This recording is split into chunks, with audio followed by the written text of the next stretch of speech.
Hey, Flo here. Just about to get started. So, yeah, I'll be out in the shop in just a second. I'm going to be doing some really boring stuff that nobody wants to watch. Thanks for the lemon, Leo, if you're still here. And why is my... Looks like my audio is... I mean, my microphone isn't that loud. Let's see. I don't know why that is. Let's see, let me...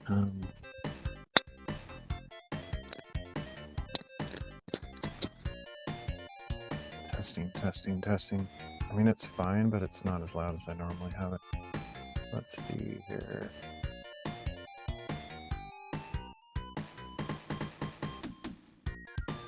Weird, because I didn't change anything. Okay, how's that? Is that a little bit louder? Yeah, it's a little bit louder. How far do I need to go? That's louder. Louder, blah, blah, blah. Not sure how loud to go. Let's do 7 dB gain. Alright, we'll just go with that for now, see how it works. Okay, so I'm gonna get a drink and then I'll... Oh, now, blah, blah. Now I can overload it. What? So... guess I'll go a little bit quieter. It depends on how excited I get. If I yell, I can overload the circuits. Let's get off this nasty repetitive song. Yeah, I don't know why it does that. It seems like the first song that I play in my playlist always repeats forever. So not as fun times. I spent massive time just recently, like just now, whatever, not very long ago, trying to figure out some way that I could listen to the same music that the stream is listening to while out in the shop, but there's ways to do it, but it's like super technical, and even AI couldn't figure it out, not even the best AI. Oh, so, you know, it's hard when AI can't even do it. Because they have access to literally the entire internet and they still can't figure it out. Anyway. So I will be without that. I'll be just grabbing something to drink, then I'll head out.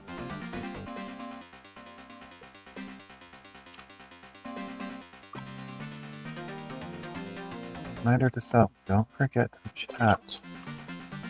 I've been like walking back and forth a million times between the shop and the house to try to remember all the things that I want to take out there, and it's been pathetic.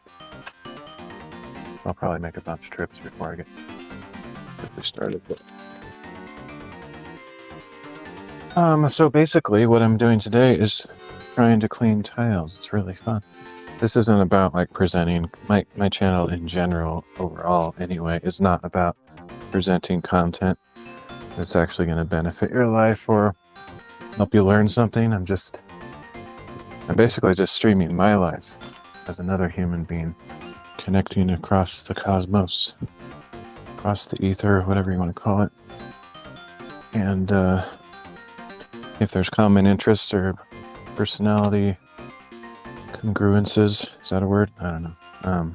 You know, there's people that like to hang out, then great. Otherwise, I don't really expect anybody to, because it's pretty boring. Let's see. Drink. I already forgot the other thing I needed to bring. That wasn't it. That was... I'm gonna forget.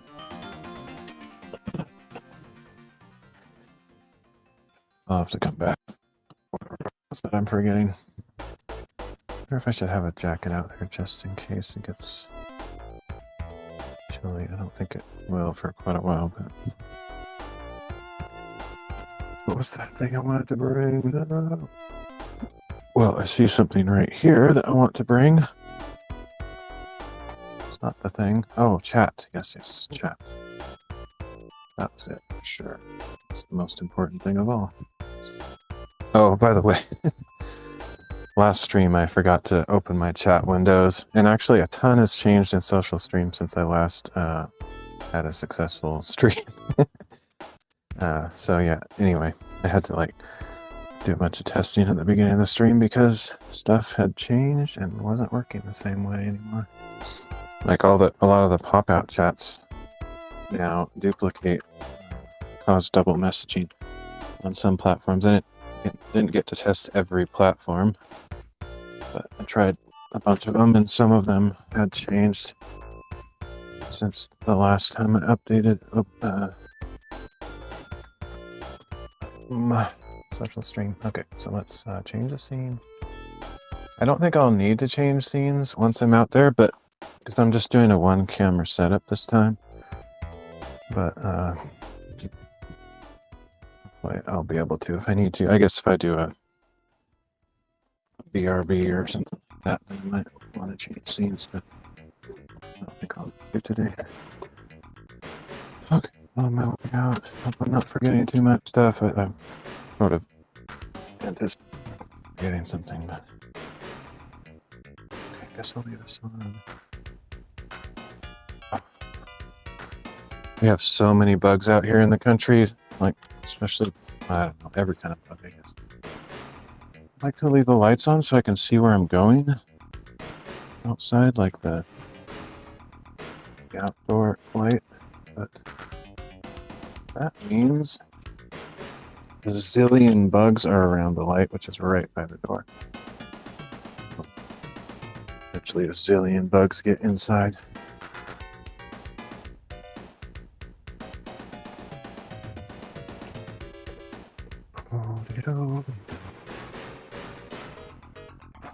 So today's story is not interesting, but I was gonna do a cement board installation stream quite a bit earlier, hours ago, many hours ago. I know, because the whole day has disappeared since then.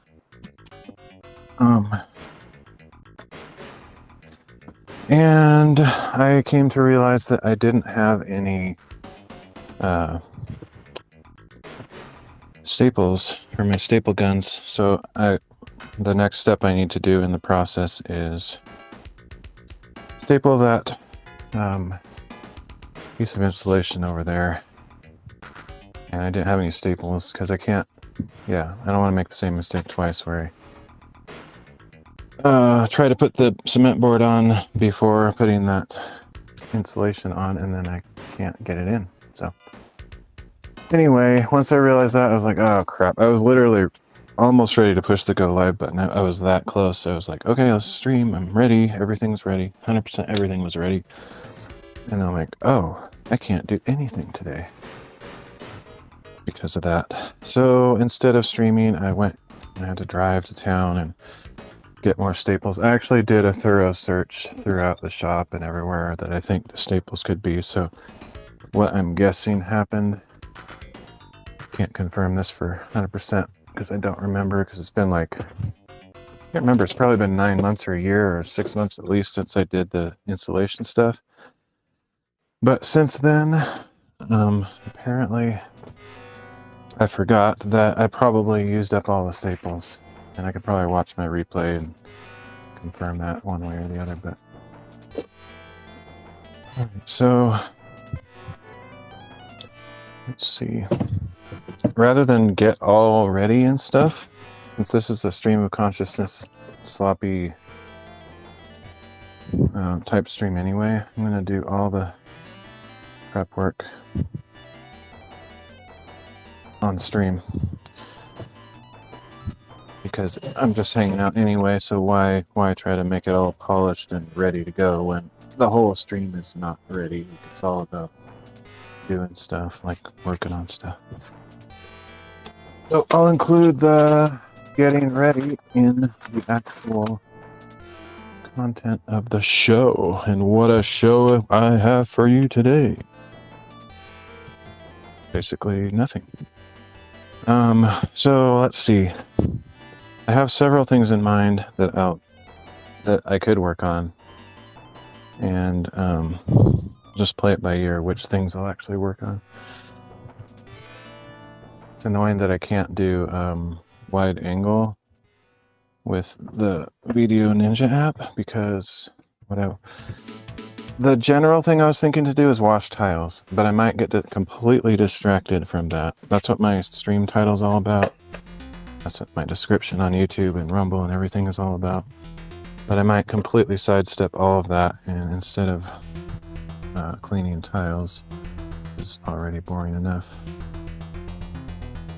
The thing I might actually do is maybe a little bit more interesting, actually, possibly to certain people. The certain people that will never see it because they have no idea that I exist as a human being on this planet. But anyway, I think I might actually install this lighting instead. You might have got a sneak peek, but I've had this for probably at least a year, a couple of years maybe. It's just one of those kind of smart LED strip lights. I don't know what they're called. LED strip light, I guess. So I've had this out here because I've wanted to install it, and now that I don't think I'm going to install anything on the roof, at least not for a long while, so I think I'm safe to do this. I won't have to like install it and then immediately remove it. So it'll be up there for a long time until someday maybe I'll decide to put something on the ceiling. But I kind of like it. I actually like it being open like this with the they're not rafters, they're joists, ceiling joists, exposed, because it gives you a little bit more height so I can put my hands up without hitting the ceiling if I'm in between. I can hang stuff up here, like I could put little hooks, any kind of, I could even get really creative and put a bunch of like, not hidden, but just collapsible drawers or pull down cabinets of some sort. Really make use of the space. So for now, I actually think it makes sense to leave it as it is. I mean, you can see if you look, I don't know if you can see how far over you can see because I don't have the wide angle on today, but like just as an example, I use the joists to put all my clamps up there. They're all in a row over that way. I mean, it's just handy, you know, there's a million things you can use these for. And I'll probably, once I get going, I'll come up with a bunch of really creative ways to use that space up there. So all that to say, the only thing I was considering though is that maybe I could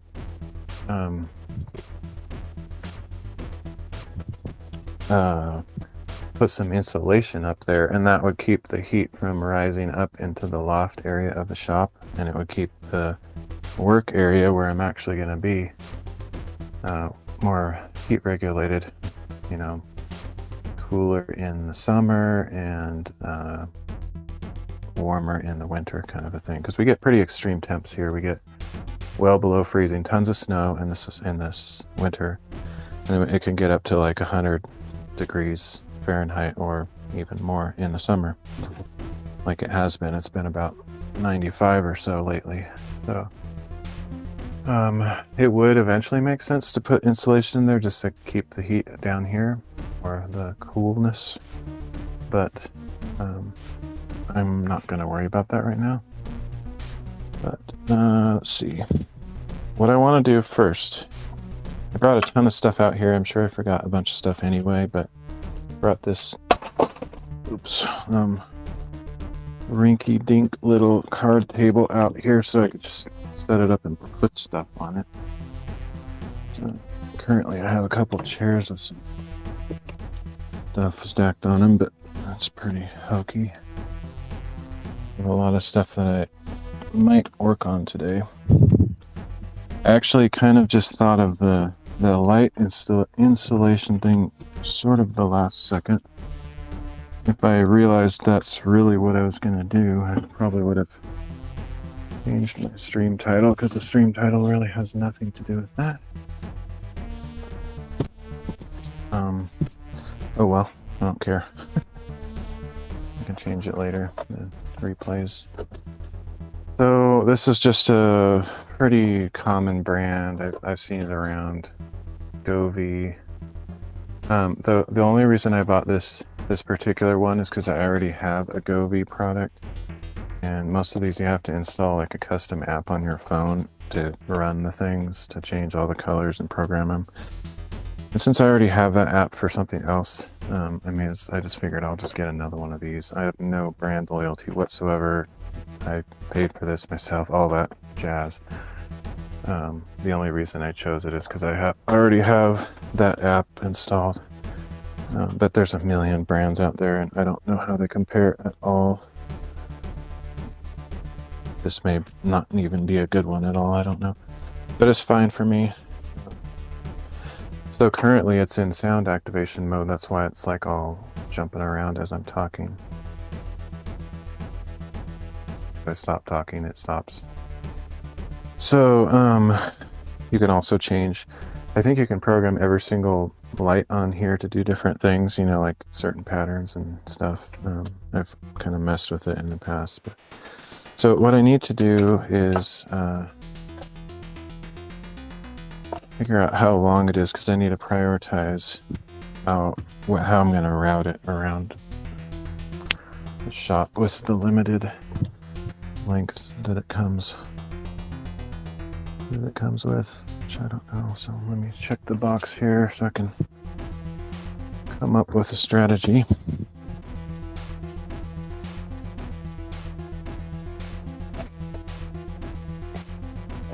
Of course, it doesn't just say in big bold print like 25 feet long. It's just like, where is it in tiny small print? What is this? About 10 meters, so 32.8 feet. That's not bad. So I'm thinking generally, if I had enough to just do a kind of a relatively large square around the shop perimeter ceiling, that's probably what I'll do.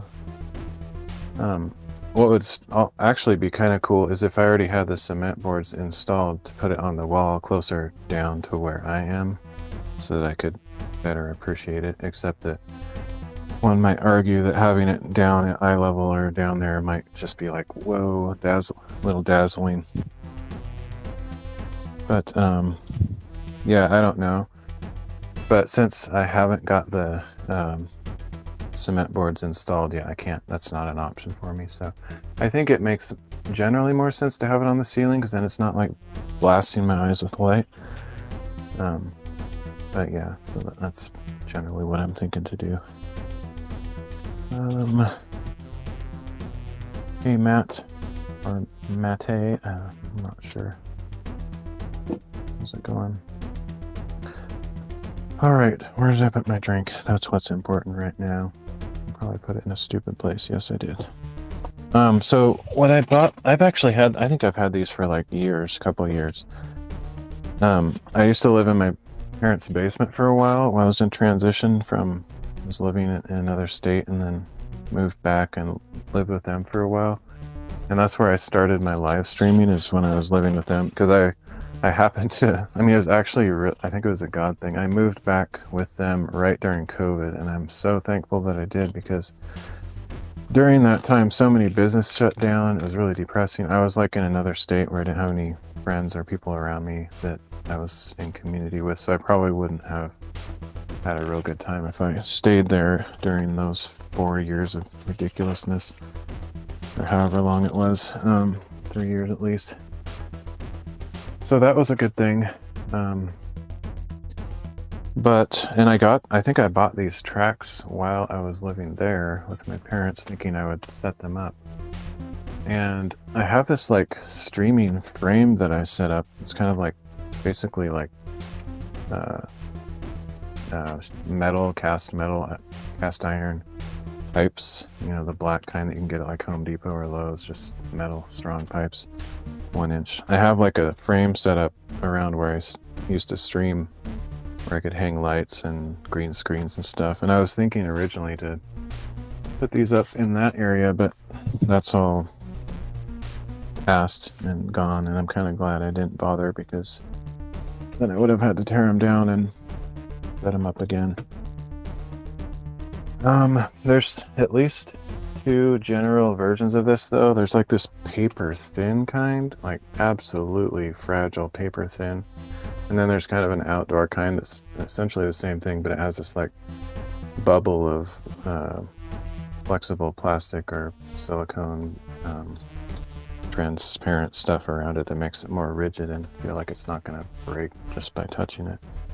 I sort of wish I had the other kind, but since I have these diffuser strips, I'll put it inside these and hopefully that will protect it from getting kinks and you know, just breaking. So let's see, since I know it's 32.8 feet, or let's just round it to approximately 30 feet. I don't know if that includes the, you know, sometimes the stupid marketing is very deceptive, and that might include like this whole cord thing that comes off of it or something stupid like that. So I might actually confirm, I will confirm the real dimensions before I commit to anything. But yeah, I think I'll do that today in spite of what my stream title says. I feel like that's more interesting to get done, even though it's not that important. I think doing today is particularly important anyway. So tape measure for that. Oh, but I did go to town. I got some staples. I also got more of these Baccarat and Rock-On screws. These are the recommended screws for the cement boards, the Hardy backer boards. They're really expensive. I was like, I don't want to pay that much, but that's what I'm supposed to use. So that's what I got. I also got some. I went to that used, kind of like a thrift store place, and I found some ancient drill bits that I'm going to try out. They're probably all dull, but maybe some of them work at least halfway decent. Even if they don't, they're only 25 cents each, so whoop-de-doo. But if they don't work, I might just play around with them and try to sharpen them or something like that. So, I mean, I was looking at, like, man, you go to like a hardware store, like Ace or even Home Depot or something like that, and they have these same things new, but they're like $15 to $20 for one single drill bit. I'm like, seriously? Not a chance I would pay that much. Completely ridiculous. I'd rather get something old that I can sharpen a couple times and get a little bit of use out of it. I mean, 25 cents, I could buy, how many? I could buy like, what, 80 of them, or like 60 to 80 of them for the same price as one new one? That's crazy. That is unbelievable. I don't know, if they were $5 or something, sure, that's reasonable, but $16.99 or $20 for a single drill bit? Are you kidding me? It's absurd. No way, man.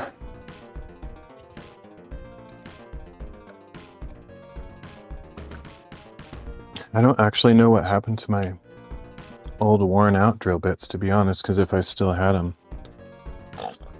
they might be around here somewhere, or I could have thrown them away. I don't recall, but if I still had them, I would just try to sharpen those ones too. But anyway, we'll just see how it goes. Oh yeah, I'm still looking for the tape measure. Here I go. So let's figure out how wide each of these things is. Whoa. I really want to slide around. So these serve two purposes. They have like a frosty or translucent white coating on them, or plastic sleeve slider thing. So that will diffuse the light. So instead of seeing the like dot dot dot as much, you'll get more of a continuous line effect, at least a little bit. But they also serve the purpose of protecting the tape from, you know, getting destroyed, because it is pretty fragile stuff. So these are like a pretty arbitrary length. They're like 39 3/8 inches. Completely random. I would think they'd be like exactly 3 feet, or, you know, something not so arbitrary, but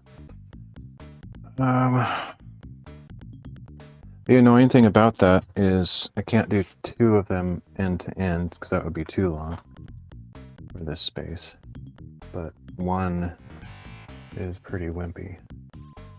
I mean, technically, there's nothing stopping me from cutting these to make whatever shape or length I want, but I'd prefer if they were, you know, good length so I don't have to mess them up. Let's see, so I have a box. That one, I honestly don't even know where that one came from. I don't remember why I have that one. I think what's in this Amazon box over here, which I never opened, which is crazy, but this is good because if it is what I think, they would have just gotten damaged laying around the house, leaning on a wall. Still in the box. I think this is more of them. If I'm not mistaken. Honestly, like, I wish I could avoid the whole politics and garbage content creation thing about this isn't meant to be a product review. I bought all this stuff. I don't care about I don't have an affiliate account and all that stupid stuff. I don't do any of that. I just have stuff that I've bought, and I'm not trying to highlight any brand or anything. It's just, here's a thing. Who cares what it is? Figure it out yourself. You know, look up light diffuser, LED strip light diffusers on Amazon and pick one. Who cares if it's this one or not, you know? Where is that knife I just had? I have no idea, but here's another one. It's crazy how often I do that. Might have actually put it over there. I don't know. Oh, there it is. Over by the box. Got massive tape all over it. And honestly, even if I did tell you what this was, like what brand or model number it is, I don't even know if it still exists because I bought it like a couple of years ago. I think it's kind of dumb to link to or highlight specific brands when it's something so generic like this, because what's popular or what's successful or the latest gizmo is constantly changing, especially if it's made in China or something. Like, nobody cares. Just type, literally, get a keyboard in front of you, put your hands somewhere in the QWERTY area and just like bash the keyboard with random characters in Amazon, and you'll probably come up with an actual Chinese brand name. It's crazy, the brand names on there. It's like literally like that character from Superman, the fifth dimension, Mr. Mixel. Anyway. Okay, I don't know how many of these I have.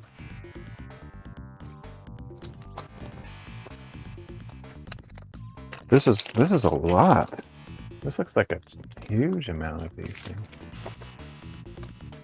Way more than I need for this one LED light strip. I mean, I guess what I could do is, I don't want to be necessarily stuck with this brand, but I don't even know if it's still available online, or by now maybe the brand still exists, but like the model is so different that they're not compatible anymore. But what I could do is get another one of these strips. So instead of 32.8 feet, I got like 64, 65 feet, whatever. And then I could use all of these light strips and I could do a little bigger pattern around the shop. I don't know. But since I don't have money to buy stuff like that, I already have these, so I didn't spend a dime on these because I've had them sitting around for a couple of years. At least. I don't remember when I bought them, but I've had them for quite a while. Just waiting for the opportune time.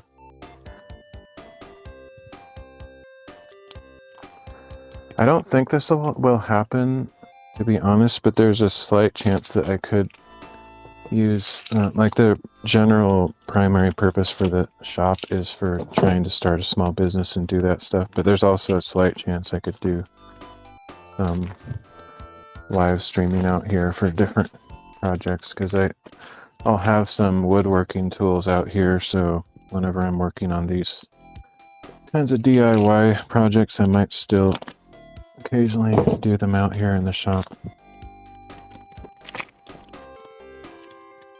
But that's not really the reason I'm setting up these lights. I kind of just want them for atmosphere. I don't know, I've come to value the mental aspects of everything in life, just because, you know, you can have a dead-end job, kind of a sucky situation, but if you have like good friends that you like working with, your job can be transformed from something you dread into like you like going into work every day. And same goes for your desk, like if you're in an office job or something, if you're free to kind of decorate it a little bit or put something around you that makes you smile a little bit, it's worth doing. That small investment in time or decoration or aesthetics might improve your overall mental health over time. You know, it's worth the effort. It kind of reminds me of one of my favorite movies, Joe versus the Volcano.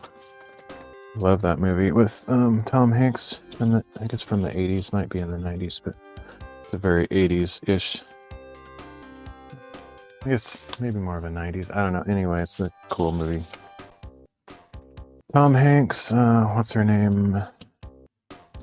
Can't remember her name. Starts with an M. I want to say Meg Ryan. Yeah, Meg Ryan. Classic. Anyway, there's a scene in the very beginning of the movie where he's going into this just a terrible factory where he works. And he has this like goofy lamp on his desk, and his boss is just a complete jerk and just, you know, tells him he can't have the lamp. Get rid of that lamp, you know. It's probably the only thing that's keeping him from, or helping him do a good job, because he hates the job and the work environment is crap. So yeah, if you have a boss that won't let you enjoy anything, it's really not a good place to be. Just get out of there if you can. Right. Moral of that story. Okay, so how many? I have a lot of these. It's crazy. This is way more than I need. This is an unimaginable number of these diffuser strip things. It's crazy. I think there's like 12 of them or something. 1, 2, 3, 4, 5, 6, 7, 8, 9, 10, 11. Yeah, I think there's 12. I don't know where the last one is. Might be that one I had sitting out already. Anyway, that's massive. That's considerably more than I'm going to use. I might only need like 3 or 4 tops for this project. So yeah, they're each 39 inches, which is totally random. AX Luca. I don't know what OF is. I am not really building anything today. I was going to do just cleaning some tiles, super boring stuff, because I have some tiles that got left out in the rain and they need to be cleaned off. But instead, what I've decided to do, at least to start out, is I have this light strip, LED light strip. It's currently on sound activated mode. That's why it's kind of flashing and stuff. Anyway, I'm just going to install this inside my shop with some diffuser tracks. Hopefully, if I can make an executive decision on how I want it to lay out. I only have one strip of lights, so I kind of limited on how far it can go. Yeah. What I might end up doing is starting it, I'll probably start it on one corner, like over here, for example. Maybe make it 6 inches or so from the edge, something like that. And I don't know if you probably can't see what I'm doing. I wish I had it automatically follow me, camera or something. Anyway, so probably put it like 6 inches from the corners, start it around, make a square around this shop area. And however far the strip allows me to go is where I'll go. And then if later I decide to buy another strip of the same brand or a compatible brand, then I will extend it. I think that's probably the most logical thing to do. Let's see. It comes with this giant, not giant, but hopefully adequate number of mounting brackets here.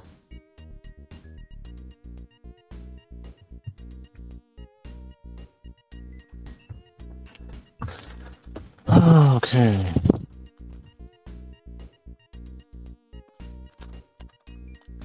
Yeah, so I'm generally speaking though, I'm like recently I installed this blocking on the walls over here. So this stuff is just 3/4 inch OSB blocking that I installed up on the top, right here, and then down near the bottom, because I'm going to install some cement boards, and they require the blocking to have structural support. So that's what I did recently, and I was going to do the actual cement board today, but I found out I was out of staples, and I need the staples to get those last few sections of insulation in place. So I completely was derailed. I was about to do a stream this afternoon installing all that, and once I found out about the staples, I'm like, okay, whatever, guess I won't stream.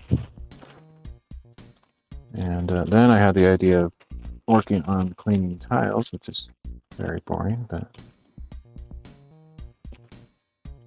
and I decided not to do that right now, just because I'm very distractible. I saw these flashy lights, or this box of lights that I knew would be flashy if I opened it and plugged it in, and decided to work on that instead. All right. Okay, so I'm a little bit skeptical here. Is this really gonna work? So we got these little mounting brackets, which makes sense, but then the screws. Okay, I guess they just barely hold onto that. I thought they were gonna pass through that ring because it wasn't very big, but I guess that's all it takes to hold them in place. So that's what I'm gonna do. So basically, I don't know, I guess 6 inches is a fine measurement. It's pretty arbitrary, but seems reasonable. So I'll just install like basically a square rectangle around the edge of the shop, 6 inches from any wall. So maybe 4 or 5 inches actually is probably, because if I go all the way to 6 inches, there's certain spots around the room where that might interfere. The other challenge or technicality I have to deal with is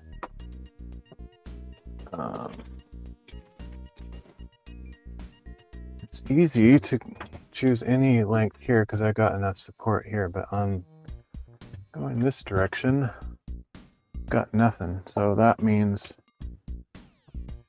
I either have to not put anything here, which I won't for starters because I'm going to start going this direction. But I've got nothing to mount this on really, unless I put it up inside the floor joists, ceiling joists, which I could do that. I guess that actually won't work either, because that would only get me part way, and then I'd have to figure out how to join them across. I don't know. I could install some blocking up here to put them on, which is maybe what I'll do. But for now, I guess I'm going to only go this direction because of that complication.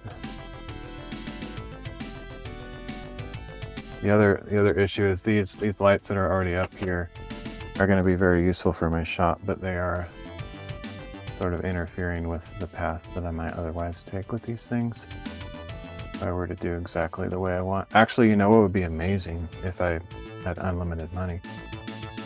Well, if I had unlimited money, I probably wouldn't even be doing anything like this, but it'd be awesome to have a strip of these on every single one of these rafters, somehow linked together.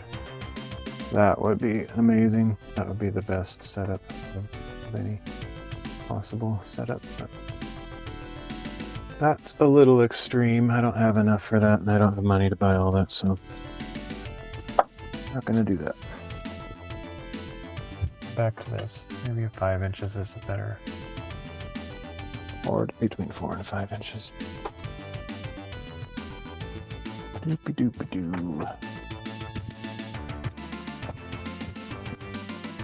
Yeah, I think 4 inches is far enough out.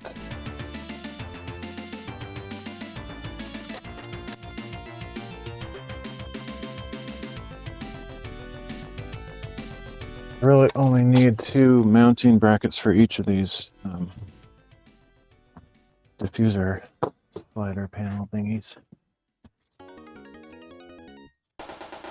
Probably just these 2 joists here is where I'll put the brackets.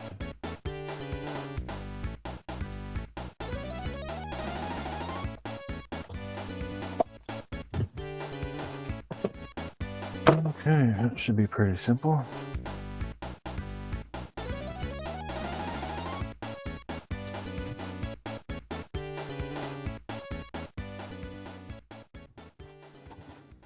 Since these are pretty dainty little things, I'm just going to use a hand screwdriver, plus the bit on there is pretty small, so technically it's 4 inches on center even.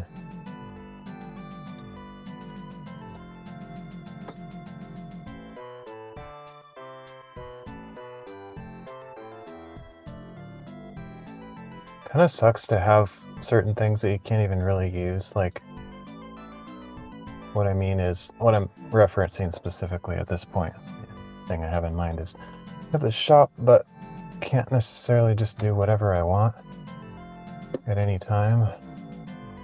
Mainly because of neighbors, but also it's the, this isn't even a complaint, this is just reality. It's actually my parents' place, so I can't just do whatever I want. If it was my shop, I mean, I do have massive freedom. They haven't said like, oh no, don't do that, or I don't have to like ask, can I install this LED lighting in here or anything like that.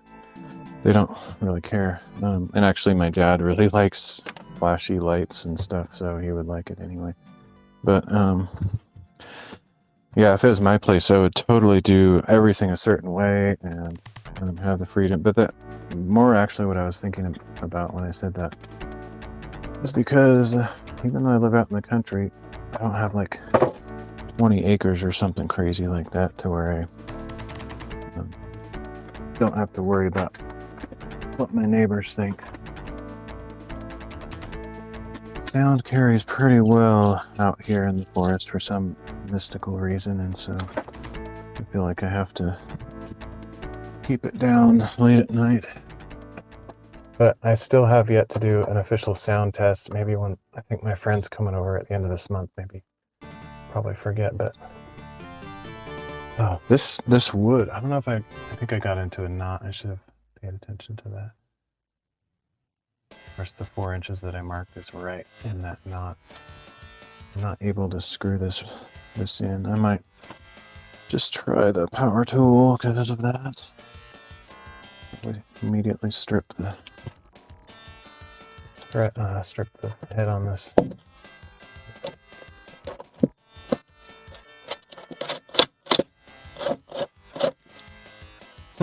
It literally severed the screw. That's amazing. Okay. Conclusion is these screws that came with this are complete trash. But they kind of need to be small like that. So I guess the moral of the story is don't try to screw that into the knot on the wood. Let me see.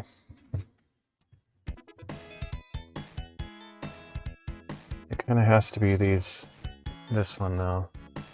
Oh, that sucks. I didn't even notice that. Got all sorts of problems here. Because there's not very many rafters or, ceiling joists. I have limited options on where I position it. I can either go to where this is about 6 inches from that wall to make this square. But then this kind of lands in the middle of nowhere. I guess that makes the most sense. Because I'll probably end up having to cut these with a hacksaw or something and make the length exactly what I want it to be. That's just the reality of it.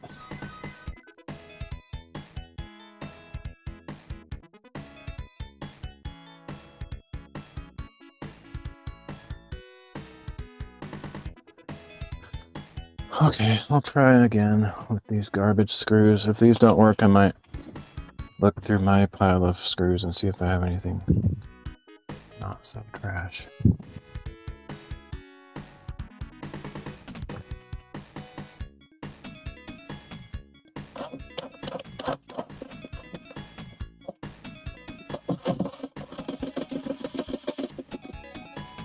These are the worst screws I've ever seen. I can't even drill into a piece of wood. I feel like I have to pre-drill the hole because they're so garbage. Yep, that's what I gotta do. That's amazing. Well, this thing doesn't get a very good review from me. Not that I don't really do product reviews. Very rarely, unless I'm really angry at something like super garbage. It's kind of funny. Kind of ironic because, you know, it's better if you give good product reviews, but I don't want to waste time doing reviews in general, so the only time I even really think about it is when I'm really upset about how bad something is. Okay, let me get the smallest drill bit I have, because that's super tiny.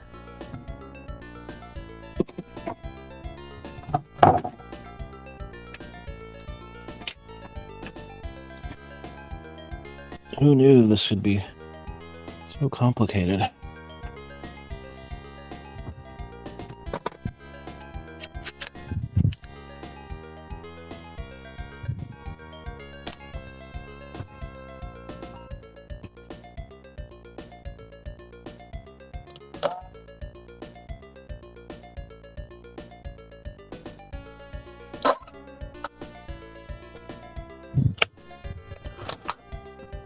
What will be completely hilarious and amazing is if, even with pre-drilling the hole, I still can't screw this in because that's how bad these screws are.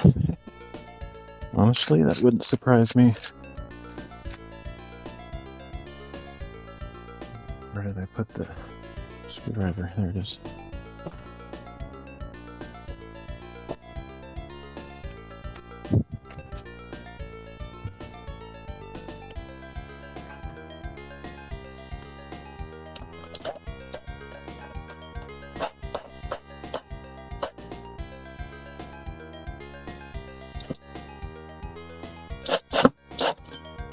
That was the ticket. That was the key to success. These screws are so trash that it won't work unless I pre-drill the holes.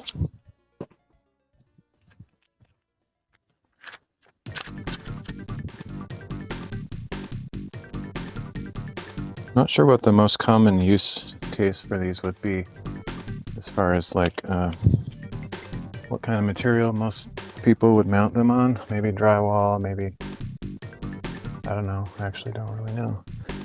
Okay, so let me reassess this because I pushed that way over. It might change which one of these this lands on.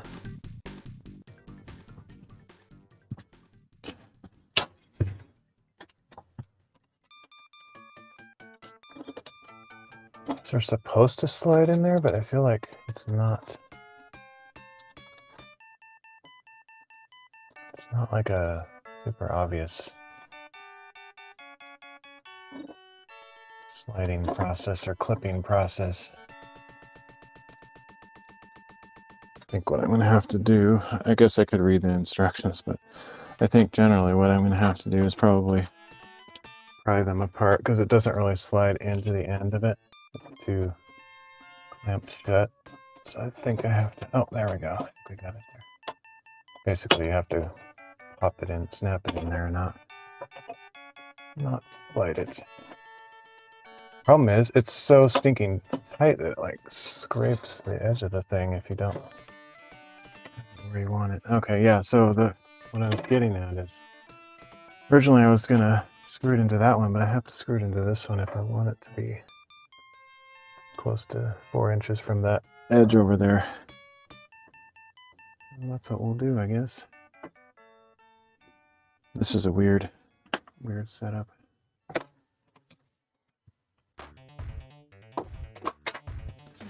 Oh-de-do-de-do.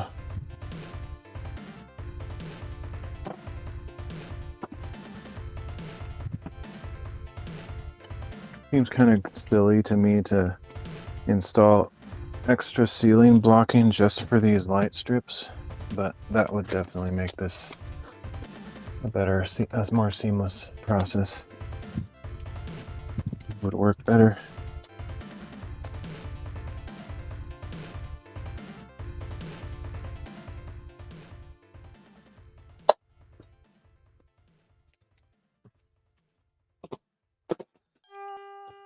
Oh-de-do-de-do.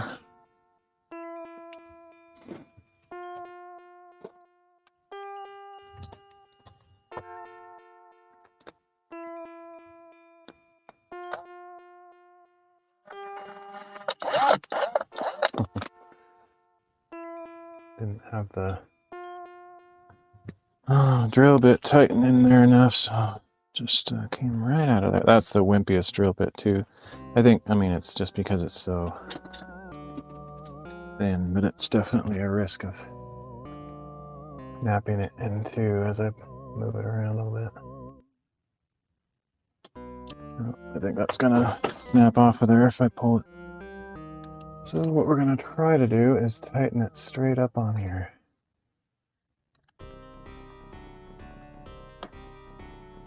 That works.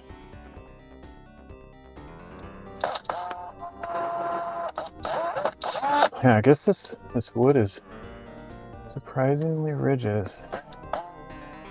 Maybe I mean, those screws are pretty chintzy, but I think the wood is pretty tough for some reason. I'm just having a hard time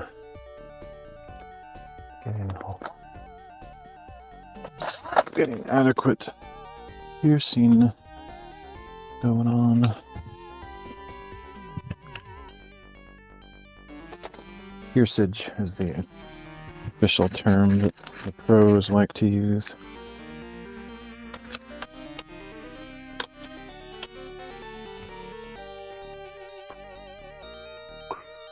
That was a tiny hole. Tiny!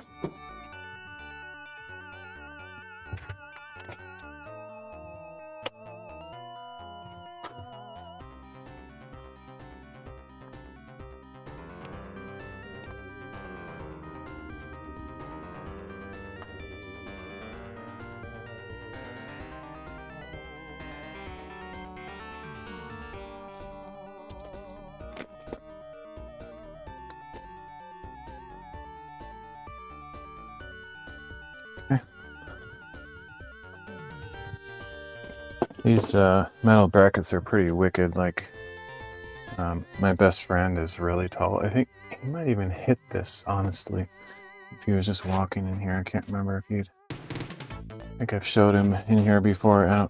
He might actually just hit his head on these. Be really close anyway.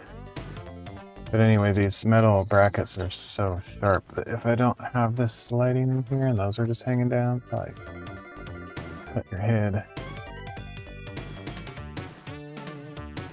Okay, I guess I'll measure this and get it approximately 4 inches from that corner. I'm not sure how it didn't come with any corner brackets, I don't think, so, I mean corner connectors. It just has these end caps. So probably I'll just have the lighting tape stuff hanging out the edge. It won't really look, I mean, it'll be fine, but it won't look amazing.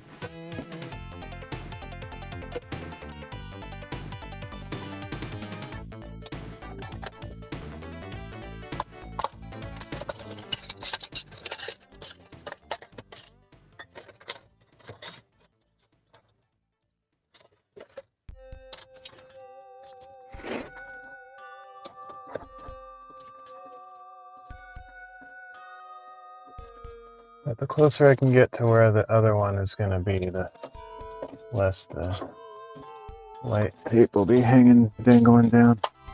So that's pretty good there, I guess.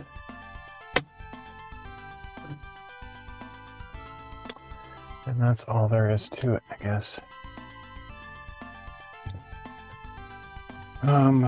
So now I have the decision on how far that way do I go.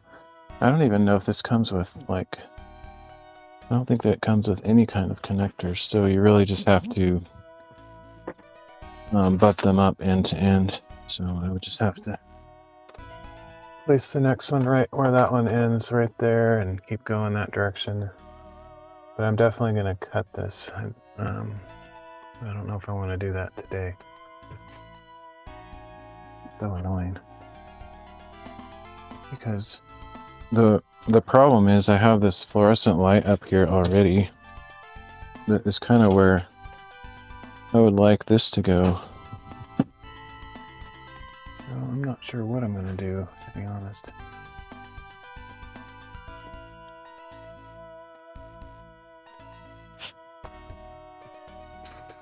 So, I don't know, it's kind of hard to show all this with this camera set up. But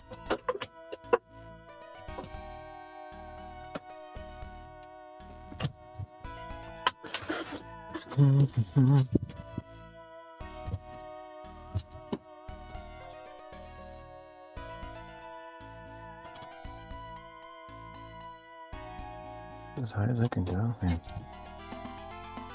The more modern gimbals, I think, have a wider range of motion.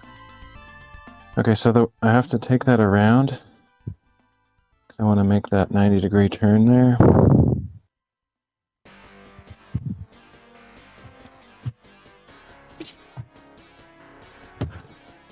So this one will come out here, and if I am consistent, I would do 4 inches from the edge of about right here where the loft stops. But there's nothing here. Like, there's nothing here 4 inches to attach to unless I go all the way up to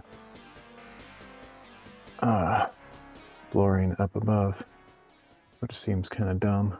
But the other thing I could do is, instead of the 4 inches, I could have it going across here, which I guess would be fine, but then I've got this going across, so I'd have to dip under that. I mean, there's just all sorts of unknowns. But on the other thing about that is kind of lame, in my opinion, is if it's pointing that way, most of the light's going to be not coming down where I can see it. So I really want it to be pointing downwards. So what I might have to do is install some blocking, or at least, you know, some pegs on either side of it, something to hold it in the approximate position where I want it, which is literally floating in the middle of nothing right now. The other thing I could do is put some kind of metal strapping across from 2 of these, which actually, ironically, or by chance, whatever, I bought some of that today, not for this purpose, but I just saw it and it was cheap. So, I mean, this isn't necessarily the best solution, but I have this metal strapping that I could go from one joist to the other and mount it to that, like so. But the problem with all of these options, besides the metal strapping, which I think is kind of hokey, I'm not willing to do something that hokey. I like the things that I do to look intentional and nice, at least to some degree.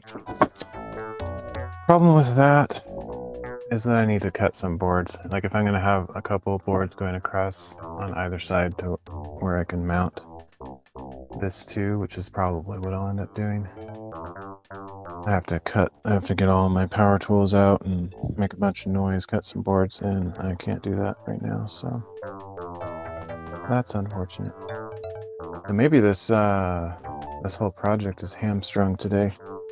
Like, I can't really do much. I could maybe do the hacksaw cutting this piece to length over here. because that'll need to end over here somewhere. But other than that, I don't really feel like I can do a whole lot today. Unless I did something like hand cut. I do have a handsaw. I could cut the boards by hand and not make as much noise to disturb people, but I don't like using hand saws, to be honest. I feel like I can't get nearly as straight of a cut, and then it looks bad. I think somewhere I have like a miter box, and then I could get like a fairly straight cut, but I'm not sure I know where that is at the moment. And I'm not even 100% sure I have one, actually, but I think I do somewhere.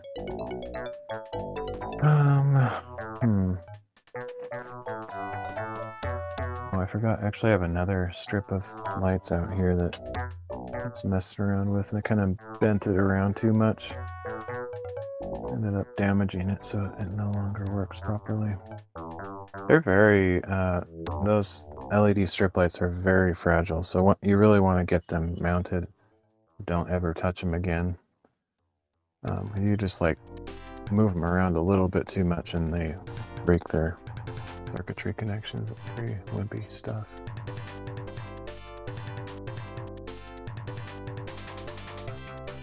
Well, what should I do?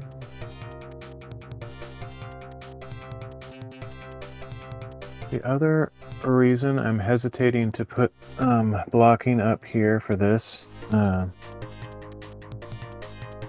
is that? Oh, it's pointing, so can't see it, but yeah, I mean, if I put like a block here and a block there to support this, that keeps this whole bay up here from being used for anything else. And I was generally considering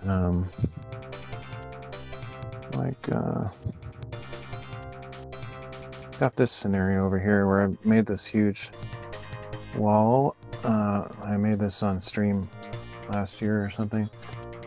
This rolling shelf wall is what it's called on my stream. I have this opening here, and there's actually a gap up here at the top also, which allows heat to escape into the other area. So basically what I was actually considering doing is making some kind of folding thing that is kind of hidden up here, and when I have this whole entire thing is not actually a wall. It can move. It's on casters, it's on wheels. I can move this out of the way if I want to. But when I have it in this mode, it would be nice if I had something that folded down from the ceiling or folded up from the shelf, either way, but generally it makes more sense to have it fold down from the ceiling because I have these bays up in between the the joists that it could fold down from and then close in that gap above the shelf, which would help to hold in some of the heat. The other simple solution I could do is just install some kind of curtain that's kind of insulating at least a little bit, that I could roll back and forth to cover this when I want to, kind of a thing. So I've got options. I haven't made a firm decision about that. But I do know that when, I have experienced the winter here in the shop already. I don't know if you can see half of what I was talking about, but there's this gap up there. I've already experienced how cold it can get out here. Like, it's absurdly cold, and it's so cold that it takes a very long time to get up to a reasonable human habitable heat. Once it's there, the insulation keeps it warm for, a decent amount of time, but just getting it up to that temperature where it doesn't feel like your hands are freezing off takes a long time. So that's kind of why I wanted to try to trap the heat in this smaller area of the shop, which is about probably 20%. It's less than a quarter of the total volume. So if I was able to close off this area somehow, then I could probably heat it up a little bit faster. So that's the reason why I hesitate to mess around with the lighting, having it be up in that particular area, because that would limit what I can do with that. draping or closing off the gap scenario. And this light here is right where, I mean, maybe I could move the light a little bit. Like if I could move the light that way 6 inches or so, then I might be able to put the what would be awesome is if I could put the strip lights on this joist here, and this was far in enough that it wasn't conflicting with that space. Otherwise, the strip light will have to come on, probably on this joist anyway, and then wrap around the end of this light here. And continue on that way, which is probably what's going to have to happen, which is kind of lame. The other option I have that would make some sense, there is actually I just noticed this, there's a power outlet on the end of this fluorescent light, so I could start the wraparound right here and plug it in right here. That's an option. It's not necessarily ideal though, because this light has one of those stupid fat brick things on the end of it where you plug it in. So that would be hanging down. Just to simulate that, just for my own consideration. I'm just talking out loud because I'm a streamer, otherwise I don't talk this much. I would just be doing stuff. It does help to talk it out though. So this can plug in there, and so it turns this on. And then I could start this right there. I guess I wonder if I could plug it in the other way where the brick is going upwards. Wow, once it's in there, you can't get it. That's insane. Okay. That's actually, I think that's maybe what I'll do. If that brick is inverted,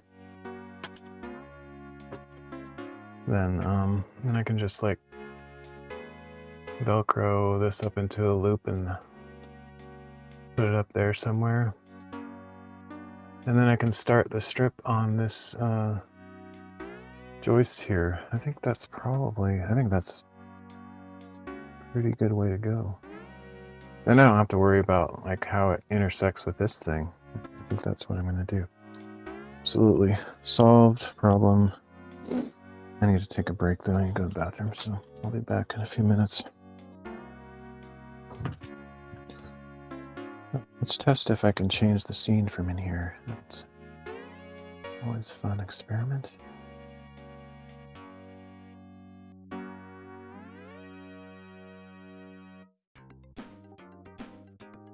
Oh. All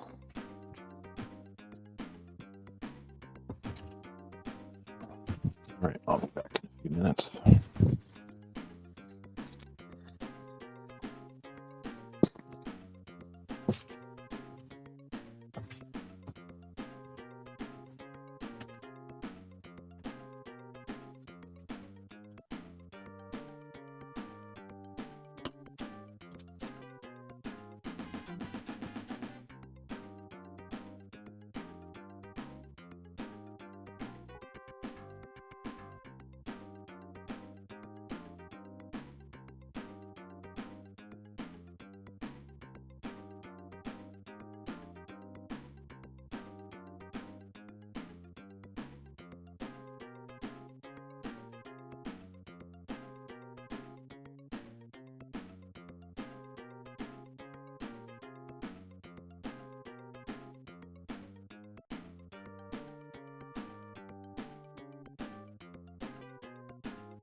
Some of you might be rightfully wondering, what in the world does that stream title have to do with what's going on? Not that there's much people watching, but you would be right. But it actually does relate to what I was going to do. I was going to work on some tiling, and in reality, if I do the tiling, which I haven't totally decided, I am going to clean the tiles just in case I decide to do it. So that's going to happen at some point, possibly today. If I do that, I am actually going to, it's totally going to relate, because the tiling that I do is actually going to be pixel art, essentially. Not necessarily video game inspired. I mean, although that could happen. But I am going to take the tiles that I have, which are quite a variety of random tiles, different colors, different sizes, and I'm going to feed them into the AI, telling it what colors I have, what sizes, and say, like, give me some options on designs based on, you know, surface area and a grid of a pattern of tiled colors that you that I'm providing you with. So I'll give it the data that it needs, probably a bunch of text values, colors, and say, like, make me an image, and I might give it some guidance, say, like, this is the image I want or whatever. But yeah, and then if I go with it, then I'll essentially be making pixel art with the tiles.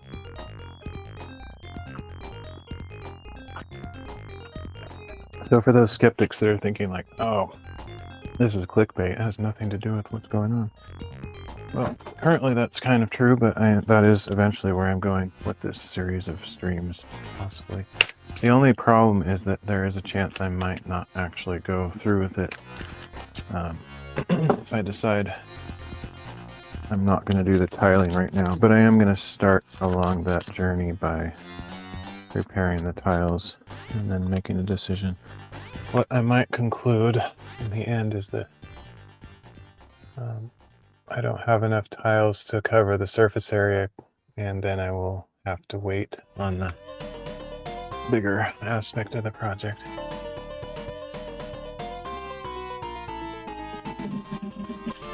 I don't don't even have to measure these really. Just have to know how far over it's gonna go.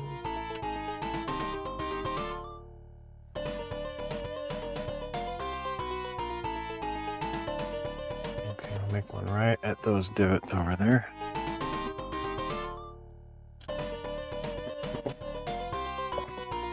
It'd be smart to actually measure it for the sake of getting it in exactly the center of the board, but I think I can get it close enough.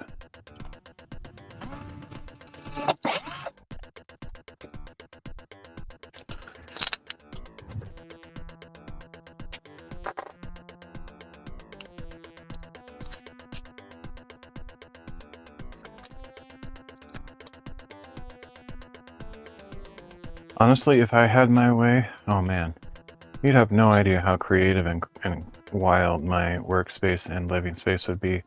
I mean, seriously, I don't do normal at all.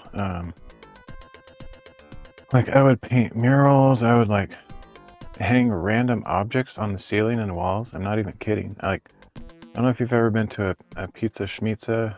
I don't know how far across the nation they are, but we had them in Portland, and they just had these huge random objects on the ceiling, same as like what's it called, TGIF's, the restaurant. I don't think it exists anymore, and Red Robin does that kind of stuff. I would have that kind of living space and workspace, just because life is too short. Why care about cultural norms and like keeping up appearances?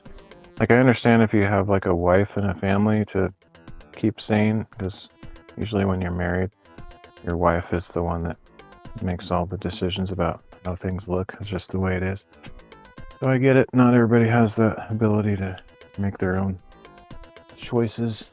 But if I had a say in it, like no one else, I had to please no one else, I would have a completely crazy, wild area like that. I don't care how old I am, and it's not because I'm just silly and don't want to grow up. I mean, maybe that's part of it, but like, I just think it just makes life more pleasant and interesting, you know?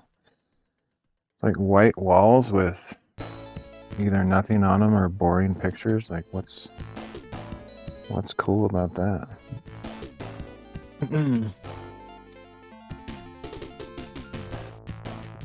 I think it'd be super fun to total creative freedom, just to like make your space whatever you want it to be. And someday I might have that freedom. Like, currently this is my parents' place, so I can't just go crazy with it. But maybe someday I'll have my own house or shop or whatever. I mean, I'm getting so old now that I'll probably die before that happens, but you never know. Might still happen. But all of this is passing. It's all futile, chasing after the wind, and I mean that in the most sincere way. So as much as I would like to do all this stuff, there's more important things in life. Whoa, this is really harder than it looks with these dainty little screws.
amazing to me how tight these clips are and how scratchy they are. But once you have your thing in place, it's probably not going to fall off, so it's a good thing, I guess. Okay, so yeah, basically what I have to do is a limited amount today because I'll have to do a considerable amount of cutting of these tracks.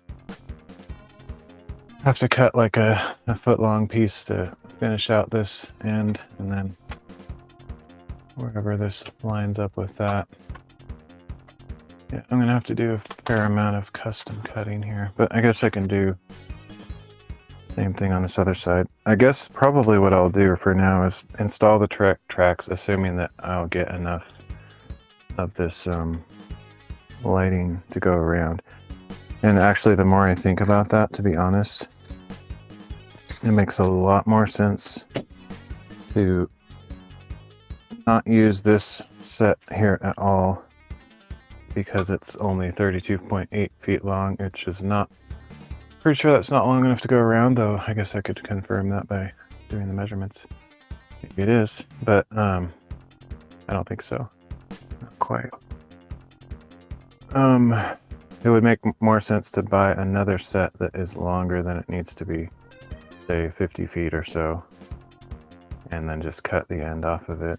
That way it goes all the way, and it would be silly to go like 75% of the distance and then have to buy a whole nother strip just to do the tiny bit and splice or whatever. So I don't know, I guess before I make that final decision, I should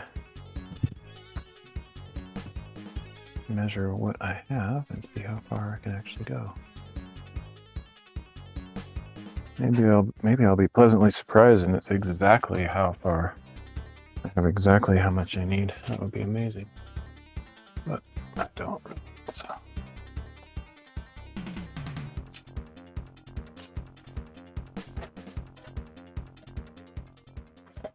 I highly doubt that. So we got pretty much exactly 4 feet here. Pretty close to it. And assuming that this is centered, I'm guessing we probably have the same on this side.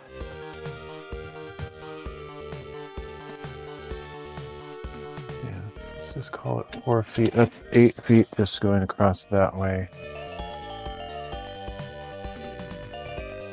So that means it's about the same on the far end, actually a couple inches more on that side. And then from that end over there across.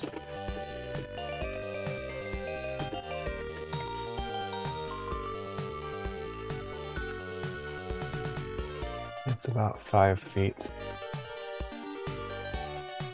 So we need 8 plus 8, 16 plus 5 and 5, 10, 20, right. 16 plus 10. 26. Isn't that what this thing is? Maybe it is really exactly what I need. That would be crazy, wouldn't it? Look at the box again. Wasn't it 26.8? Is that right? That would be amazing. Imagine. Literally just bought this randomly a few years ago and it happens to be exactly the size I need to the inch.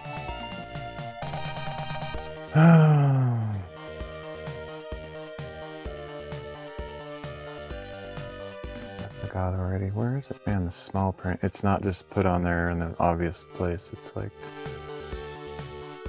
oh, it's 10 meters. So we got 32.8 feet. I don't trust my math. Let me do this again. 8 feet, 8 feet, 16, 5 feet, and 5 feet is 10, so 26. Okay, so this is totally long, and then I got a few extra feet. Yeah, absolutely. That's 100%.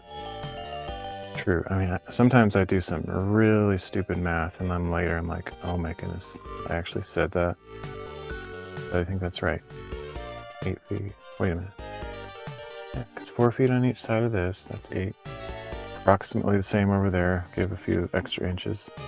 I have to allow for like probably 2 or 3 inches at every intersection because it sort of has to go around a curve a little bit.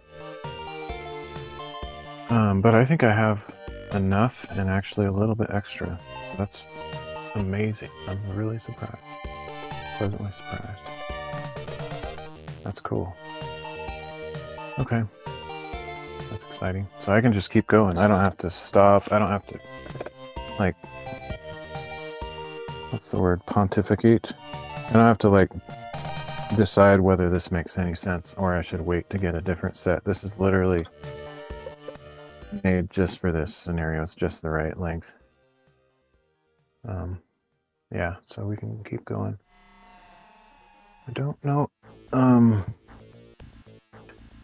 if I'm going to do some cutting. I don't actually know what to use. Like, generally, because this is just like aluminum, I would probably just use a hacksaw. Like, I don't have a special metal cutting blade for my chop saw. Otherwise, that would be probably the cleanest, the way to get the cleanest cut.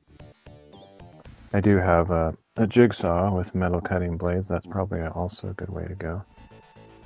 Probably, yeah, jigsaw. The thing is, though, this plastic, I definitely can't cut that with a jigsaw. It would probably shatter the thing. But so I'll have to figure out how to cut that. Maybe just with some kind of snips or... Not sure. Maybe this thing... Well, actually, I was going to say maybe it came with directions, but that's not part of the lighting kit. That's a separate box, and I don't think this came with anything. Yeah. But I think it makes sense to use. It's either going to be a hacksaw, which probably I could technically get a little bit cleaner cut because I wouldn't be shaken out of control with the power tool. But it's either that or the jigsaw. Anyway, I'm actually pleasantly surprised. I didn't think I would have enough lights. That motivates me to continue with this tonight. I'm not going to be able to finish it, unfortunately, so it won't be very fulfilling as far as a stream goes, but I'll end up coming back to it later when I have the thing ready or whatever. I'll do as much as I can without going too crazy extreme or whatever.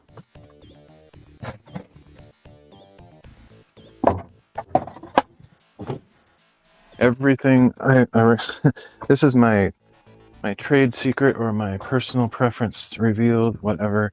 Everything I make has wheels on it, literally. Like I made this, I didn't make that metal part, but the shelf is on wheels. It's on that cart. I made that cart for the shelf. The metal shelf, actually, my dad gave me. But so, you know, it doesn't matter how much weight you got in this thing, you can just like move it around. Same with the giant shelf behind me. That's on wheels. Everything's on wheels. It's the way to go. All right, so let's see. I'm pretty pleasantly surprised that I discovered I have enough lights for this project. That blows my mind. Not really, it's not that big of a deal, but I'm a little bit surprised. I thought it was going to be too short.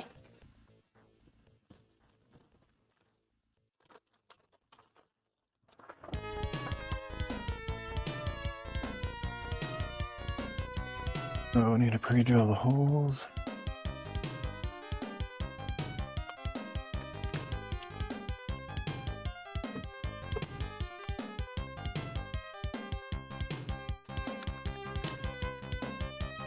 I guess technically there's nothing stopping me from doing the majority of this tonight, but the main thing that I can't do is on that far end over there near that wall. I have to either install some blocking up in between the joists or figure out some other placement for it that's creative. But I think I can't really get around that limitation or factor that I have to Put some blocking up there.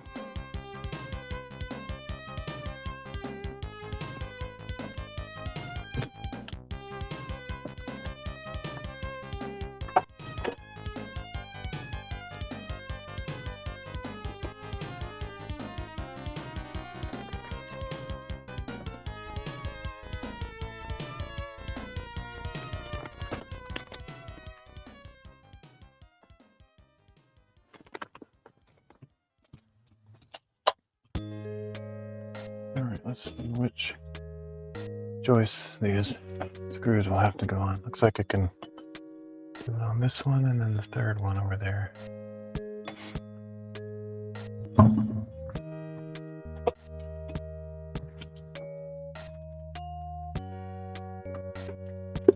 I'm knocking everything over. Actual dominoes, IRL dominoes is probably a more appropriate title for this stream.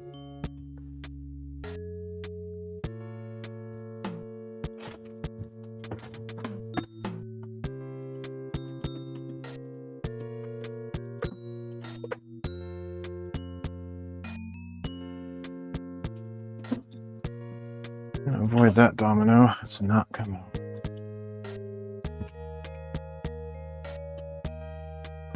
Literally, like I could have just had a, what was it, Rube Gold? What's that guy? What's that thing called? Those puzzle things or those room things like Pee Wee Herman? I can't.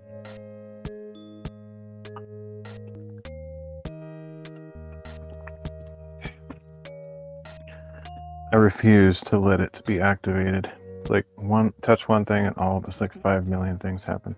It's not gonna happen. I refuse. Where's my drill? There it is. Measure it first.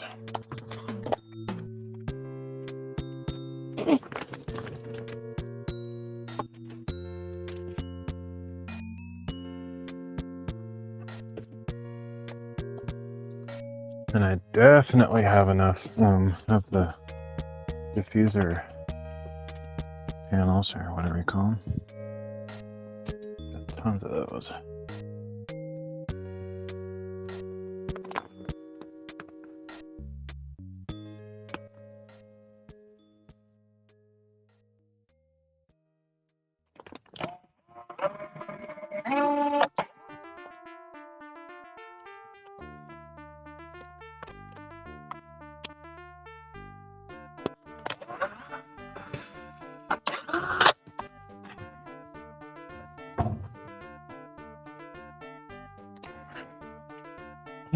I'm actually kind of encouraged and excited to be working on this shop stuff again, because it's what I need to do to move forward with my life and career and all that jazz.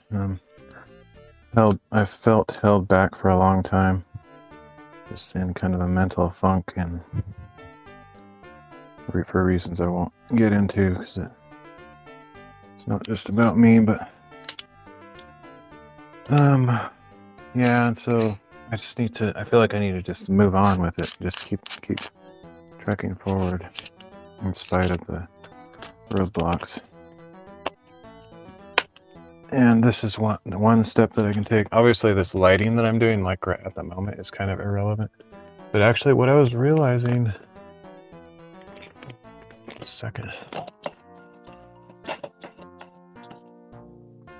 What I was realizing is just being out in this shop in any capacity, even if I'm not doing something directly related to a goal, just being out here, the thoughts and ideas, inspiration and encouragement start flowing. I like start looking at things and like, wow, this is where I'm going to be working. This is what I need to do. Because when I'm inside just doing other stuff, I don't even think about it, and then I'm just like, oh, nothing's happening, blah blah blah.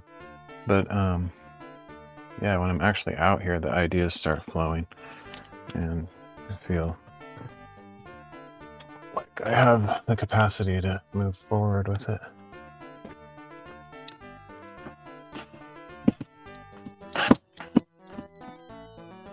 It's like inspiration just comes as I'm in the space where the work needs to take place.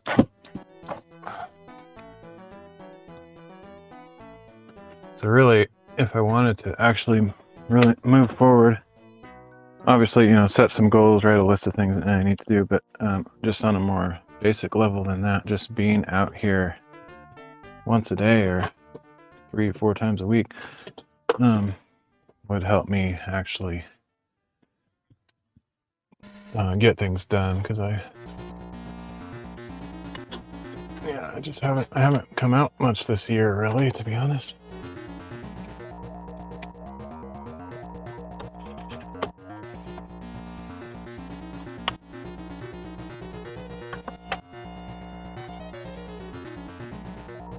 Okay, that one's done. Yeah, this is cool. I'm doing stuff. It's not necessarily the highest priority, most important thing, but one thing I've also learned, take this or leave it, but if you're doing something, you're moving forward. It doesn't matter how insignificant, or like you can make a list and prioritize the most important things and make some strategy and all that stuff, fine. But if you aren't that organized, just continually doing something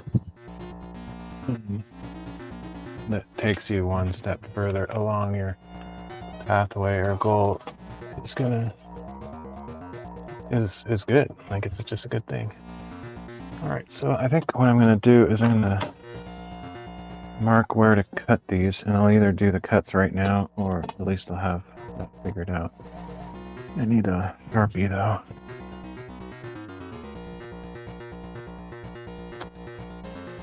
And all that kind of stuff is really basic, and there's people that are 1,000 steps beyond where I'm at, but I think, you know, if you're anything like me and just get discouraged and demotivated and or you procrastinate or any of that kind of stuff, sometimes you need to hear the most basic stuff, not like the masters of organization that have everything figured out, because sometimes people that struggle hear all that stuff and they're just like, oh, it's too much, can't do all that. I'm not very motivated by that kind of content or advice myself, like when someone just who has everything organized in their life, and it's a very that kind of person, I tend to not necessarily be put off by them, but I just they're too much energy, too many ideas, and too much organization for me. I need to take it pretty back to the basics and just do one step at a time. All right, so I need to cut this one right about there. Decide what to use. Might go grab my hacksaw and just give it a whirl. If that seems too tedious or not effective, then I'll try the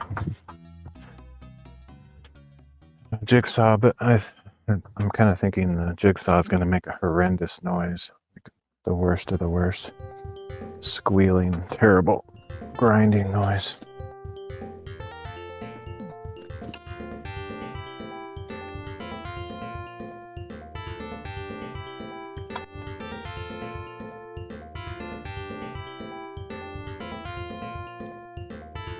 The hacksaw probably won't make a particularly pleasant noise either. It'll be quite as bad.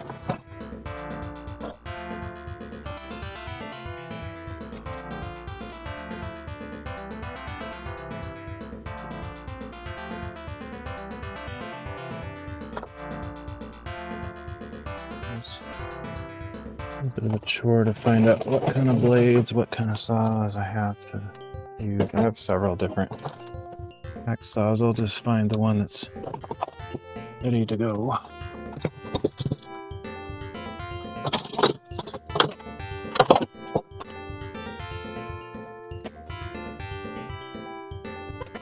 This one's got a blade on it already, so we'll try this one out.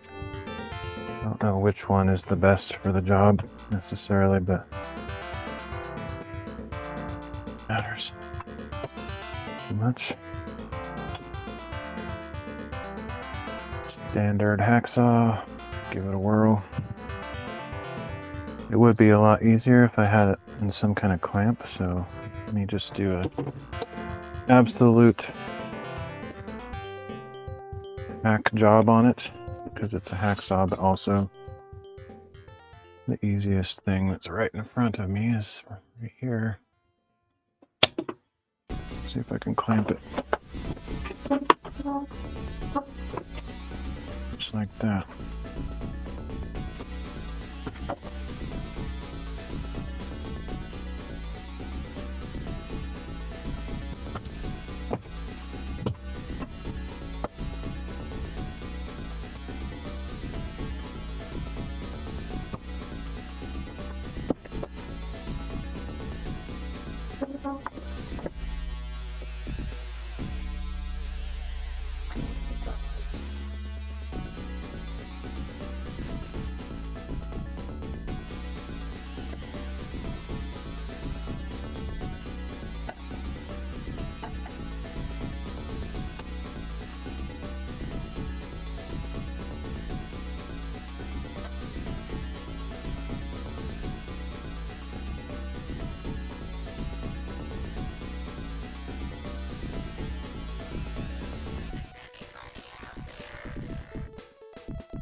Gonna blow that, and I'm like, got a drink cup over there. I don't want to blow it into the drink cup.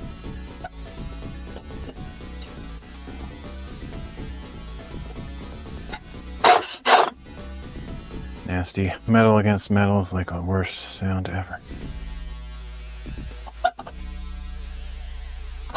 I think this, I don't know the history of this blade, but I've probably had this on there since I bought this hacksaw many years ago. It's probably fairly spent. I mean, it has a decent amount of tooth to it left.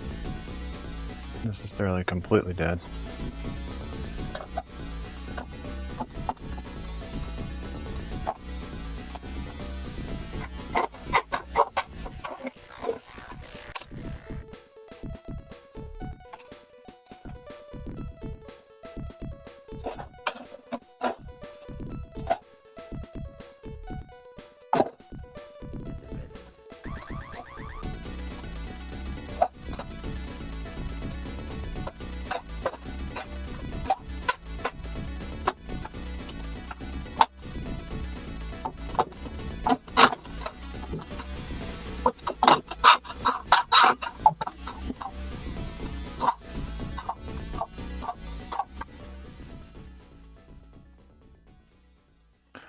And voila.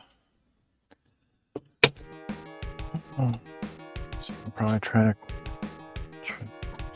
move that out just a little bit.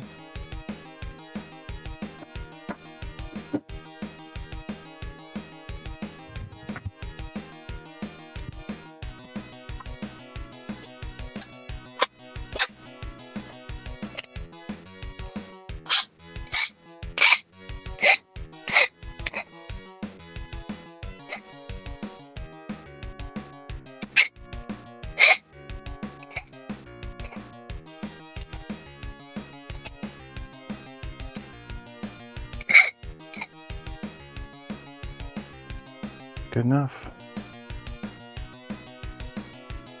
Let's see if I actually measured it properly.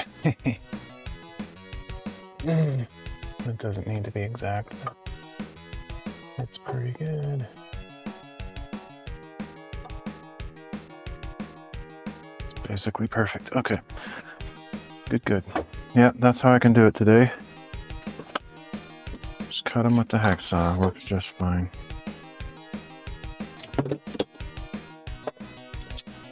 I'm sure the jigsaw would work too, but it'd be very loud. So.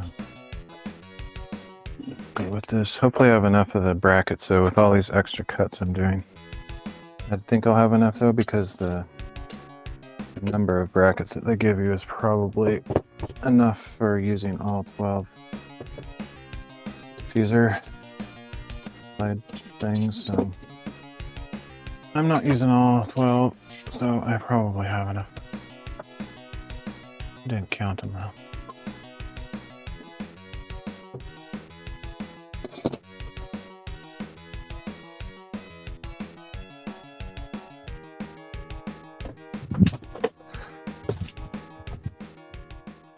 So probably look better on the stream if I turn that light off. There's a nasty glare on there, but oh well.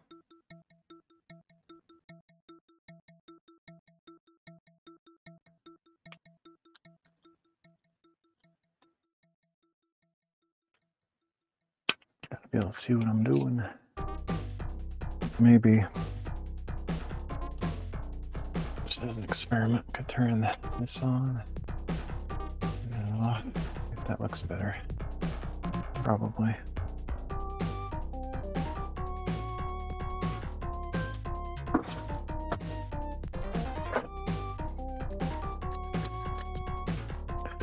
This is fun. I like doing this stuff.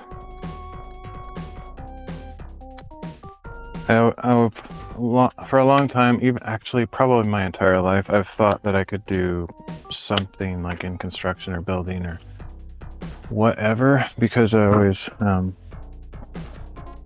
pretty good at it, I guess. Like, I have a general knack or knowledge of things, and even when I was a kid, you know, I think everybody, probably most kids are like this, but I liked playing with the building toys. Like, I didn't have a lot of Legos, but I had what were called constructs. I don't know if they're popular anymore, but back then they were. More similar to erector sets, I think, than Legos. I was never a Lego guy.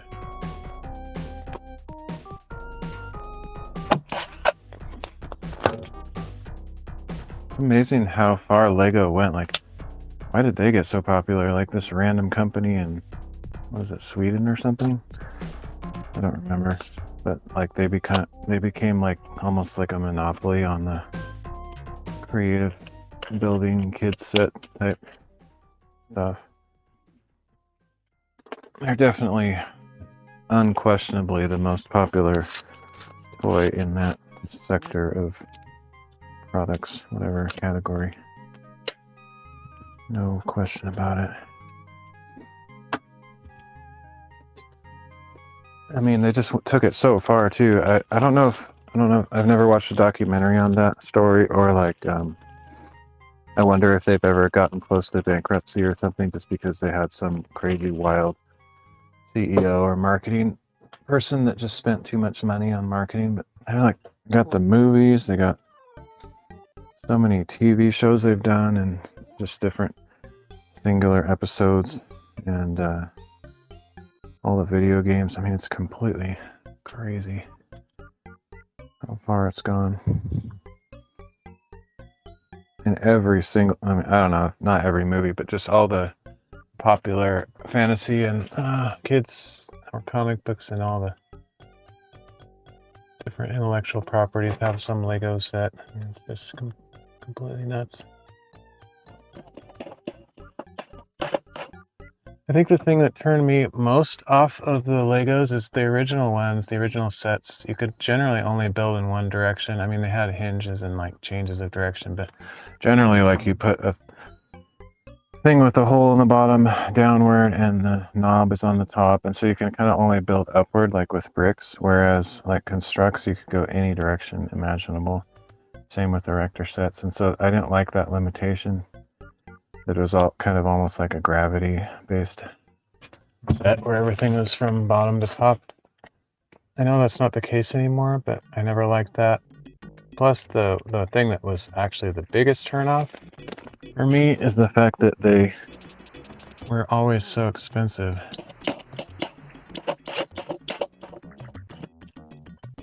Like you don't get the value of what the thing is, and that's what its cost is. Like the piece of plastic probably costs like nothing to make almost, but you're paying like almost feel like $1 each little piece. I mean, it's just, I don't know how much it is per piece when you get a set, but it's like pretty outrageous. This tiny piece of plastic is like 25 cents or something. Okay, I probably should have, honestly, I should have measured where I put those screws so they're in the exact center of the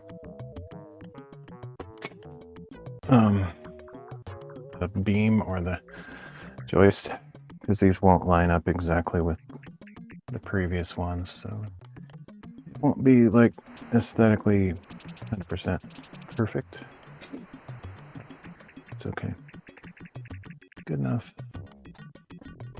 But I do need to like mark the diffuser plastic thing and decide how in the world I'm going to cut that without it shattering. I almost wonder if I could just use a really sharp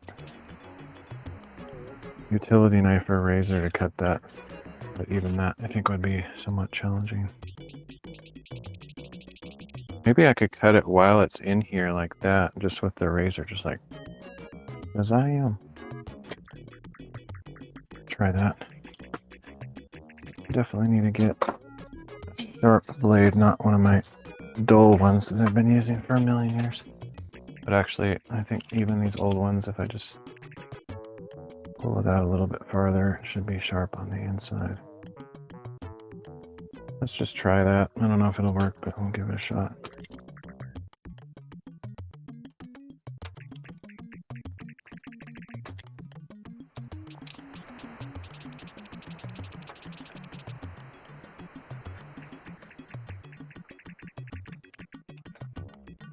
Maybe if I score it enough, deeply enough all the way around, it might just kind of snap off or something.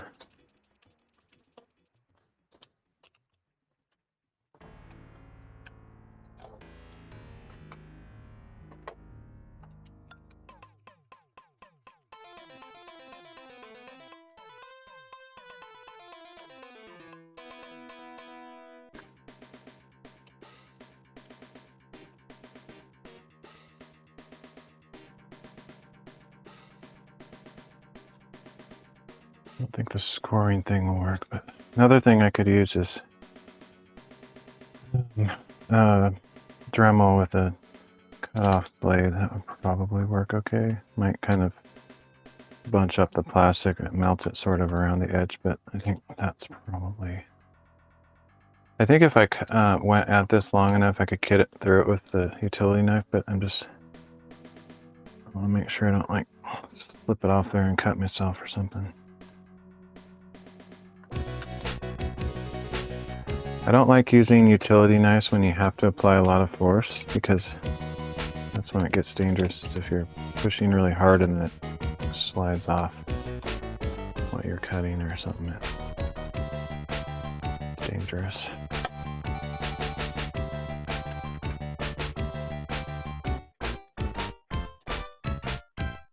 It's really, yeah, I don't think that's not gonna cut it. So let me grab, see if I can find my Dremel or something like it. It'll make a little bit of noise, but it shouldn't be too loud.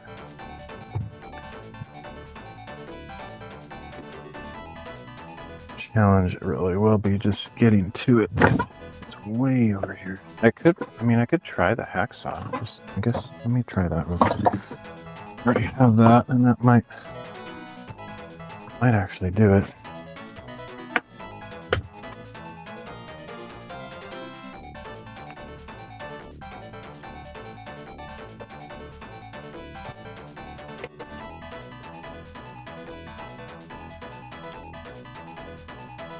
Just don't want it to crack or something.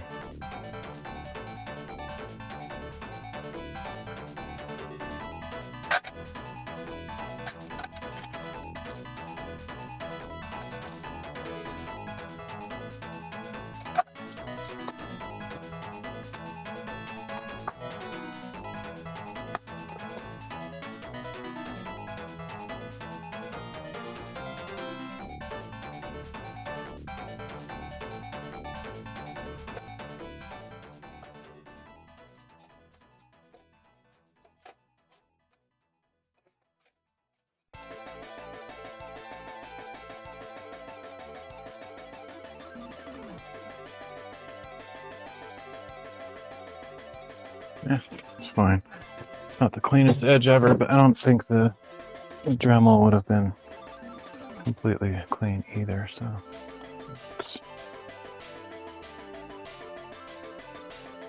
didn't shatter or crack, so that's all that I was concerned about, really.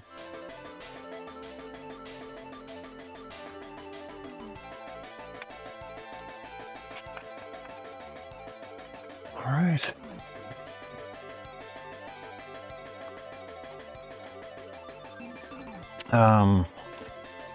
One thing I didn't necessarily think about is how am I going to get these plastic things on there if they have to slide in from one side or the other. It could be, I think what I'll probably end up doing is pulling one side off of the little metal bracket just enough to get the sliding action going on. I think that will work. All that to say, I think I can leave this diffuser on there for now because I can get it off by pulling one of the sides off, I think. Yeah, I really should measure where those screws are exactly in the center of the boards, because it would look a lot nicer if it lined up a little bit better than what I did here. I can always reposition the screw hole a little bit too if I need to, if I want to. Most people aren't going to look up and say, oh, terrible, you know, but if I wanted it to look really nice, that's what I would do.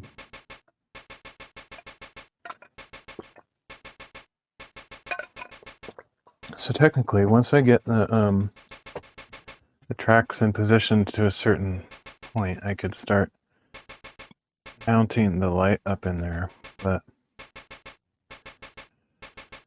I'm pretty sure I can't really finish the full job tonight because of that far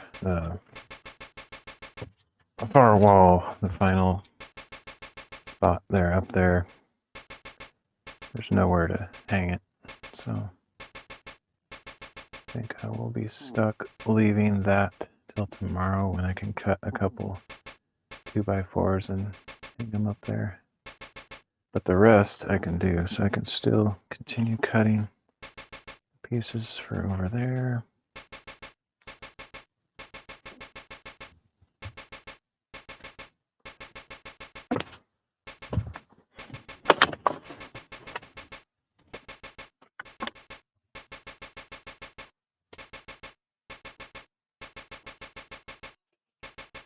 Ominous. Leaving things leaning up against other things, not optimum.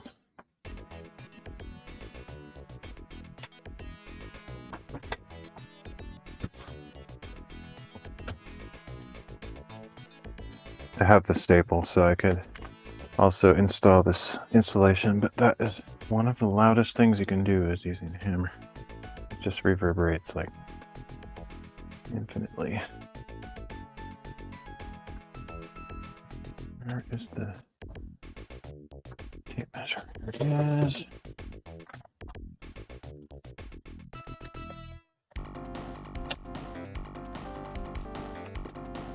"23 inches minus 4 is 19. So I need to cut a piece that's 19 inches.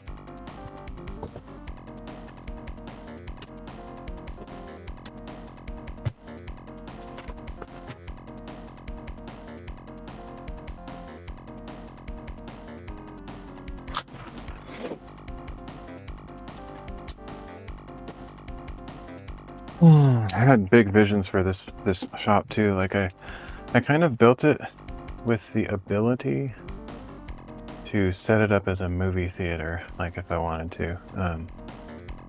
The placement of the loft cutout is, I have a like one of those movie projector screens just like on a stand, and I sort of brought it out here at one point and thought, like, where could I put this somewhere such that basically you could have it standing up in the opening of the loft, and you could have a couple people sitting up in the loft or just laying down on mattress, you know, kids or something, and down below you could have maybe like four to six people sitting down just in the shop area, so you have 2 level seating.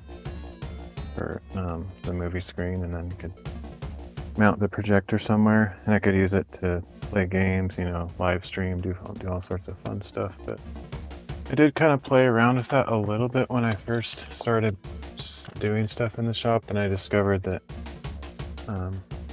for live streaming, it doesn't look that good to have projected stuff. Oh, actually, you know what? I'm not. I mean, I could put this up there, but I only have one place to mount this. I only have one joist to connect this to. So until I get the some kind of 2x4 or other blocking up above, I don't really. Hey kids, I can cut the piece, but I don't really have a good way to secure it up there.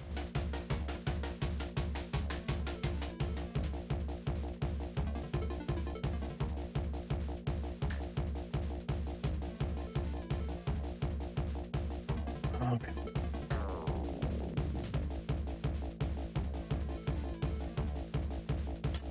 All right, so let's cut a piece that is 19 inches.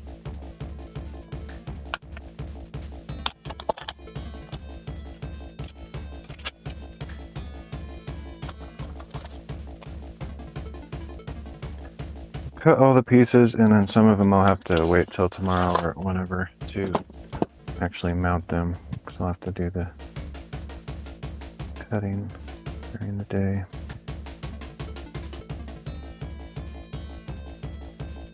I'll do as much as I can tonight,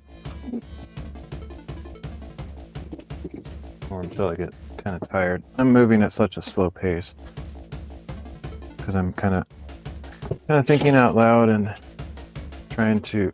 I like to take projects relatively slow, because as I'm going kind of slow, talking and thinking it through, I realize, oh wow, I'm glad I did go slow, because I might not have thought of that detail, and it would have been like a showstopper or a problem. So I enjoy just taking it easy on these things, just not trying to break any land speed records on efficiency or anything.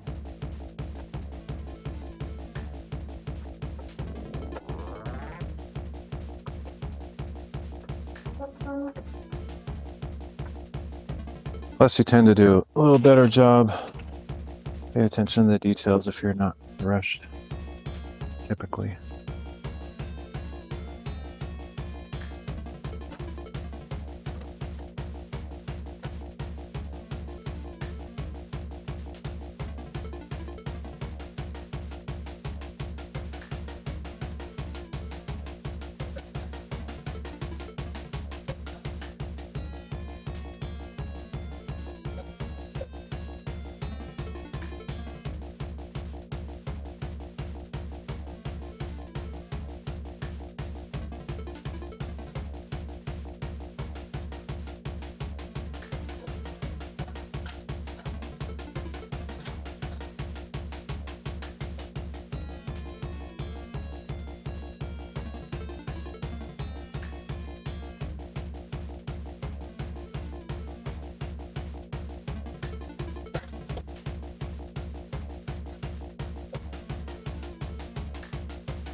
Damn, you just got jammed.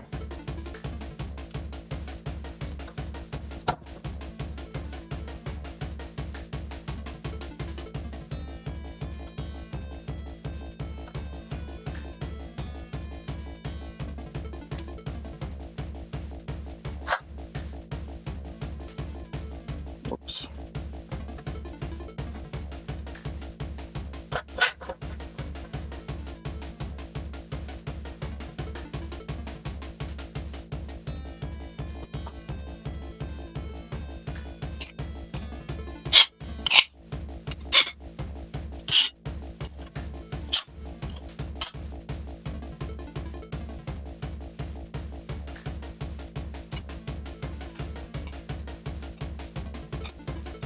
I really like any excuse or opportunity to use the Dremel tool. My favorite all-time tools. You can do so many different things with it. It's not just for like you know, building or making things in your shop or whatever. It's like you can do all sorts of crafting with it, like just I don't know, just so many things. Like if you're into making figurines or whittling stuff or just carving stuff of any sort, you can get really ornate shapes with it, just with different tool bits.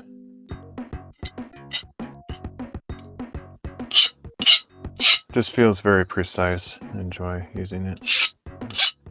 Don't really need it for this, but I could like make this look really nice and smooth if I use some of those tools, but don't. It's overkill. It's just clean enough of an edge.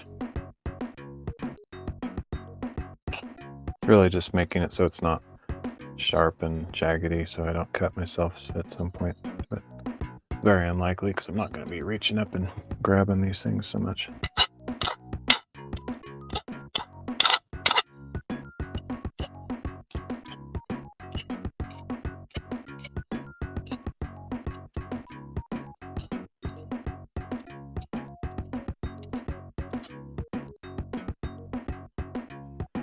Okay.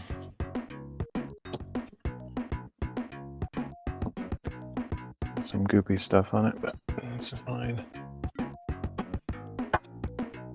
Alright. Well, that doesn't look right at all.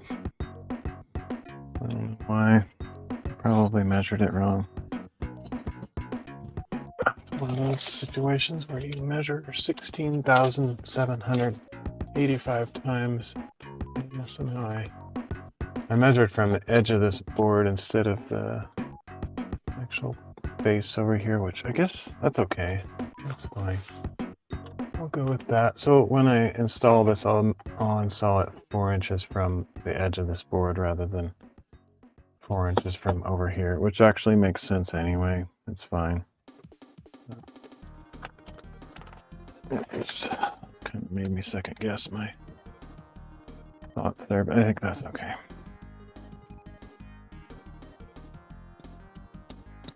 Next is going across this way, which probably isn't that important. If I install some kind of blocking up there, I'll put the blocks where they're needed, but it'll be going across here somewhere, attached to some boards that I install up there. And that will go across there. I don't know, I could do more cuts on this, but I think what I'm going to do, like, I don't know if I'll finish this. I might just kind of get either bored with it or just be like, I want to take a break from this and do something else. But I think instead of working on that part that I can't really finish until I have the boards up there, I'll come back over here and work on this area. This is definitely something I can do easily. Why does that look completely off? Well, that's not straight even. It's this. But I had the gimbal in the wrong mode though. Yeah, it should be straight.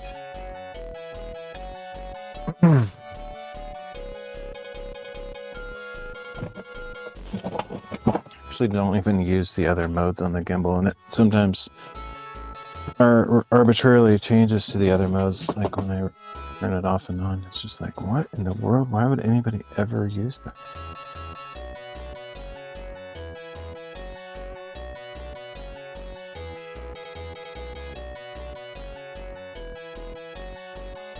Okay. Oh, I'll measure this time. Let's make this look good.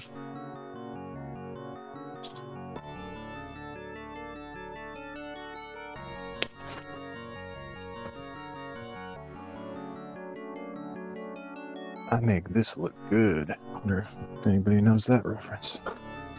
Difference between you and me is I make this look good. Okay.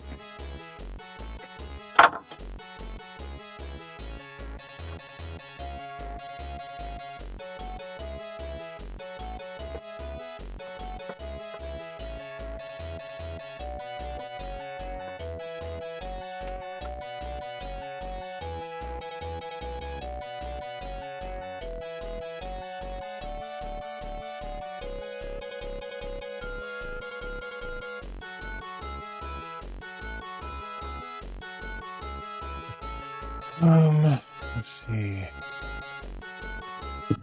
Figure out how far apart the screws should be.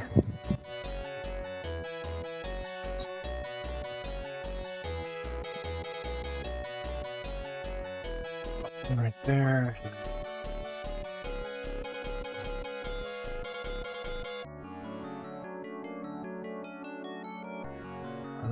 Let's see how far over I went on that side. Oh, I'm gonna have to mirror that. Let's go here. That works.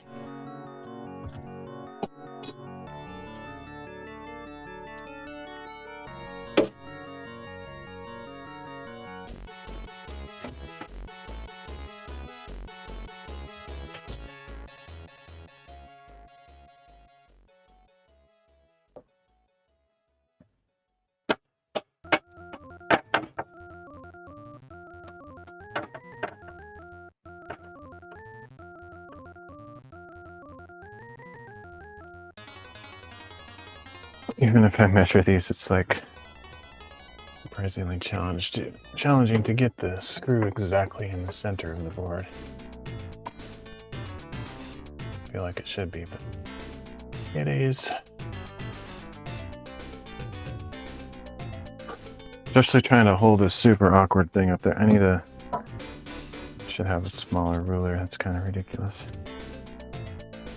I'll just use a tape measure, even though I despise tape measure. I hate them.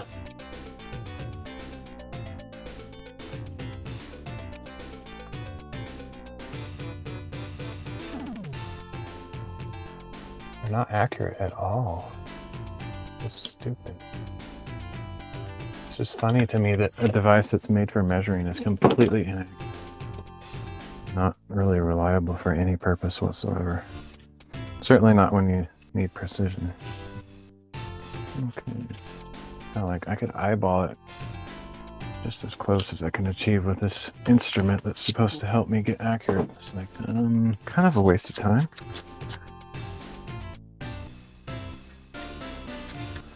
They're good for approximating long distances. That's about it.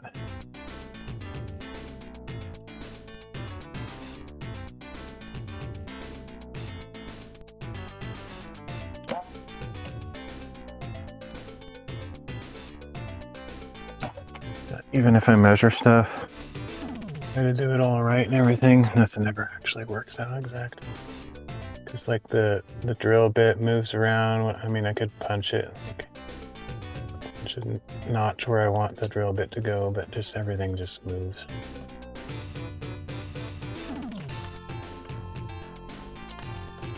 Should be decent. Close enough.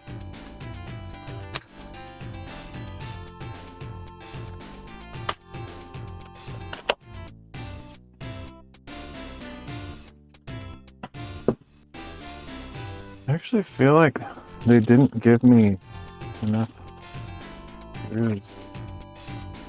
There's a second bag with more somewhere, because I think there's probably enough of these metal brackets, but it looks like the number of screws is not matching.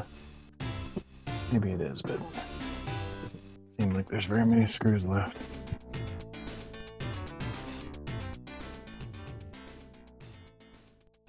I did break one though, so that's a thing that happened.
Where did I put that?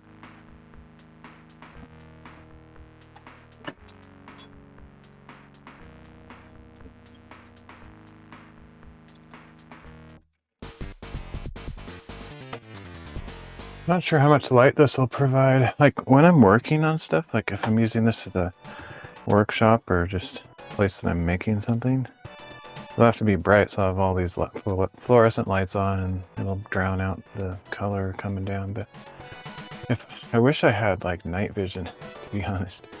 But I love dim light. I like, that's my preference. It's not to have all these blinding white lights everywhere.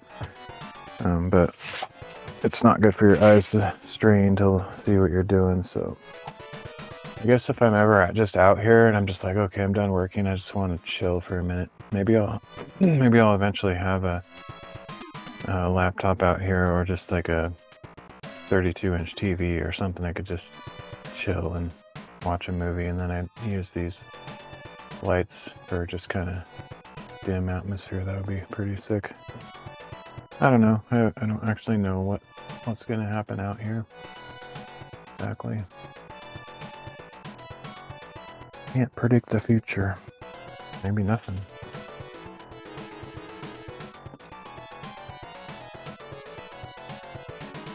Maybe I'm preparing this for somebody else.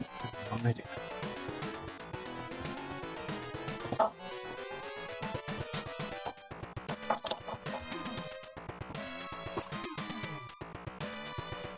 Maybe it'll all get torn on down.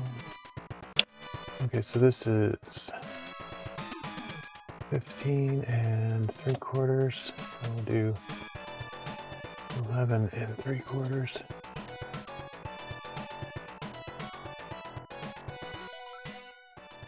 There's a certain amount of variability to this, or just arbitrariness, because I am going to install cement boards on all 3 of these walls and potentially tiles on top of that, which will push the walls out a little bit. So 4 inches is fine, but it won't be exactly 4 inches in the end because of those factors. So it doesn't matter though. Just kind of an arbitrary decision. Let's double check that. 15 3/4 minus 4 is 11 3/4. So let's cut this to 11 3/4.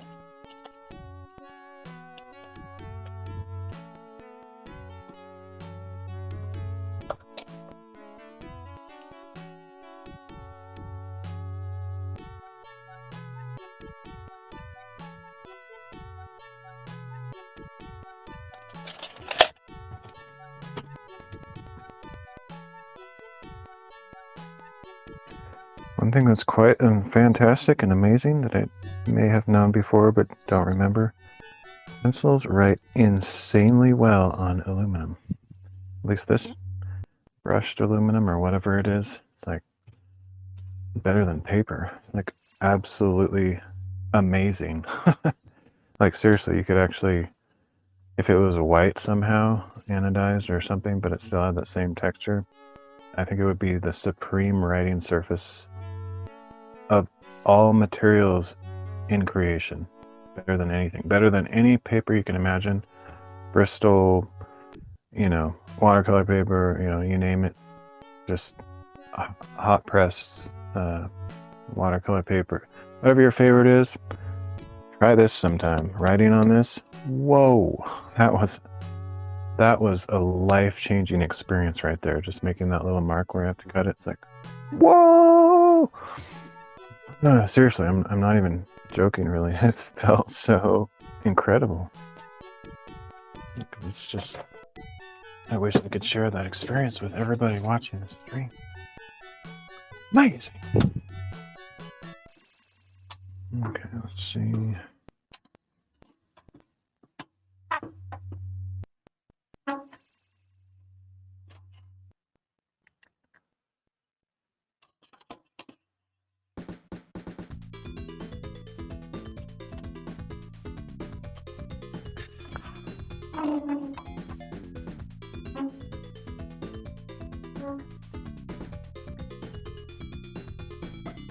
For some reason this metal shelf over here isn't quite as good of a clamping point as the other one was. You can see why it's a little different shape. But it should still work.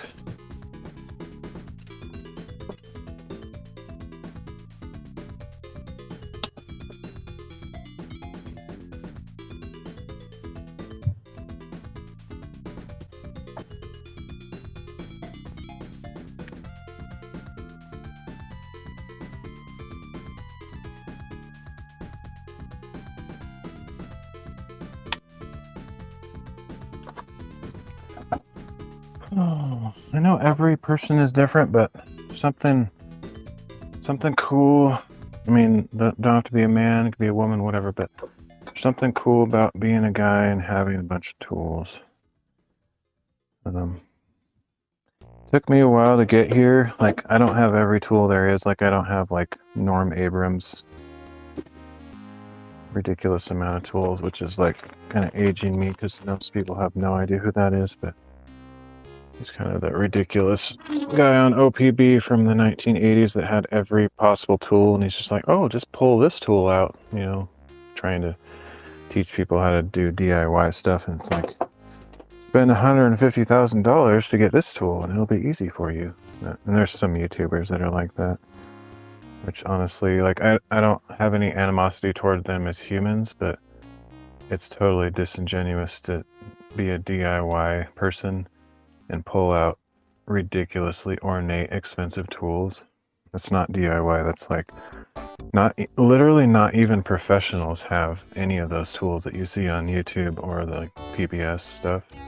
They pull out these special tools that only the most like highest production cabinet makers might have. Completely absurd. I don't think you'll ever see anything like that on my content. Like, I use pretty rudimentary, basic, cheapo stuff. And if you see me with a tool that you don't have, you shouldn't be envious, because I literally buy it like secondhand or like at Harbor Freight or Walmart or something. It's all like the cheapest stuff you can imagine. I don't buy like expensive, high quality stuff.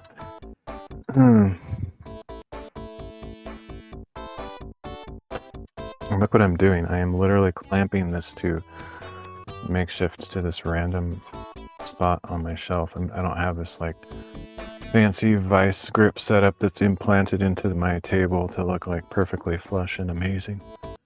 I'm just literally winging it. This is true DIY, 100%.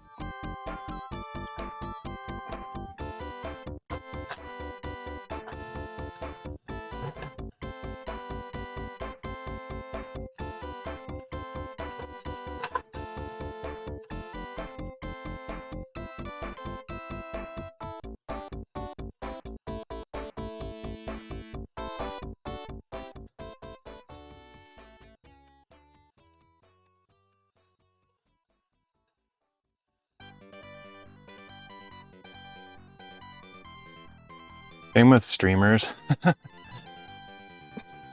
Like, there's, not to name names, but like Harris Heller, I think, Alpha Gaming. There's guys like that try to be resources for streamers, but they like, just buy this $10,000 camera with a $40,000 lens and you can look as good as me.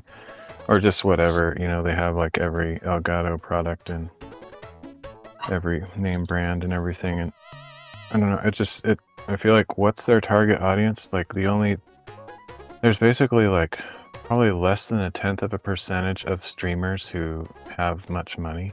I'm talking about a very poor clientele overall. Like, if they're trying to do it professionally, full-time, like, the majority of streamers don't have money. If they do, it's because they have a second job, you know, and they just do streaming as a hobby. But generally speaking, streamers can't afford, you know, thousands of dollars worth of equipment, myself included. So to see all these video product reviews of these products that cost even hundreds of dollars, to me is absurd. Like, I can't justify buying any piece of gear that costs several $100s. That's just like, really? Nope, that's not happening. I just find it funny. not practical.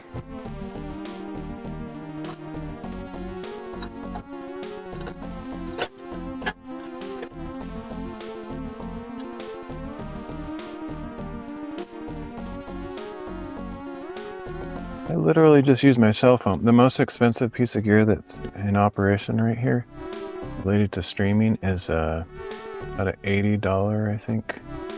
Might have been as much as $100, but a gimbal.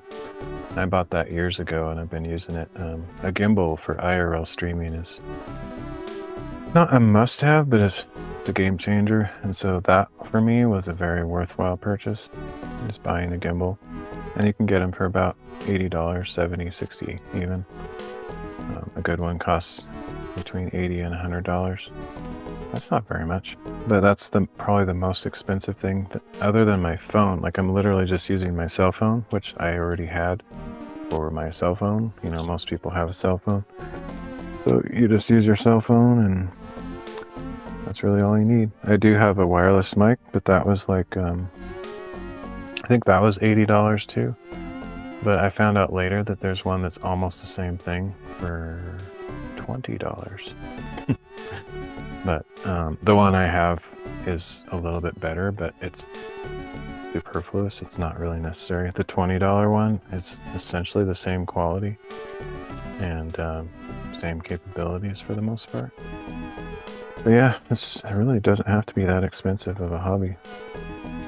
And then all the other stuff that I have, you know, all the tools and all the other things has nothing to do with streaming. I just happen to be into having some tools and making stuff. But that's not related to streaming career, which I don't have a streaming career. I just do it for fun.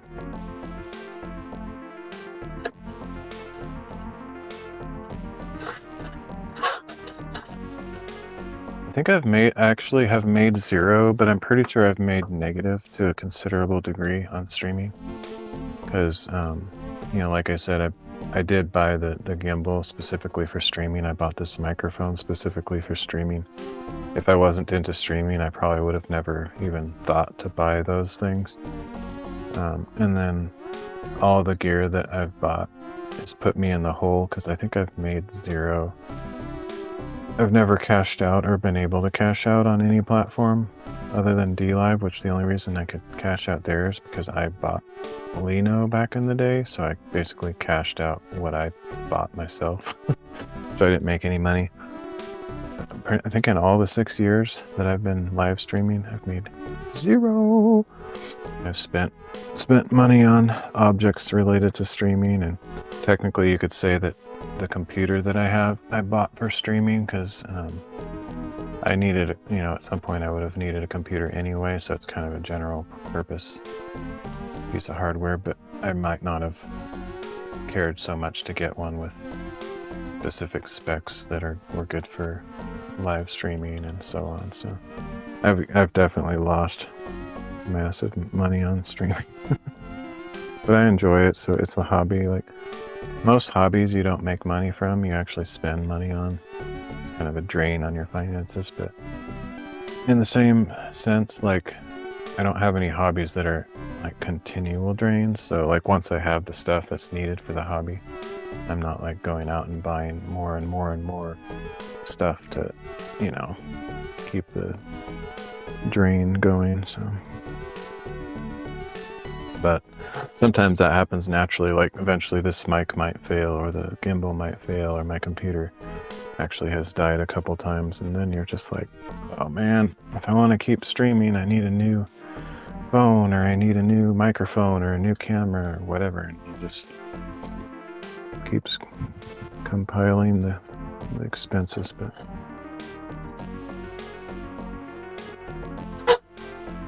I'm using a lot of the same gear I used when I first started, though.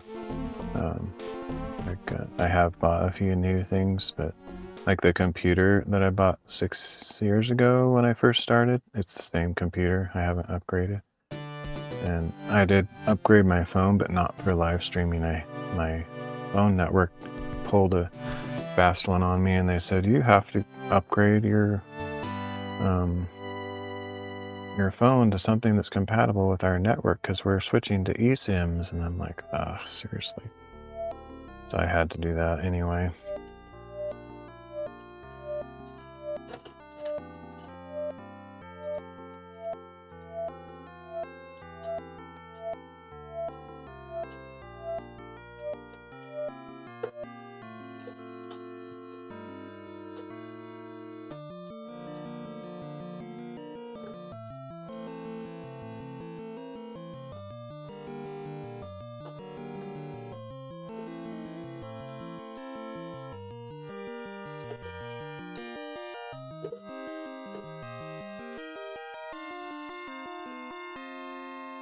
I knew how loud all this was. I think it would be fine, not that loud, but I have a window right there behind the camera that I have open to let some air in, and that could also be letting these noises percolate through the neighborhood. I wish I just knew, because then I would be like, oh, I can't hear a thing. I can use like table saw inside here and nobody can even hear it outside the door. You know, that's unlikely, but possible. If I could test that someday, I would know, and then have to worry about it. But pretty sure it's fairly audible out there. Too loud. If somebody heard this particular noise too, they might snoop around and wonder what's happening, because it's kind of a weird noise.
It's funny, right as I said that, I thought I heard something out there, so I went to go check it out. One thing I could probably test is like turn some music on in here at a certain level, and then I could walk out there and see how loud that is.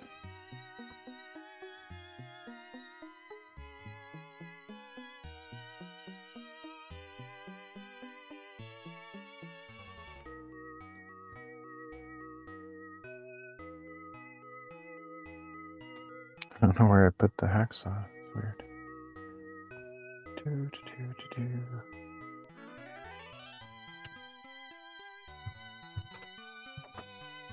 What? I always do that. Whenever I get distracted from what I'm doing and I have to like put something down, I always put it in the dumbest place. It's like, what's wrong with me? I don't think I took that outside with me.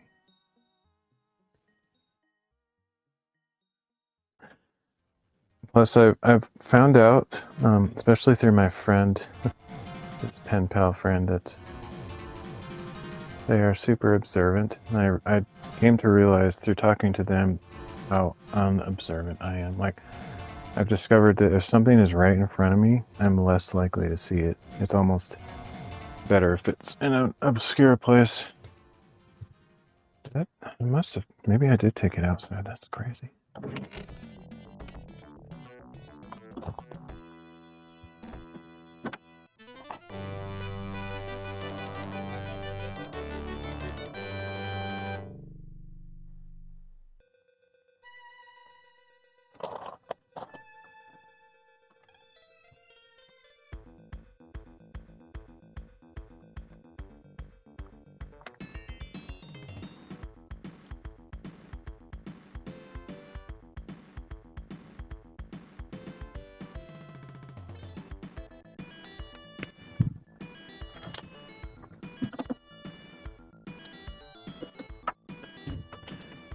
Got the creepy sounds of the night going on. Oh, there it is. Oh my. That's like the most insane place ever. Literally hidden from view.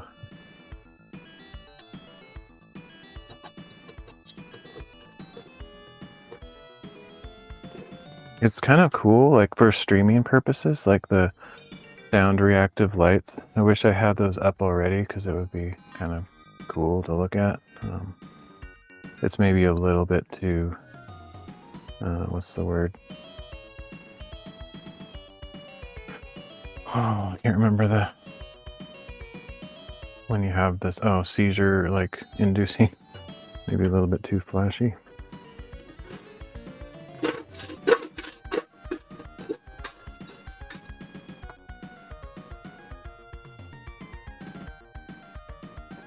I would have done better with this if I did it on the other shelf. This has like a curved top to it, so it's not very good for these.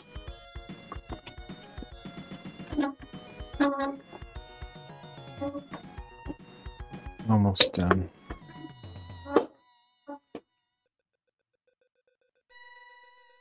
Technically, I do actually have a vise, even though I said I don't have like all the fancy stuff. I have a super old vise that my dad gave me, but it's over there on the work tables, and I decided to do the work over here, so I'm just kind of, like I said, winging it with what I have.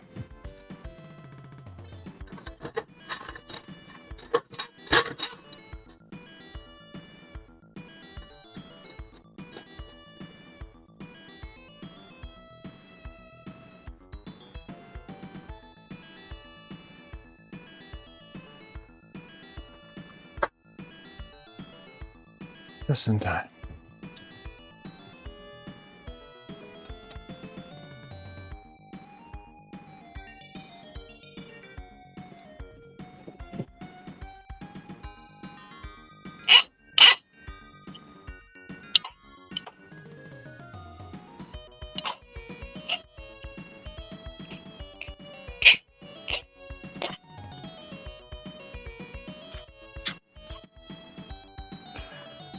That's the left toilet piece, and then this is the one I think it's the right length, probably.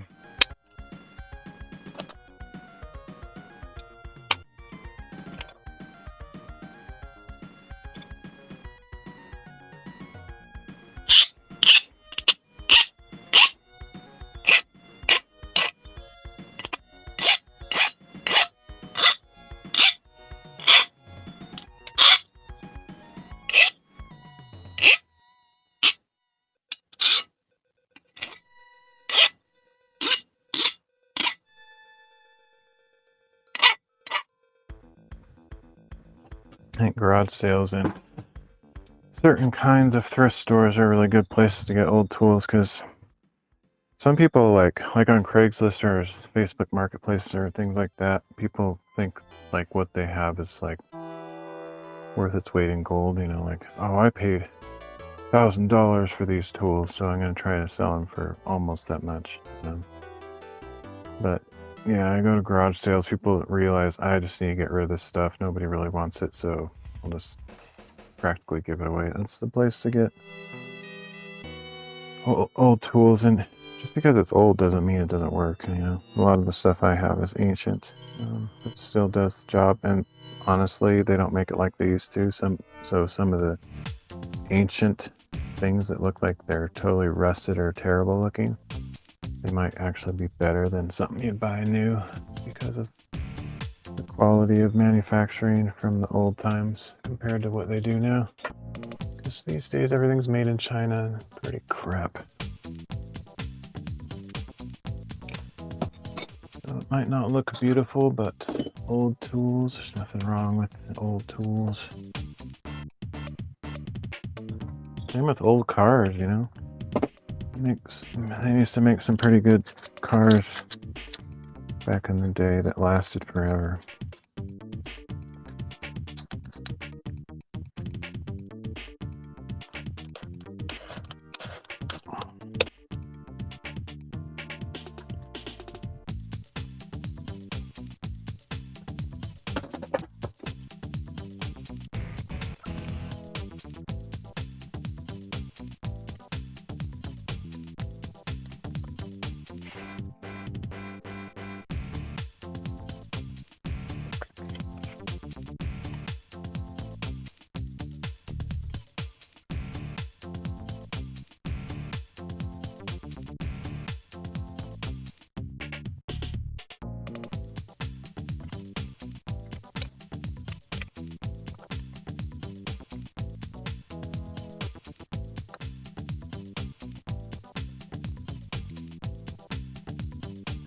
I don't have a clue where that's pointing at us right now.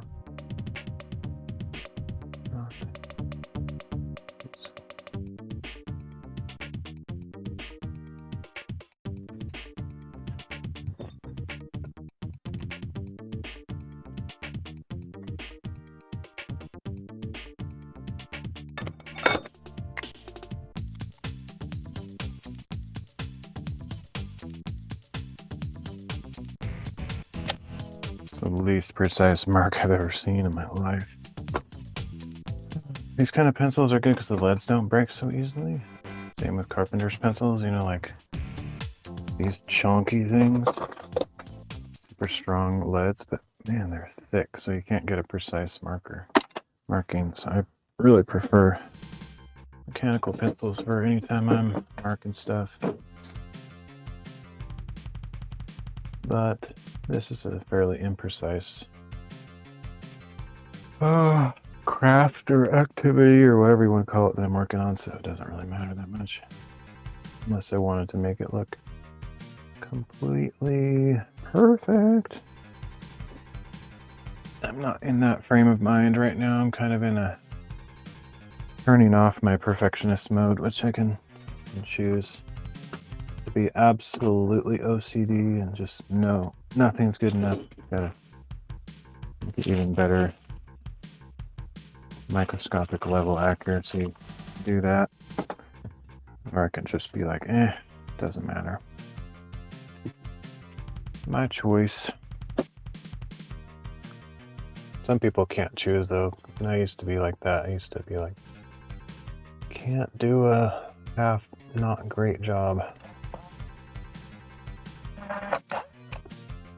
Funny thing is though, even when I turn my perfectionism off, to some people's eye, my lazy, more laid back mode is still pretty high level production, you know, decent job. I don't really do incredibly sloppy for any situation.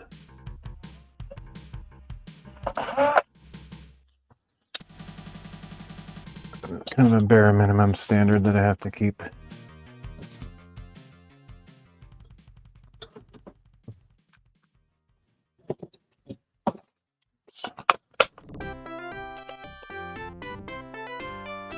But don't judge it by the speed, because if, man, it's slow.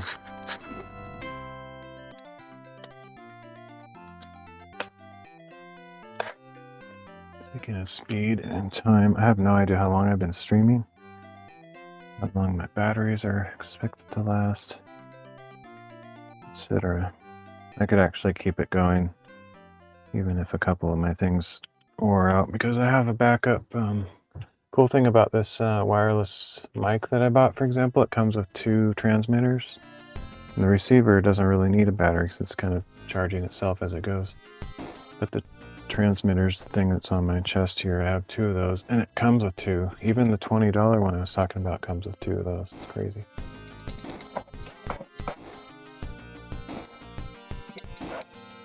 So you can swap one out, charge it while you're using the other one, and they charge 5 times faster than they drain, so you never run out.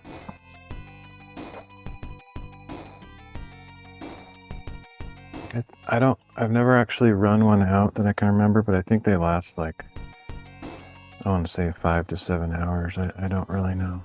If they're fully charged, I think they last quite a long time. I did a 4.5 hour stream, was it yesterday, I think? And it didn't run out for that, so.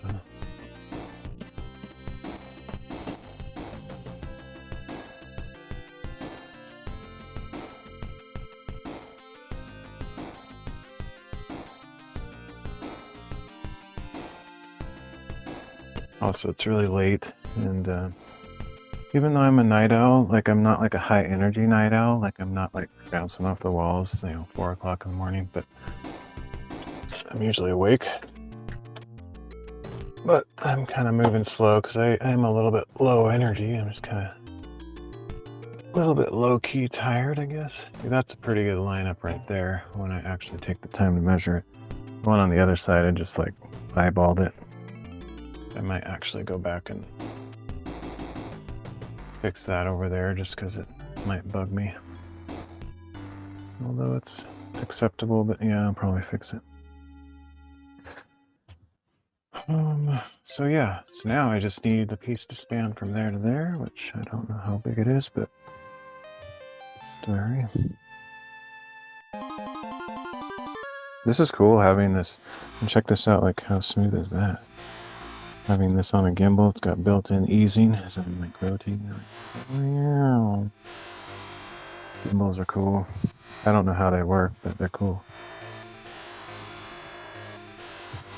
I also need to cut the plastic. Which is not that big of a deal, but seriously, this is an experience. I wish I could communicate this, but check this out. It's just like this. Look at that. I mean, look at how well that writes. I don't know if I'm in frame. I'm not joking at all when I say this is the best writing experience I've ever had in my life. And I'm a lifelong artist. I know a lot about art materials. This is the best pencil to medium experience I've had in my entire life. It's way better than any paper. It's unbelievable. Like they should literally sell an art. Maybe they do. I don't know. I've never seen it myself. But like they should literally sell like brushed aluminum or whatever this is. Sandblasted aluminum just has the tiniest bit of. I mean, it's not shiny basically. Like it's whatever that is. I don't know. They should sell a plate of that for an artist to use. It would literally, I mean, it would be very expensive, so it might not work out except for people that have lots of money, but it's amazing. It's actually shocks me how, like if you want satisfying, you watch those like YouTube videos, you're into like oddly satisfying. Like I'm literally telling you, that's the most satisfying thing I've seen in a long time. Is writing on this aluminum surface. Hey Reef Daddy, thanks for the follow. Might be the first, I'm guessing from that username that you're not an actual bot. I've had so many bots lately. Very few real human beings coming by. Alright, so let's figure out how long this needs to be. Got distracted by the pencil. Incredible pencil experience. Let's see, go right to the edge here. Unbelievable. Like you could I don't know, it's just amazing. I wish you could experience how good that is. Okay. I'm over it. Not really. Okay, I'm gonna switch over to this other shelf for the clamping because speaking of satisfying experiences, this clamping to this shelf ain't no good. However, what I probably could do instead is clamp it down further. Probably have a better luck with that. Right about there, I'd say.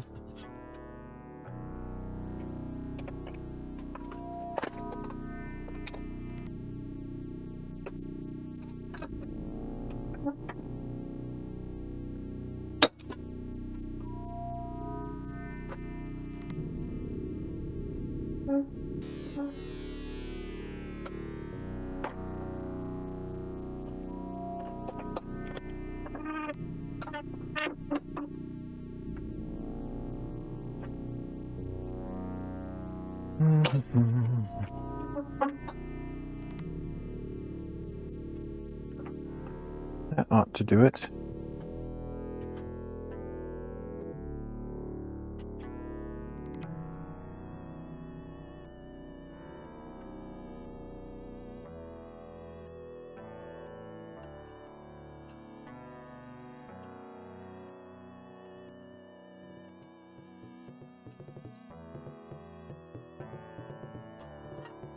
Oh, I hate that squeak.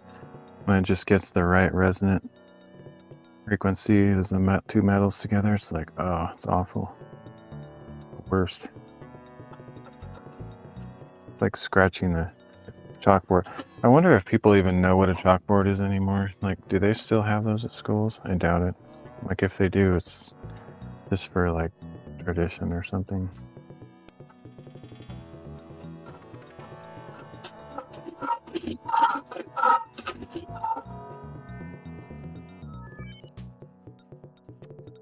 Okay, I think this blade actually is beyond its proper use. I mean, like, I should switch it out. I've maybe never switched that out. I don't know. I don't use a hacksaw that much, to be honest. So most of the time I prefer using a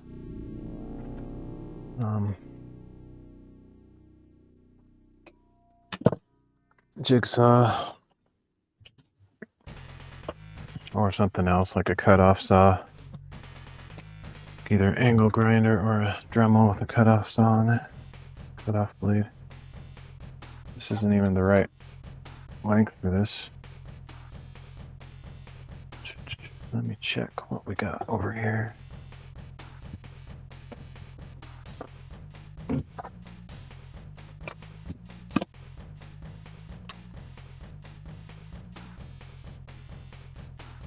Like that'll do it.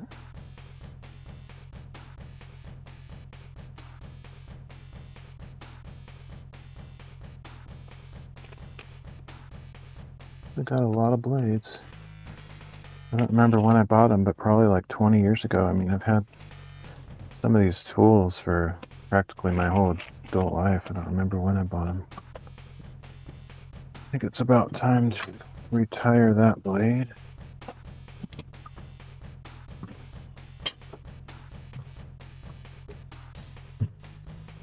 Seriously, wouldn't surprise me if that's the only blade I've ever used on this. I kind of recall possibly changing this out before, but it's been so long that I don't know for sure.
Even these replacement blades that I have look old to me, like just the design on the printing and stuff. Like I'm sure I've had these for ages.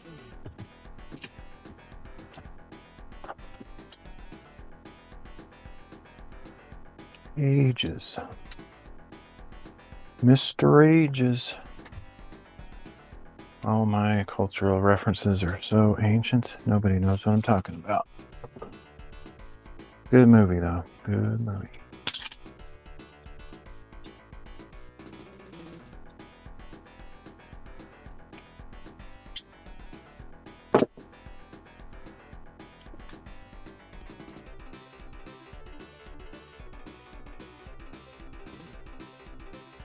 I've installed these so few times, I'm not sure how to verify which way it goes. Attached to handle and, okay, that's good information. That's kind of what I was thinking. I can sort of see the direction of the teeth. Just barely.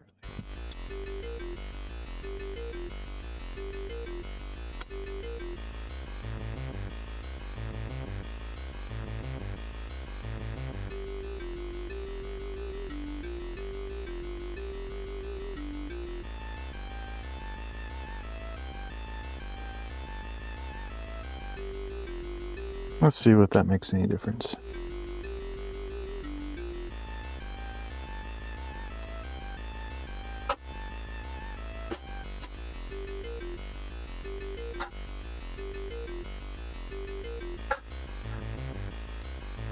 Makes it louder. And more friction, more resistance.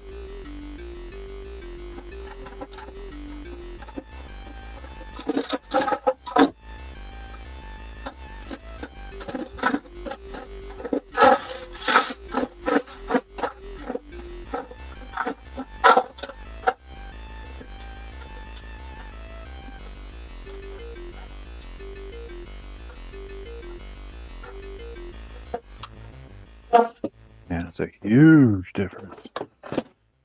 Cut right through that. Super loud though.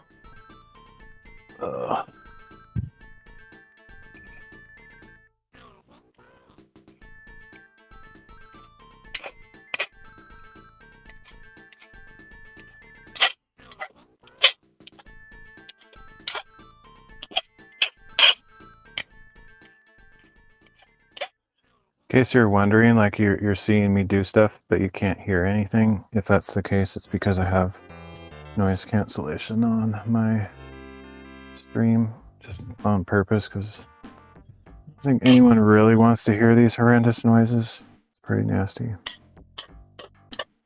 Some people might like that, but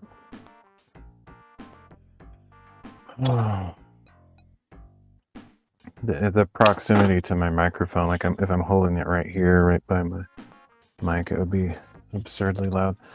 And the power tools, like when I'm working with the table saw and stuff like that, it's bad. It's really loud, like so loud that it can damage eardrums and stuff. So that's why I wear the ear protection. Not sure how much that comes through on the stream. I mean, it doesn't come through really at all when I have the noise cancellation on, but I don't know what it would be like if I didn't. It would be ridiculous, that's for sure.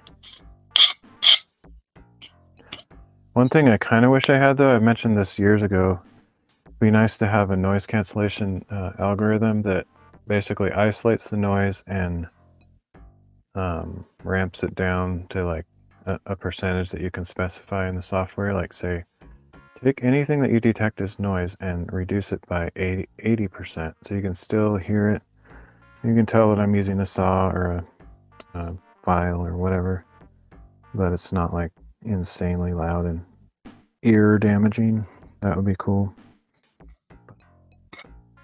I don't know. There might be a way to do that in OBS, but actually, I mean, I could figure out a way to do that. You could duplicate the audio, isolate the noise, and then, yeah, I think there's a way to do it, but probably be a little bit of processing overhead.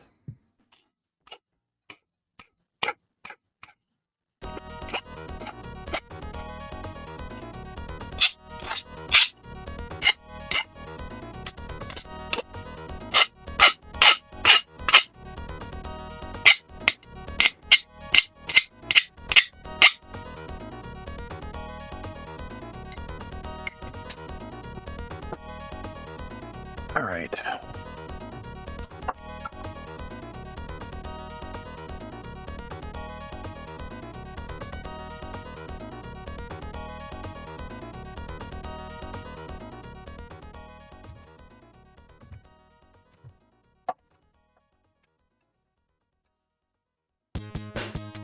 Pretty spot on.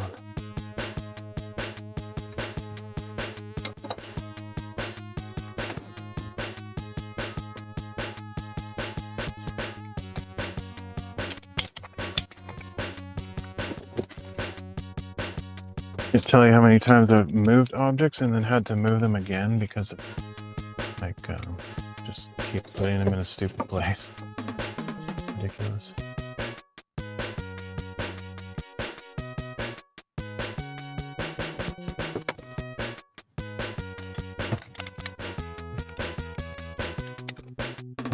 Oranges.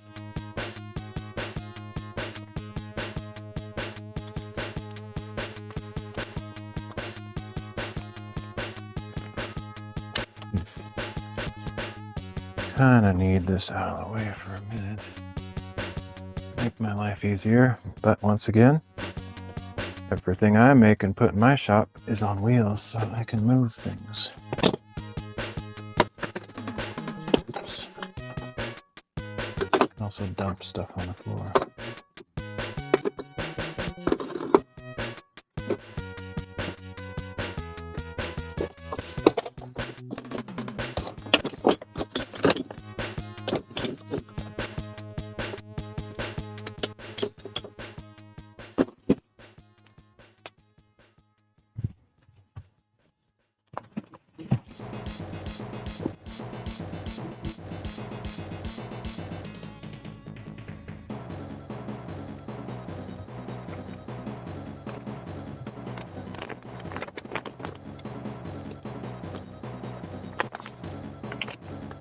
I didn't notice that. That's kind of cool.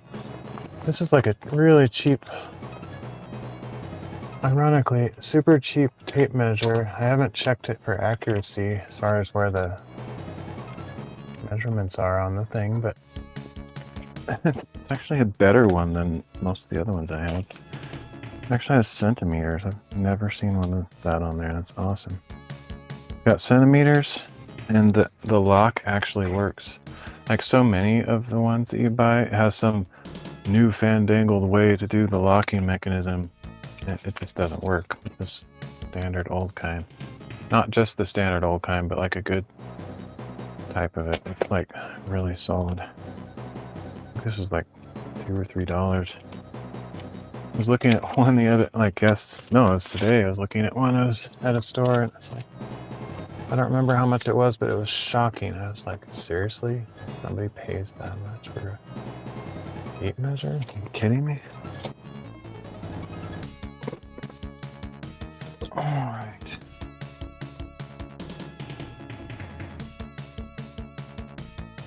Okay, this is not necessarily ideal right here.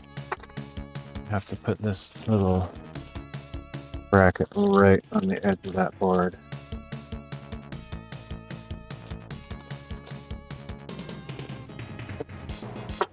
We're gonna make it work.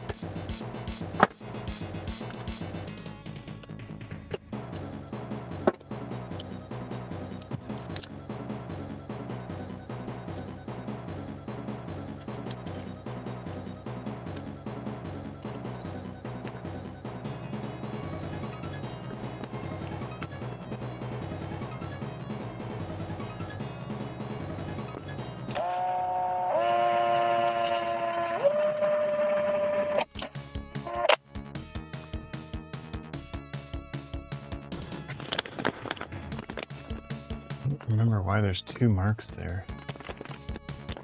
Which one is more accurate? Can't tell. That bugs me right there. That's enough to drive a person insane.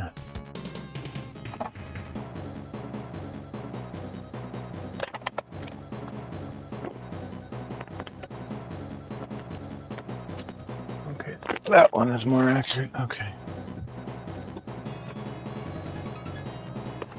Kind of what it looked like to me. Just I wasn't quite sure.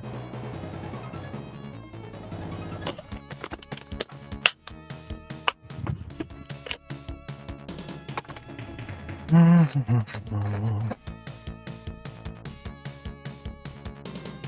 don't know if I'm gonna do the tiling stuff at all today. It's really late, and I don't know if I'm gonna stay up all night or something. Getting to that point where it's already all night. What's my battery doing? Yep, that's crazy. My battery is at 100% basically. I have one of those phones that stops charging at 80% to save battery or something to keep it from, I don't know. Anyway, you know what I'm talking about probably. And it's at 79%.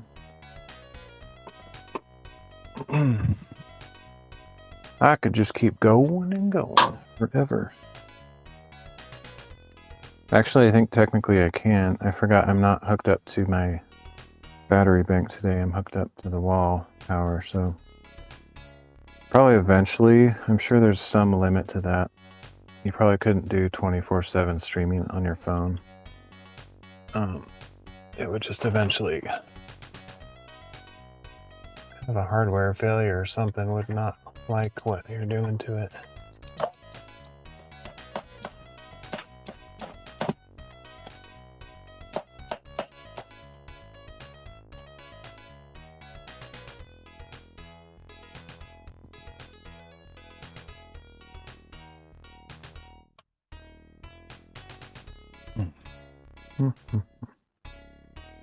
I am moving very slow today, though, that's for sure.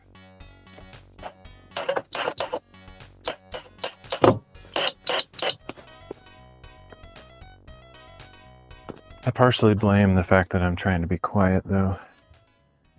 Wasn't concerned about noise, I'd probably go a little bit faster.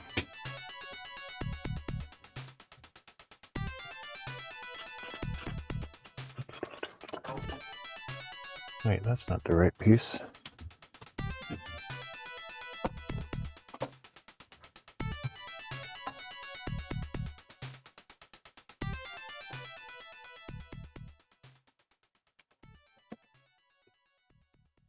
Ta-da!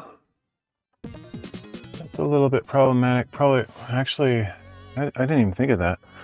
I don't have any kind of end pieces or connectors for the corners, but I could just miter off either one of these sides to make a joint.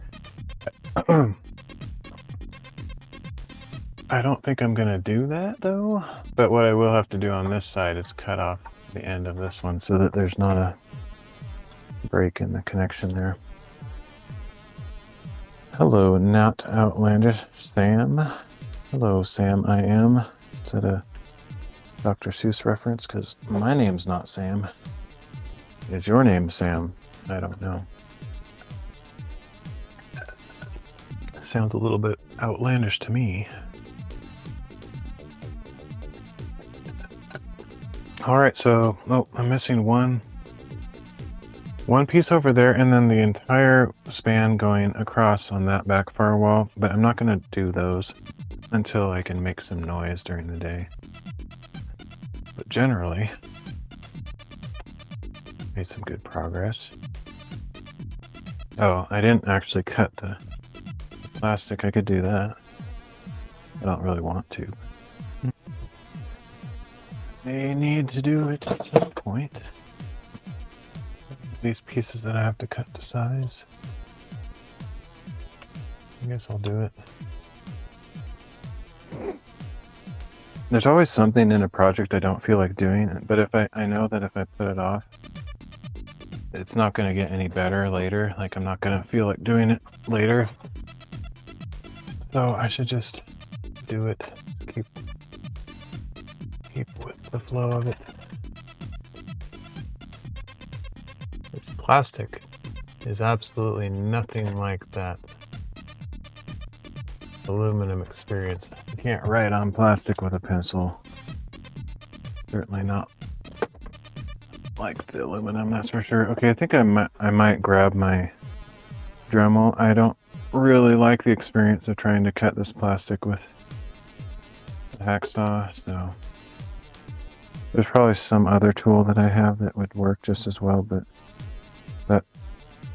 I feel like the Dremel is the best thing I have that I can think of, so grab that and be right back. I have more than one Dremel somewhere. I don't know where it is though, but the one that I know of and have to get is like very inconveniently located. Ugh.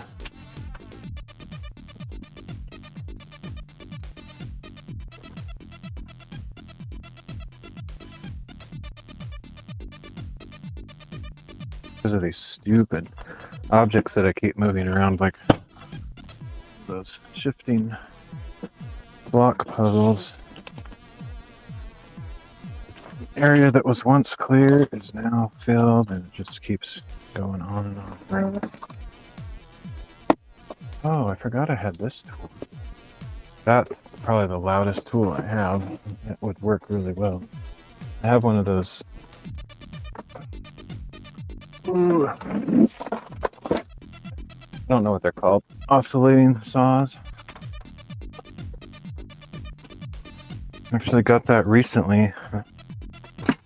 My mom bought it, I think, because I needed it for a project. It's actually kind of nice when you have like little random projects that you need a tool for. That's kind of how you build your collection of tools over time, is just project at a time. Oh, I need this.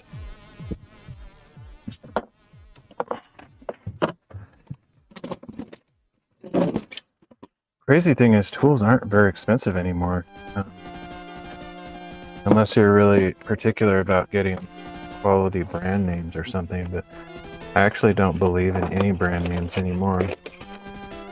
They're all basically a reseller of Chinese factory-made stuff. Even the best brand names out there, pretty much all made in China, so why pay more for something if they're all kind of the same thing?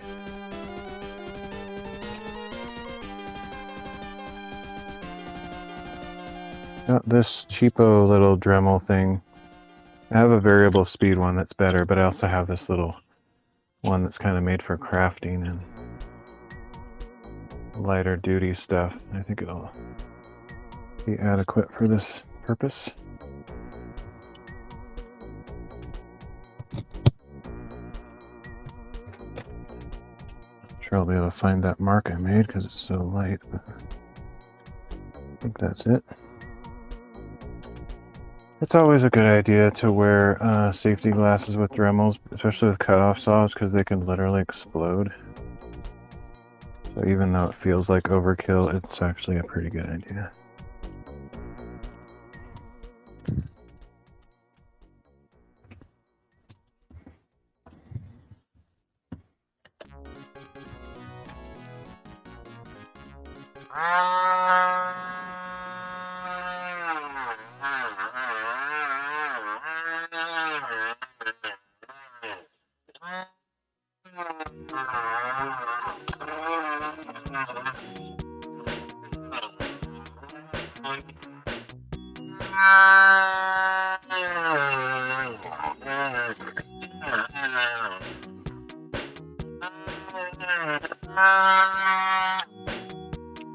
So yeah, the problem with cutting plastic with any power tool pretty much is that it kind of melts the plastic and makes kind of a messy cut.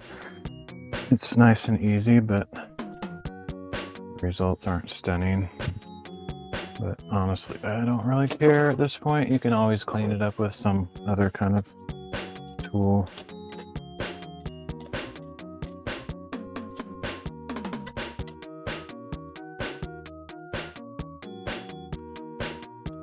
Looks pretty good with the file afterwards. I also have some of these smaller files that I could use to get really fine results if I wanted to. Just these kind of things. I don't use them much, but it's actually just what's needed for this kind of scenario. You can get really clean edges with these kind of things.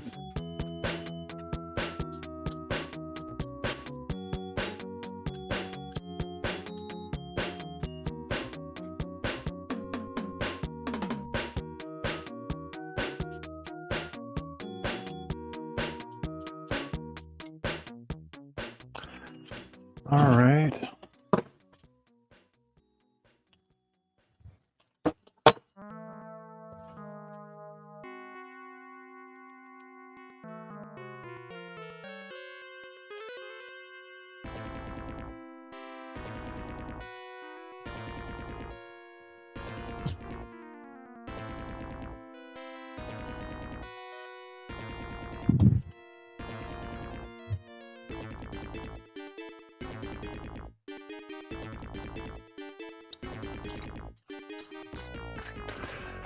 I'll have to take these back off anyway, but I'm just going to put them in place so that it just kind of helps me remember which pieces I've cut, what I still need to do.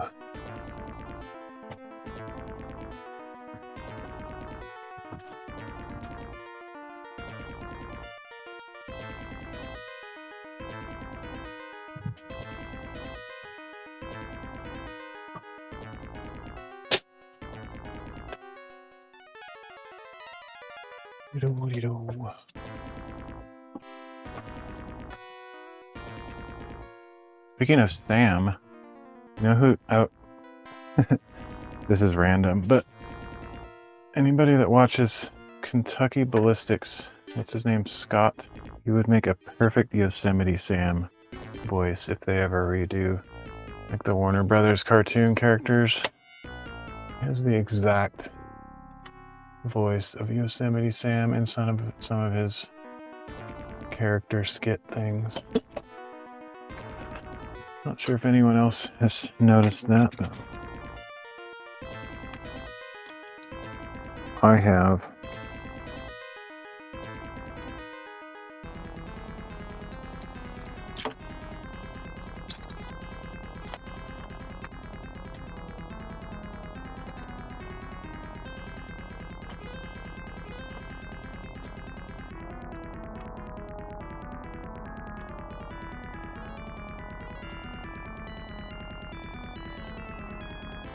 Okay, next.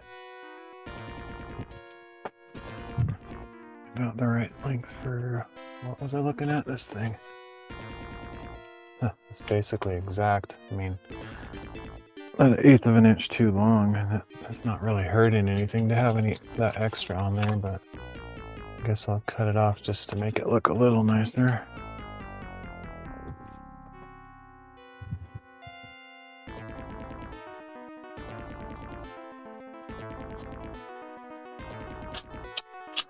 Well, maybe I didn't really think of it, but depending on how Twitch does the chat, storing chat messages, maybe somebody else came by my channel earlier that had the name Sam. That would make more sense. I don't think there's anybody else on Twitch though, currently. I haven't had any recent messages. The last one I had was Matt JV.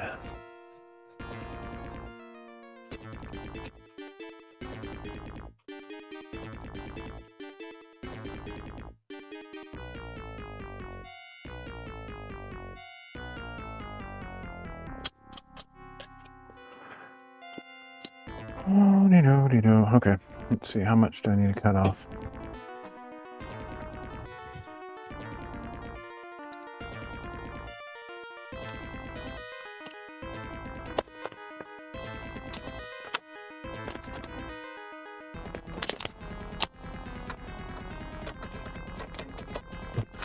One of the things that I'll enjoy, I'm having a friend come over pretty soon, which I get very few visitors, so it's always fun to see anybody. So very little human contact these days, but one of the things I'm anxious to show my friend, because he does programming stuff, is all the silly scripts I've written with AI, which I think he'll be somewhat interested. Oops, what did I just do?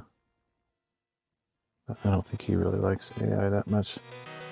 Most programmers don't, but I'm kind of like having fun with making a bunch of stuff, so can't wait to show somebody all my scripts that I've made. For most of it's related to live streaming, content creation, kind of time-saving stuff.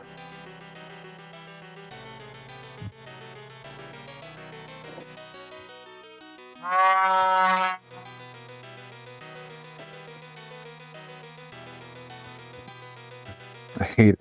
One of my pet peeves is when my bandana gets messed up.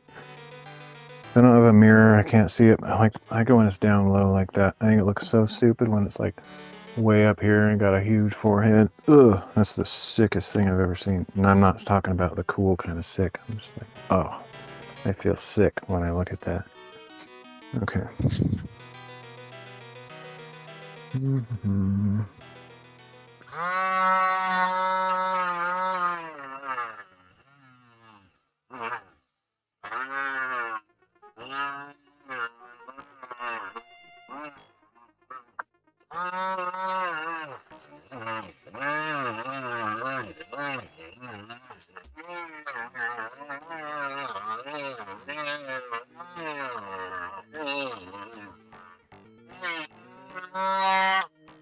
This little guy that doesn't have the speed control, very low powered torque, so you can't really do any significant jobs with it, but it's actually kind of, like I said, made for crafting and gives you a little bit more fine-tuned control. Like, you can't really dig into something, so you're not likely to overdo it. So that's kind of nice in a way. But I also have obviously a more high-powered one.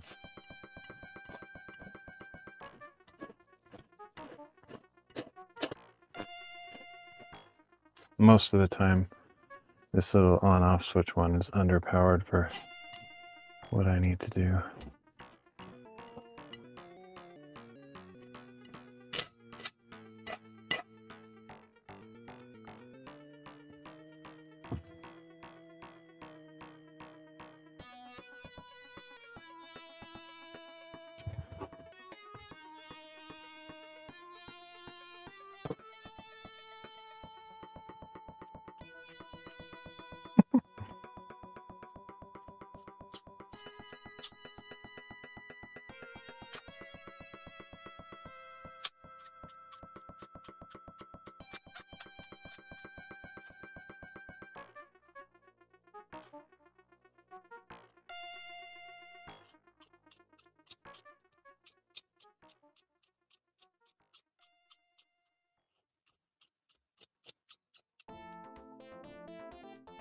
Nice.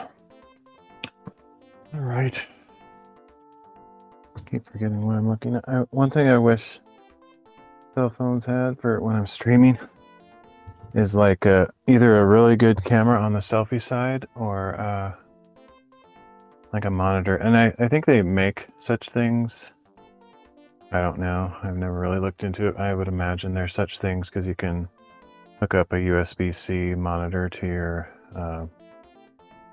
phone that works like a HDMI converter thing. I would imagine you can probably attach like a second monitor, or actually another way to do it would just be to have either a second phone or a laptop nearby that's showing what that screen shows. But anyway, I can't see what I'm pointing at unless I get like behind the phone. Never really happy with the selfie camera on any phone, really. Just knowing the fact that the main camera on the back is better, it feels, I don't know, I just feel like, why would I make it look worse, basically?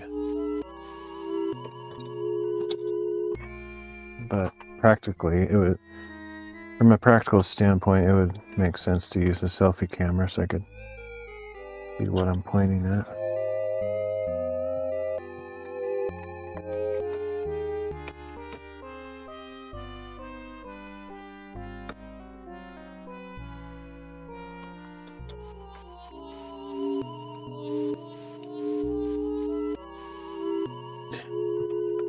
I think I will have to trim a little bit of the overlapping piece there, and I could do the miter thing, but I feel like doing that miter cut is just overkill. Like, it would be pretty good. I mean, it would look really nice, but I don't care enough about this to make it look that good. Like, really, I don't.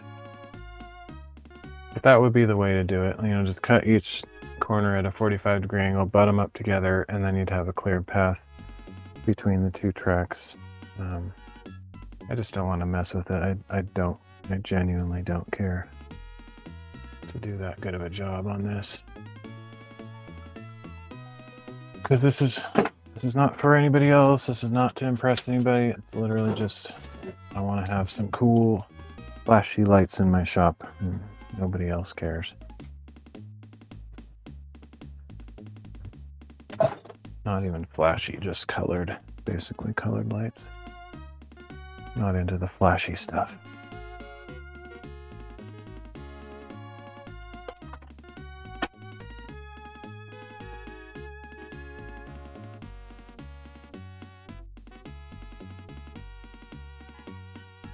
I love that. It's so smooth. Like, if I leave the tripod aspect of this thing like unlocked, I can just like swing it around all smooth like. I think I might have to like keep the stream going for essentially eternity, because I feel kind of my conscience and my ethics are telling me I have to do something related to the stream title. So far I haven't. I will give this a better description on YouTube, Rumble, and Odyssey after the fact though, because definitely not, I've hardly done anything relating to the tiling that I was planning to do. But I might still do it at the end, but probably the majority of the time spent will be on this lighting scenario.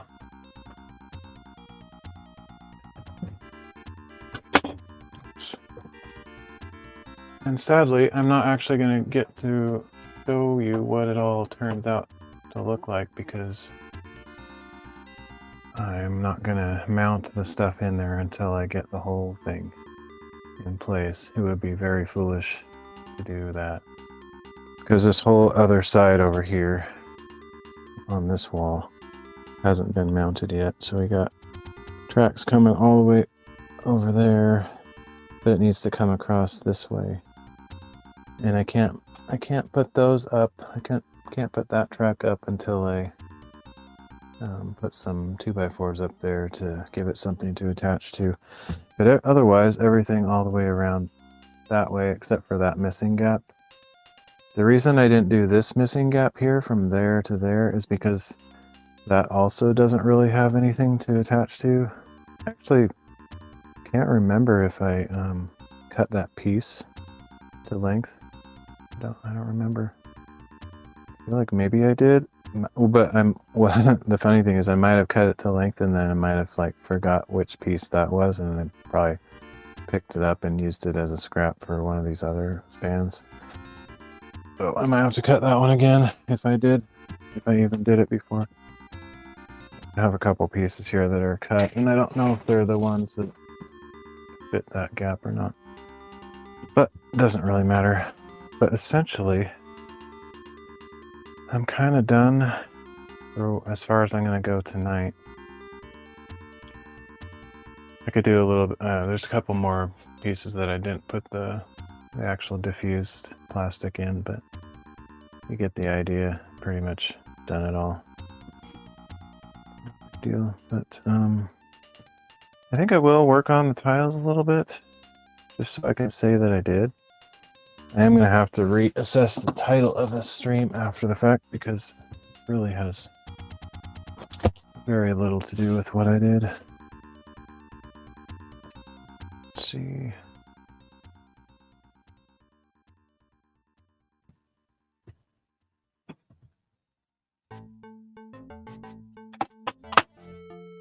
But I'm going to change that. I'm going to redeem the time. Going to switch over to tile cleaning mode.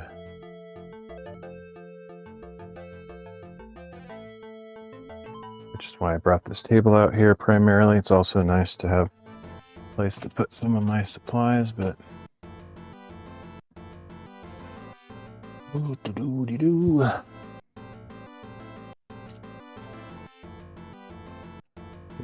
I don't really need any of these tools for this next project or next thing.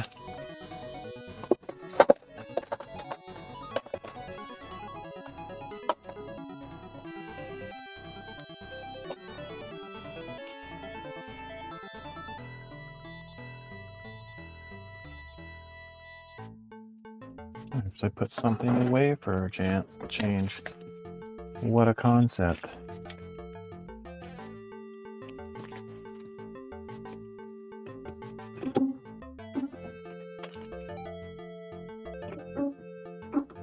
But in case you didn't see this before, it's pretty nice to have those open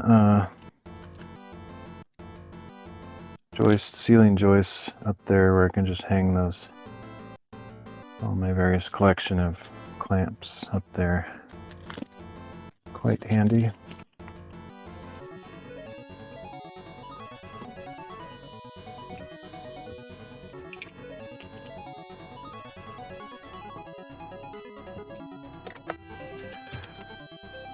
Okay.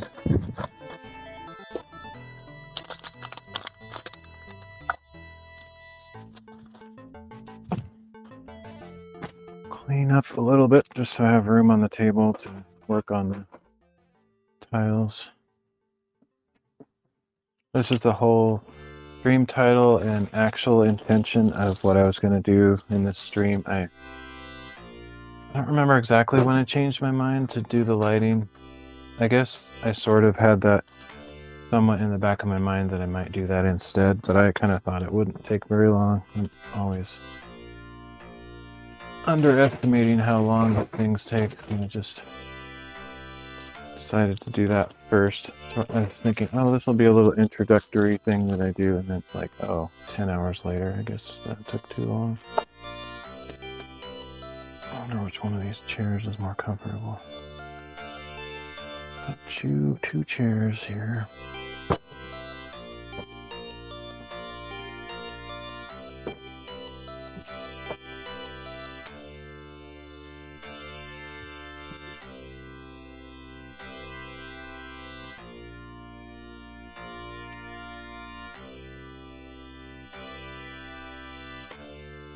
I need a proper garbage receptacle in this place. I don't have one. I've been using like a bucket, a 5-gallon bucket on and off, but currently I'm just tossing stuff on the floor.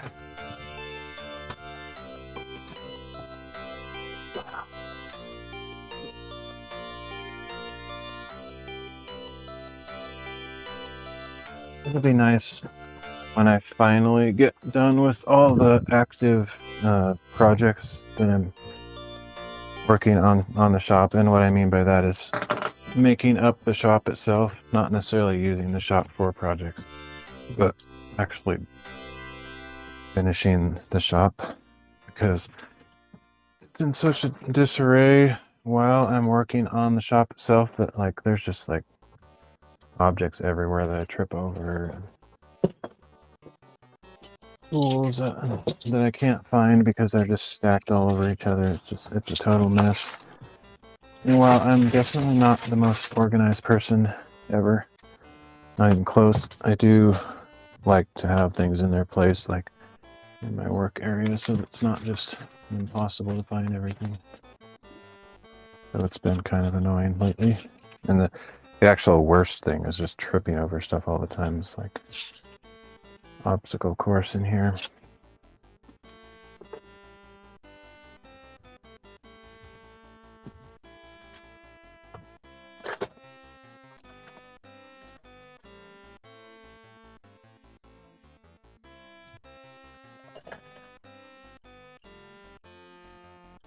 I'll do a little bit of cleanup just so I don't go insane.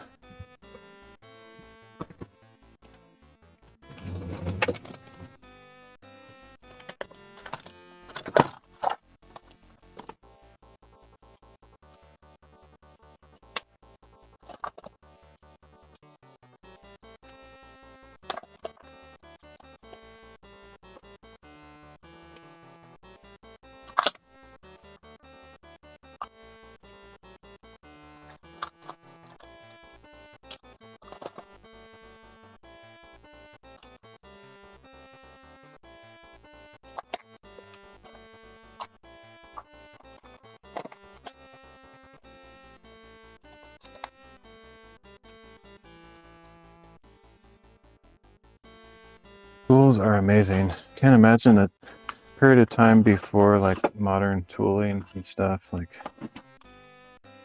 I know there's a certain charm to using like the old way of doing things, like the carpentry stuff, just with hand tools, for example, and other similar things. Like my bookbinding is a good example where I use pretty much fairly old-fashioned things and methods. It's cool and all, but man, you save a lot of time and effort with the tools that we have access to. Kind of take it for granted. Okay,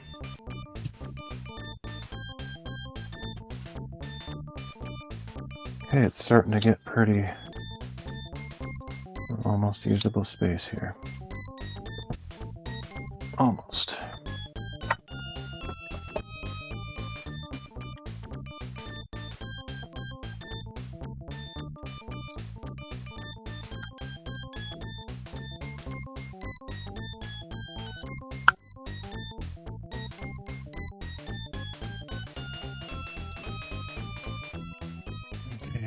figure out what angle to go for on the stream.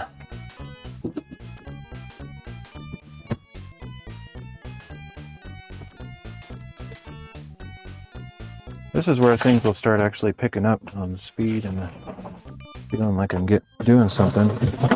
Spent all that billion hours working on the lighting track thing. It's like, did I really get much done? I did. I mean, I got stuff done, but man, it takes a long time. This tile stuff, I feel like I have the impression per unit of time I can get more done.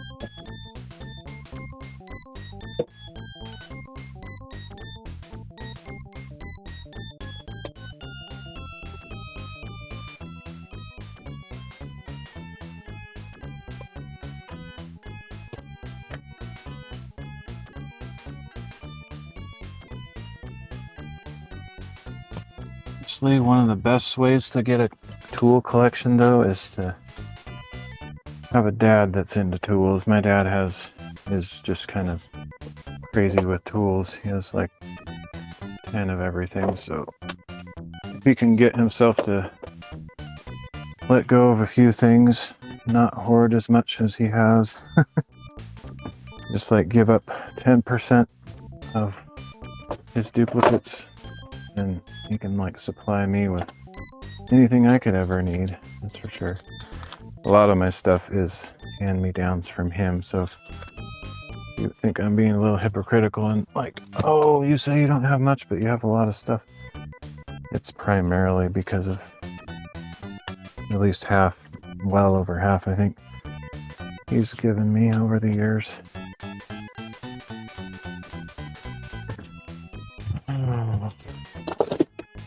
But when you're old as I am, I mean, you get old like me, just over the years you buy a tool here, a tool there. It like really adds up. Like when I first started, I just had like a screwdriver. Just a very few basic things.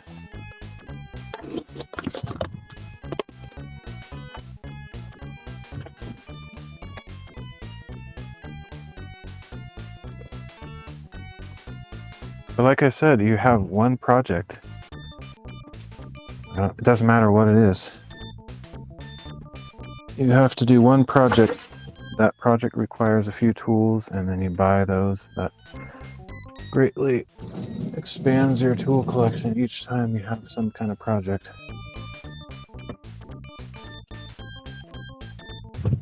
Let's see here.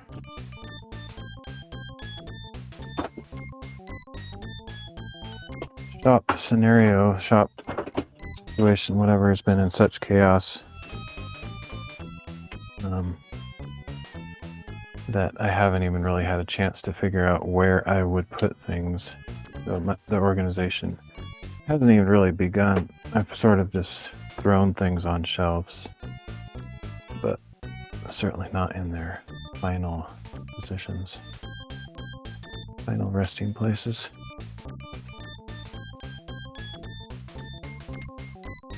And just to have a segue or tie into what we were working on earlier, this is eventually what will be on the ceiling, and I may as well just have this in the frame to react to my voice just for fun. It's one of its many modes is sound reactive mode. Of course, it just somehow turned off, which makes me worry. I actually worry about these things because they are insanely fragile. Like, I'm talking to a ridiculous level. You make a face at them or blink at them the wrong way and it's like rupturing a circuit.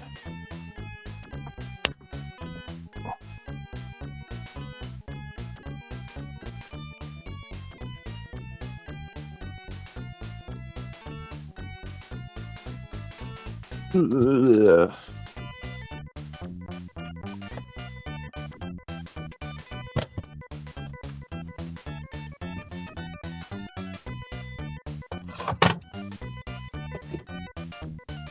This is an ancient table made of that kind of stuff that just like, I don't know what it is, some kind of particle board. It's just junk.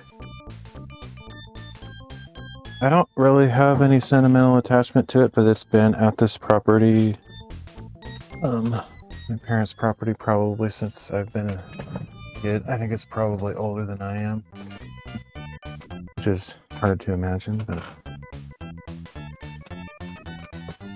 yeah, it's like sagging and all over the place. It's a quite piece of work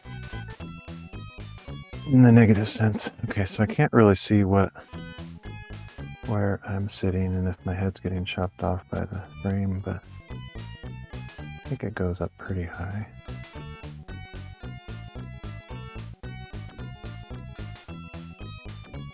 Technically, what I could do if I wanted to, I don't know if this would be better or not. I could do like a sort of an overhead.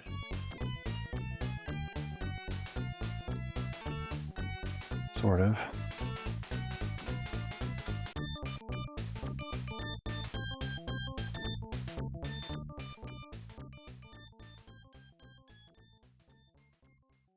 Or I want to have the same, or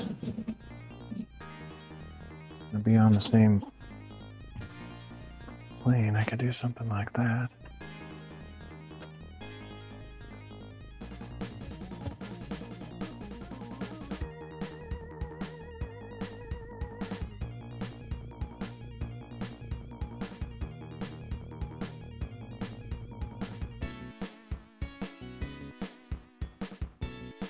Doesn't have to be lined up. Actually, like artistically, looks kind of cool and there's a million angles going on. It's like, what's happening here?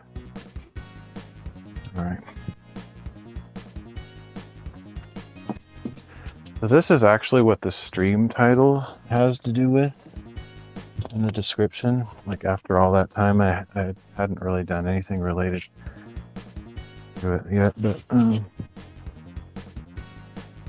so I don't know how long ago. I want to say like a year ago approximately, I bought, no, I didn't buy, I got a bunch of free tiles, Craigslist. There's just like some kind of decorating company or interior design firm, I don't know what it was. Somebody was just getting, either I think they shut down a whole office and they, for whatever reason, I think they went more digital, is probably what happened. They went more digital, and instead of having actual like sales reps with like samples that they travel around with, they just have it all at photos online or something like that. Anyway, they had all these samples of different tiles and stuff, a very wide variety, and it was just all for free. They're like, didn't even try to sell it. They're just like, take as much as you want. So I actually wish I would have taken more, because it was kind of a one-time opportunity. Once it's gone, and I got quite a bit of it. But yeah, so that's what all this is. I don't know if it's a good idea to stack it up on this table though, because this table is about to disintegrate. So what I might do is either just handle a little bit at a time, or put some kind of, see if I can find a board to put over this, like that one back there might work.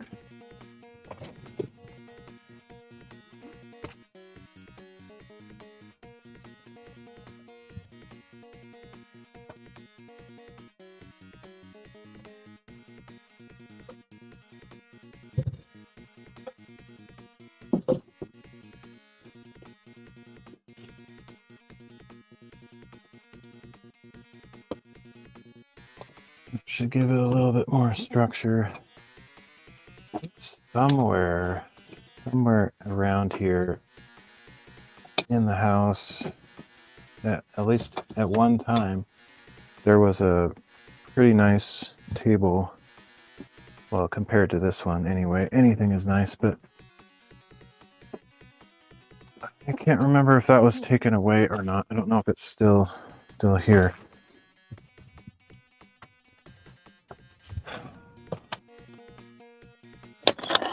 So this is interesting. I have not actually strategized this. I'm always, once I have a project in my mind, I tend to ruminate over it, like just sort of in the back of my mind. Sometimes actively, sometimes it's just happening without my real conscious awareness.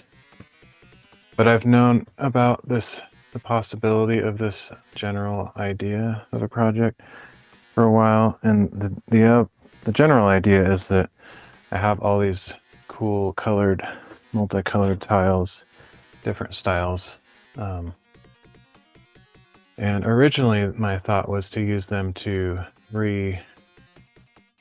renovate or redo the bathroom at the house. And that might still be what happens. I haven't decided. But I also have this shop that I'm putting the cement board on with the possibility of that's where I use them instead. So there's two general possibilities here. But one of the things I have to determine that will help me decide where I'm going to use them is, those definitely have some mildew smell to them. Some of these are wet because what happened is I put these under a tarp thinking that was good enough. It was a bad mistake. I should have not done that. Water got into them, and so some of them have a mildew smell, which I'm going to possibly wash them with vinegar and see what that does. Anyway, I interrupted myself. What I was going to say is one of the things that would help me just figure out whether I want to use these for the bathroom later or the shop is to know what their approximate surface area coverage is going to be. Like if I found out I have enough tiles to cover the entire shop, like the 3 partial walls that I'm going to put cement boards on, I think I would tend to consider that as an option. But if instead I find out there's not enough for that, but it does seem like there's enough for the bathroom, because the bathroom I think is a smaller project for surface area, then maybe I would gravitate toward that. And then the third option is if these are so heavily damaged or too annoying to work with that I decide it's a liability and I'm not going to use them at all. That's also a possibility because of the fact that some of them at least have mildew on them, and I'm not sure if I can wash that off or not. But what I'm hoping to accomplish today is to sort of figure that out, at least do some experiments. I'm hoping this table doesn't suddenly collapse. It would be very disastrous.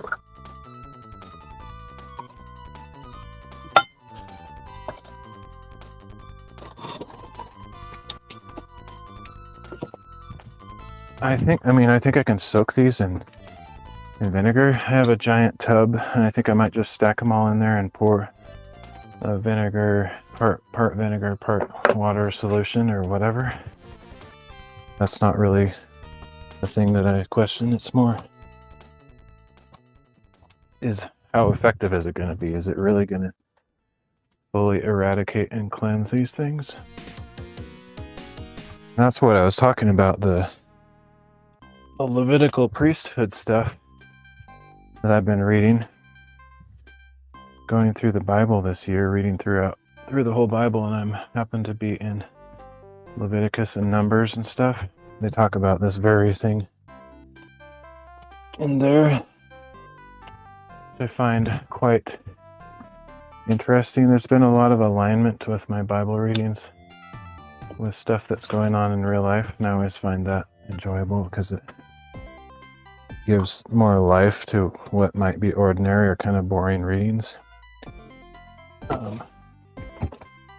Not to say that the Bible should ever be boring, but you know what I mean? Like, some people just outright say everything about that's boring, but if you're a follower of Christ or go to church or whatever, you know there's value in there. You just believe and have faith that God wrote it for a reason.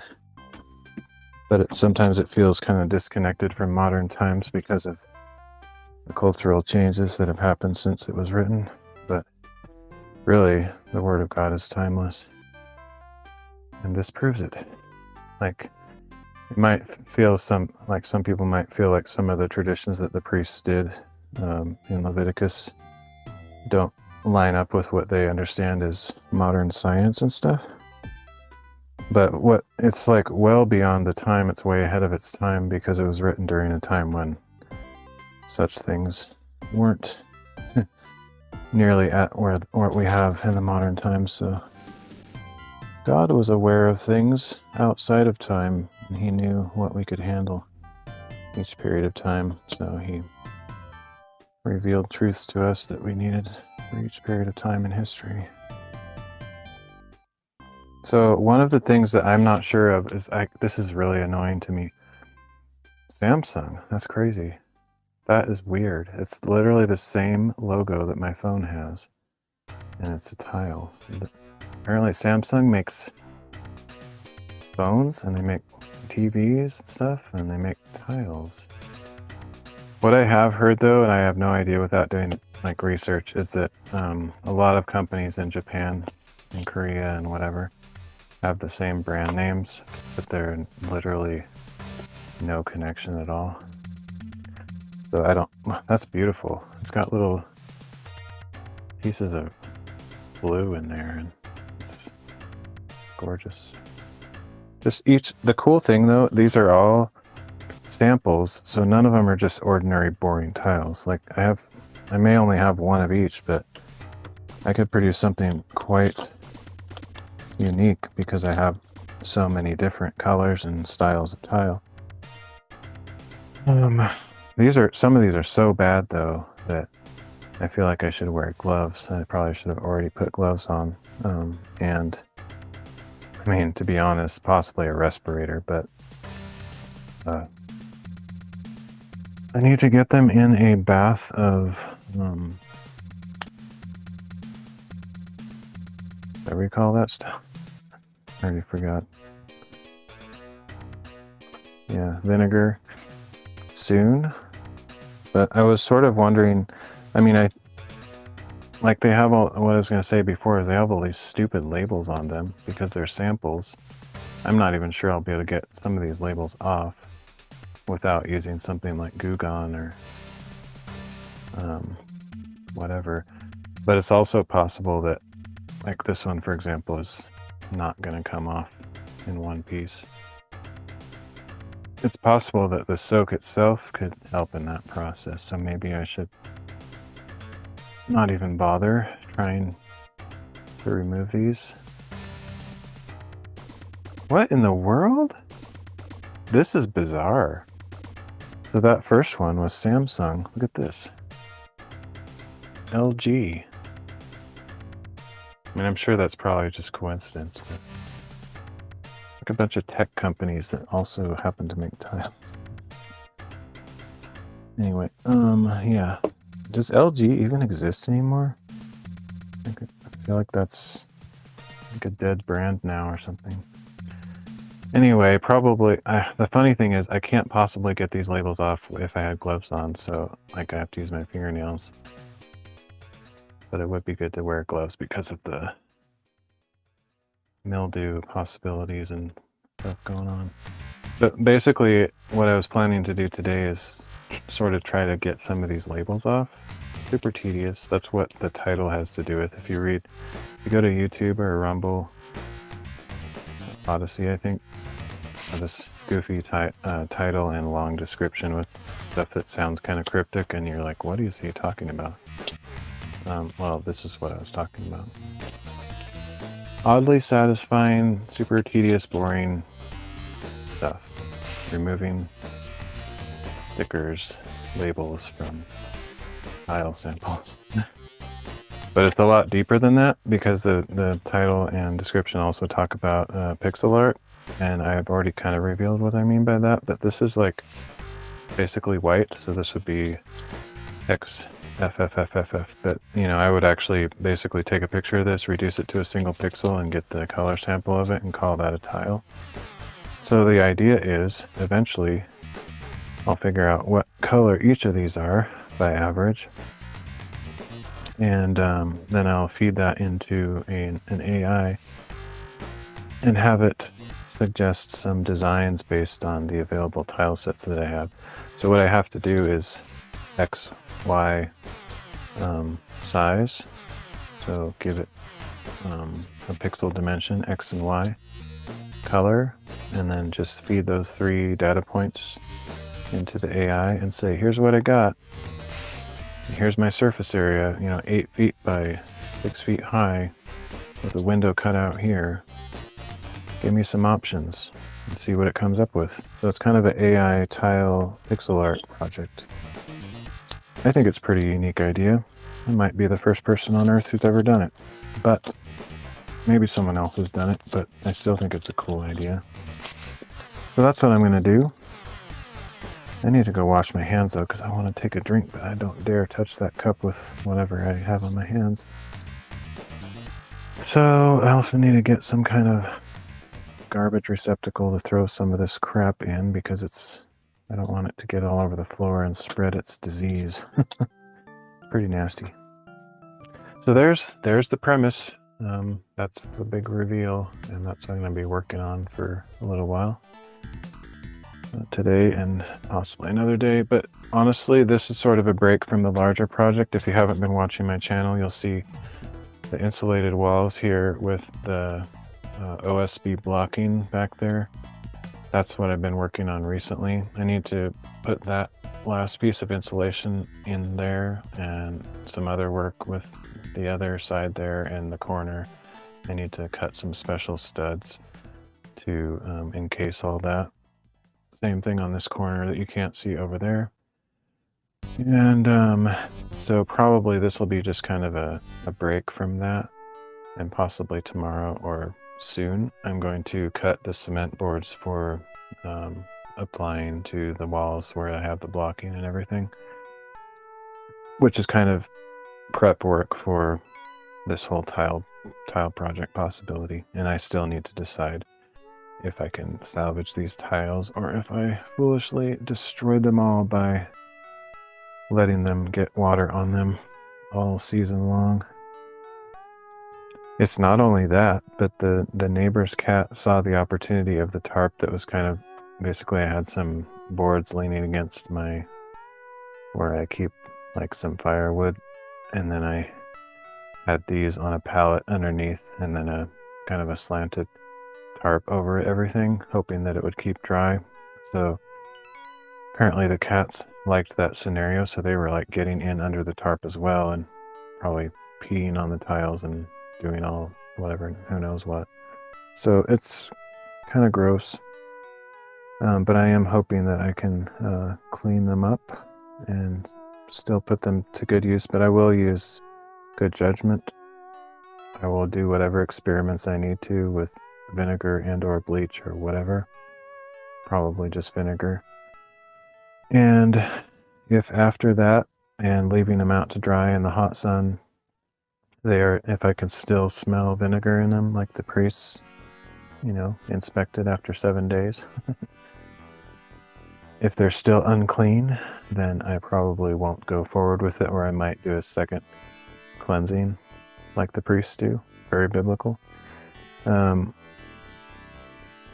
Yeah, so I'll go through that process, and we'll see. We'll see what comes of it.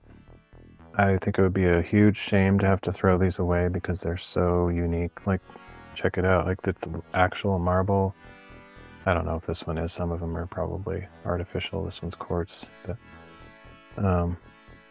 there's a lot of really cool stuff here.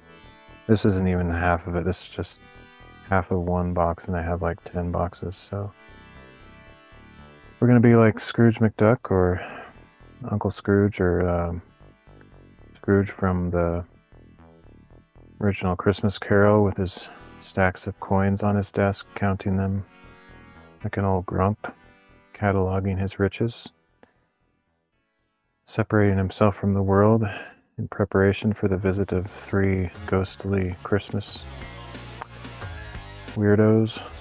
What I'm going to be doing. All right, so let's see. I have to decide what to do. I can't necessarily wear gloves because I have to use my fingernails to get the stickers off. But I'm gonna wash my hands now.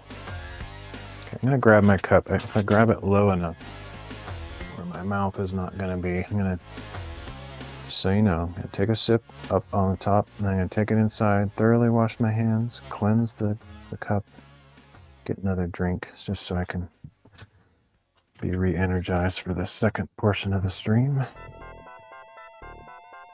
Let's see, I need a bin to throw garbage in. I have to decide whether I'm going to throw this stuff straight into a big vat of vinegar, or if I'm just going to sort of catalog them. I honestly don't know. Another thing I could do is take each piece as I'm taking the label off and take pictures with my phone, but it's so toxic right now. I'm not sure I even want to be touching my phone as I'm going through these. But I think just because of that, I think it makes more sense to just do the sticker removal today.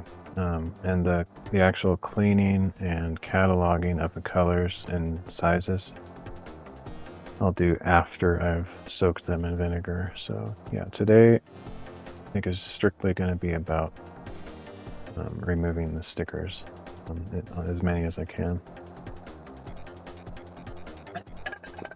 which is a pretty slow and tedious process, but that's what I will do today. But I'll be right back because I need to go clean my hands once, get a drink, etc.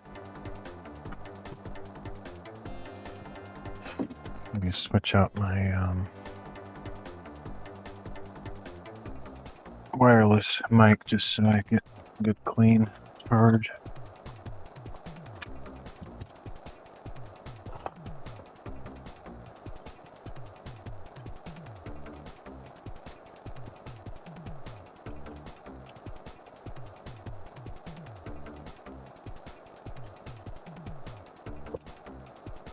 This could possibly be end up being one of the longer live streams I've done if I just keep going.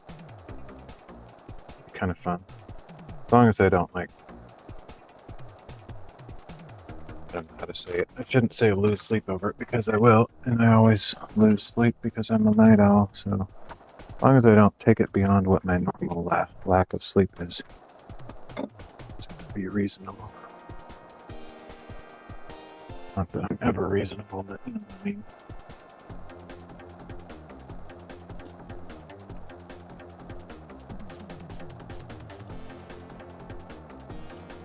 Literally nobody will ever watch this replay. It'll be like 7 hours long, something crazy. Bunch of boring stuff. Can you imagine watching the replay of a 7 or 12 or 24 hour live stream? So boring. You're not actually there when it happens.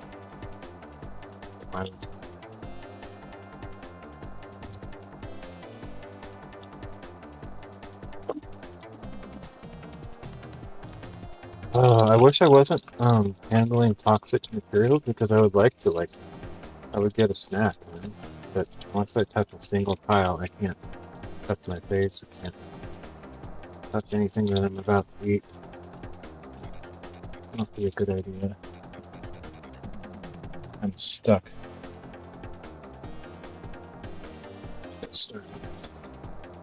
Kind of tempted to consider setting up the soak too. Need to find or choose a bin that can withstand stacked up tiles. The other thing I was sort of wondering about is, do I need to leave a gap between them? I don't know how I would do that, but like, I want each surface of each tile to be well soaked in the vinegar solution so it's sterilized. And if they're all stacked straight up against each other, how would the vinegar permeate, do its job? So I need to figure that stuff out.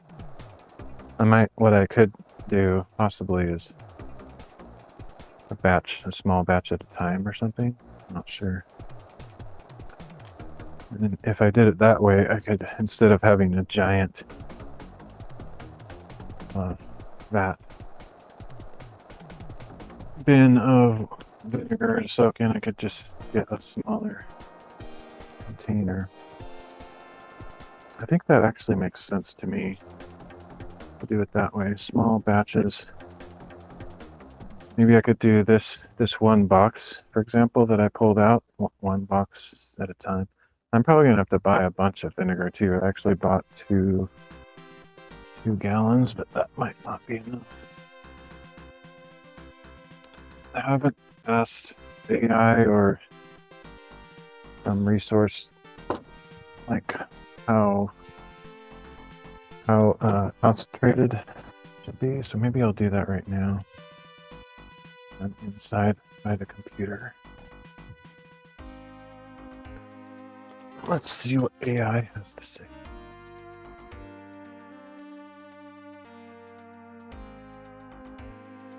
Okay, let's see. Let's just use Gemini. All right.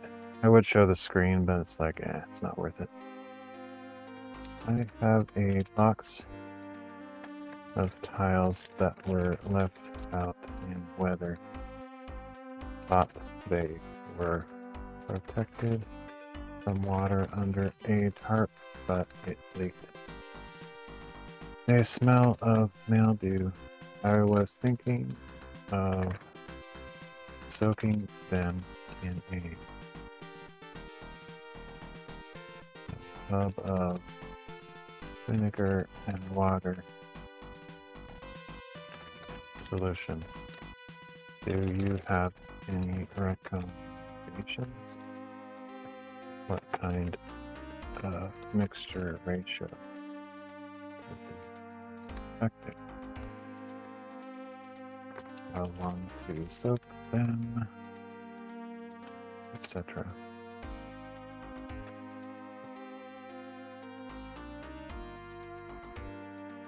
Okay. The vinegar and water solution can be an effective way to remove mildew from tiles, but there are a few things to keep in mind to make sure you get the best results. Here are some recommendations for cleaning your mildewed tiles. Test a small area first. Before you soak all your tiles, it's a good idea to test solution on a single inconspicuous tile first. This will help you ensure the vinegar won't damage or discolor the tiles, especially if they're unglazed. The vinegar solution mixture ratio. A good starting point is a 1-to-1 mixture of white vinegar and water. For example, if you're using a 5-gallon bucket, you would use 2.5 gallons of vinegar and 2.5 gallons of water. You can always increase the concentration of vinegar if needed, but a 1-to-1 ratio is a good and safe place to start. Why vinegar? The acetic acid in vinegar is a natural disinfectant that can kill mildew and mold. It also has deodorizing properties that can help get rid of the musty smell. Soaking the tiles. How long to soak? This will depend on how deeply the mildew has penetrated the tiles. A good starting point is to soak them for at least 30 minutes to an hour. For more severe cases, you may need to soak them overnight. You need to do it overnight, at least. Submerging the tiles. Make sure that the tiles are completely submerged in the solution. You may need to use a second container or a weight to keep them from floating. They are not going to float. What kind of tiles are you thinking of dealing with here? Scrubbing and rinsing. Scrubbing after soaking, use a stiff brush to scrub the tiles. This will help To remove any remaining mildew and grime, a nylon bristle brush is a good choice for this purpose. Rinsing. Once you have finished scrubbing, rinse the tiles thoroughly with clean water. You want to remove all traces of the vinegar solution before you install the tiles. Drying the tiles. Air drying. Lay the tiles out to dry in a well-ventilated area. Make sure they are completely dry before you store or install them. Any remaining moisture could lead to a recurrence of the mildew. Ventilation. Work in a well-ventilated area to avoid filling the strong vinegar fumes. Protective gear. Wear gloves to protect your hands from the acidic solution. Pretty thorough answer. So basically 1-to-1. Okay, how about this? Okay, how about this? I was thinking that if I stack the tiles in the vinegar solution, there wouldn't be enough cavity or space between them for the vinegar solution to penetrate. Is this a valid concern, or are most tiles porous enough that it doesn't matter? That's an excellent and very valid concern. You're right to think about this. The solution will reach all surfaces of the tiles. Here's a breakdown of why stacking the tiles is a concern and how to address it. The validity of your concern. Direct contact is key for the acetic acid in vinegar to effectively kill mildew and deodorize the tiles. It needs to come into direct contact with the mildew. If the tiles are stacked directly on top of each other, the solution will have a very difficult time penetrating the tiny space between them, especially if the tiles are smooth or glazed. Surface versus core. While some tiles are porous and will absorb liquid, the mildew is primarily on the surface. Stacking them would prevent the solution from reaching the surface of the tiles, which is where it is needed most. Think of it this way. Yeah, I know, I'm the one that brought it up, so you don't need to explain it to me.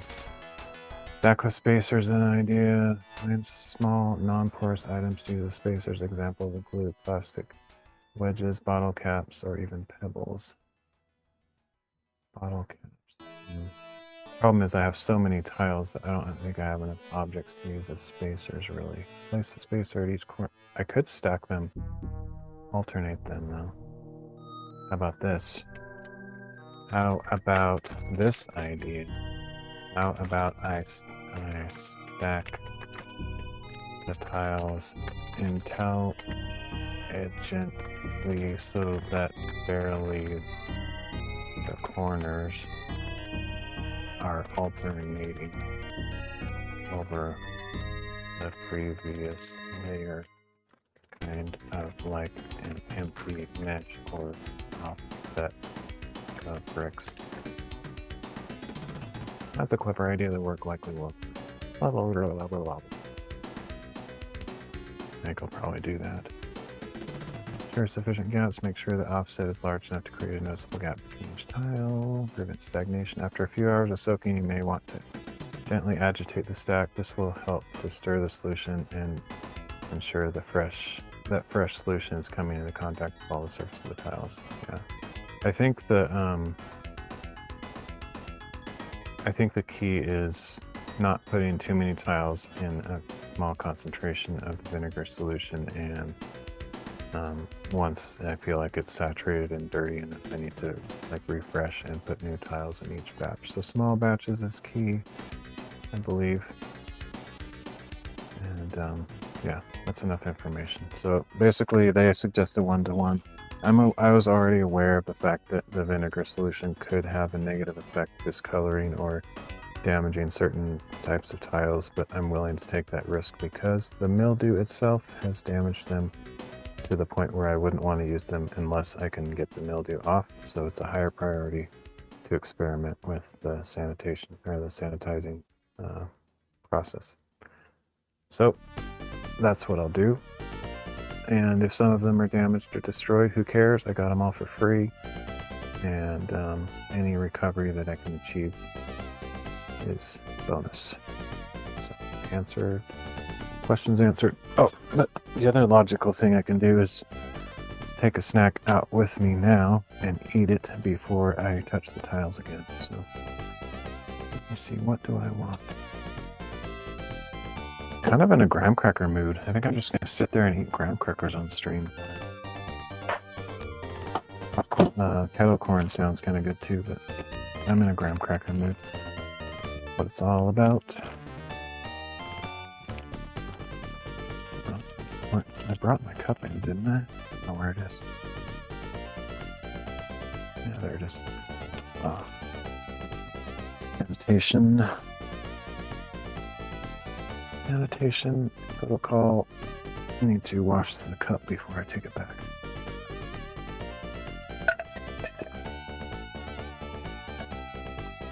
I'm actually not joking about the priestly stuff. It might sound like I'm being sarcastic. I'm actually being legitimately impressed that that lines up with events. What are the chances of you're reading Leviticus and Numbers and stuff, and it directly relates in a very real way to your life that very time?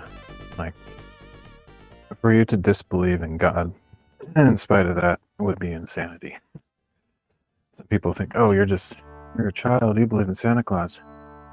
You experience things like this in your life and you don't believe in God. I think that's the weirdness. It happens to me all the time. If you actually pursue God, you allow yourself to get close to Him and allow Him to speak into your life, He will. If you're skeptical and just come to Him with just that kind of attitude, I don't know what He'll do. He is very kind and He loves people and He wants to bring us all to repentance, so He's probably still going to work on you. But guess how much easier it is when you actually take Him at His word and say, oh, I believe in you, I believe that you're good, and I believe that you want good things for the creatures that you've made. Why don't you try it sometime, see what happens. You might find that He responds and shows up in your life a bit more than you were expecting. All right. He certainly does for me. But I've gone through a million dry spells, so. And it's all easy peasy. Part of the reason I've been doing better in that sense lately is because I've been doing this Bible reading thing. Genuinely making a difference. Plus, for all I know, some of the lurkers on my channel, I don't know because if you don't ever say anything, I don't know who you are, but somebody might be praying. There's for people on my channel. I don't know you. So, you pray for me. Pursued an answer to your prayers, but that's another reason. Some of this kind of stuff can happen. Alright, so cleaned up. Get ice cubes.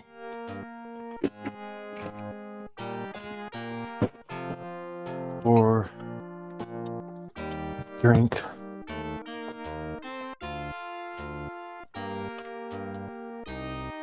Graham. This is going to be a Billy Graham.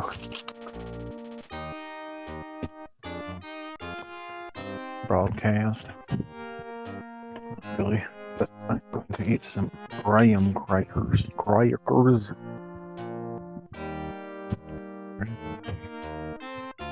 Where is the drink? Here it is. By the way, if somebody's wondering, like, why is he talking so long on the BRB screen? I just decided to do the BRB screen because I wouldn't be in the camera. I'm aware that it's still on the BRB screen, but once I get back out to the shop, I will bring back the camera. The Graham camera.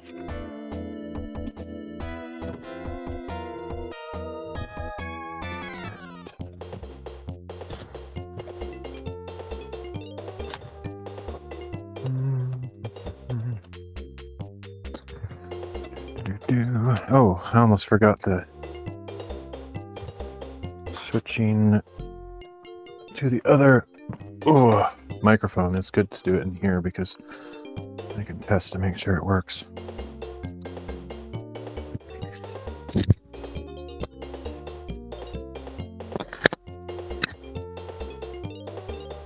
Switching to other microphone. Yep, it works.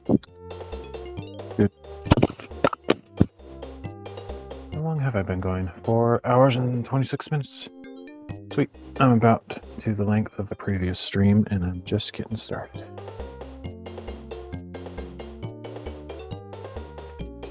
Well, not really, but I am starting the actual content that this titled stream was supposed to be about. And technically you could say it all relates to the stream title because it's so painfully slow that I'm just now getting started on the tile stuff. Pixel art generator IRL. Okay, here we go.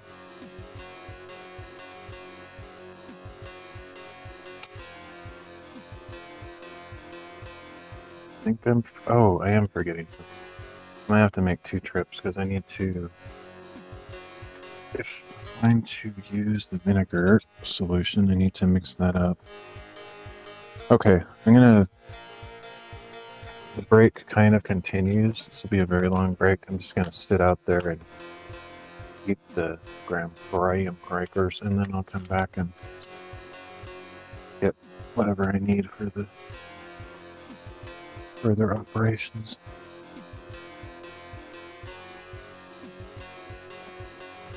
I think this is actually the first time in my entire life, just to give you a little bit more statistical challenge for you atheistic mathematicians. I'm a very old man. It's the first time in my life, my entire life, that I've really dealt with mildew. It happens to be at one moment I decided to read through the whole Bible, and I just happened to be reading about mildew, priestly instructions about it in the Bible. How's that? Mull over that for a few minutes. Coincidence, perhaps? Don't think so.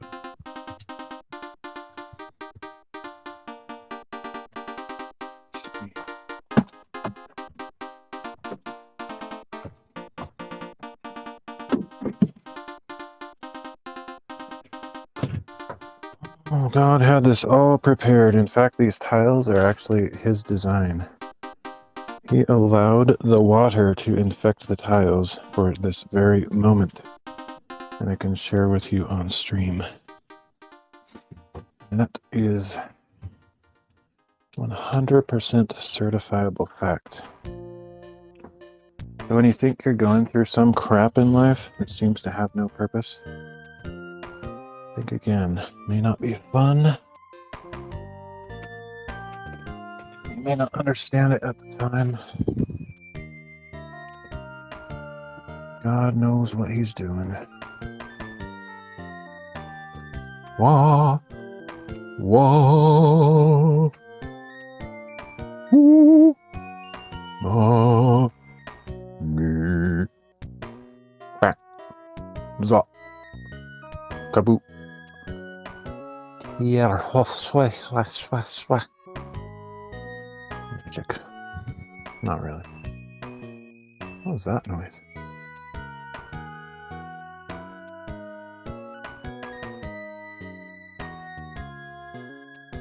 I have this thing in my ear, so I often miss what's going on, but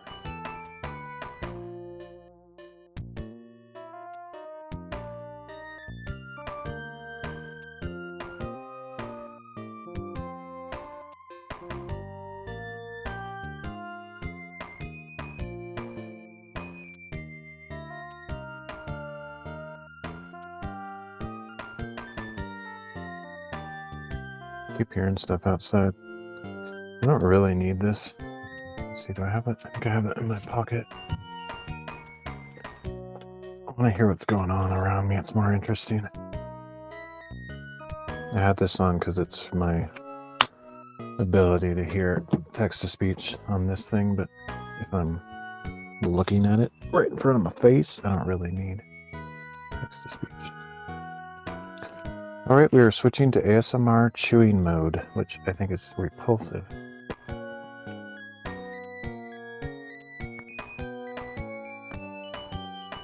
So I'm glad I'm not watching this stream.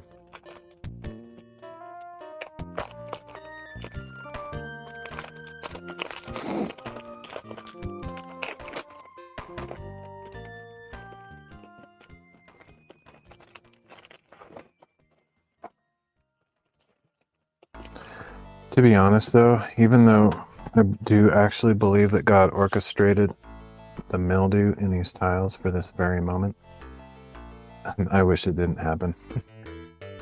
So do all say who have to face such times.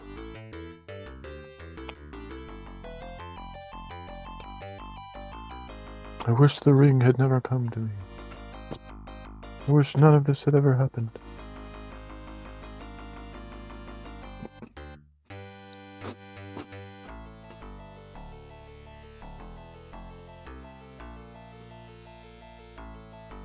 Oh. This might not be actual ASMR because I have my noise cancellation on, so it actually might be removing all of the chewing noises. So, bonus. I don't like ASMR and I don't like chewing noises. I think it's weird that people like that stuff, so.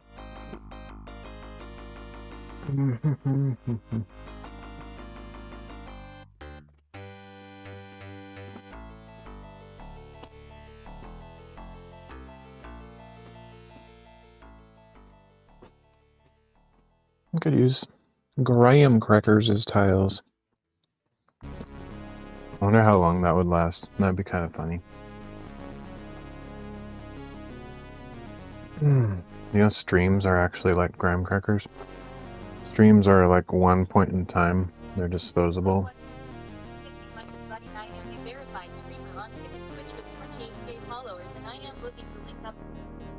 You're looking to get deleted is what you're looking for. So just like graham crackers using as tiles, so is a live stream. Like if you weren't there to see it, it's like it never happened. It's like very perishable and temporary. So yeah, it's kind of weird. It's a weird concept. Like if you aren't here right now watching this, there's pretty much zero chance that you're going to watch it later. But if you're here watching it right now, this is actually happening, like right now at this very second. This isn't pre-recorded. But yeah, it kind of reminds me of there's probably a word for this in Japanese, but like the Japanese Zen garden concept, or just like the sand things, like you make sand sculptures with a rake or something, and it happens in that moment of time, but then it's gone. It's kind of like also like building a sandcastle on the beach. Like you spend all this time making something, gone. Like it doesn't last. So some people might think that's a waste of time, but there's some beauty in that, just the temporary nature of certain things. You had to be there. So somebody could make an artistic expression someday, if they haven't already. Tile their bathroom with graham crackers, untreated. The first shower you take, complete mess, just destroys all your work. Graham crackers with frosting as the mortar. Somebody's got to do it. It's not going to be me though.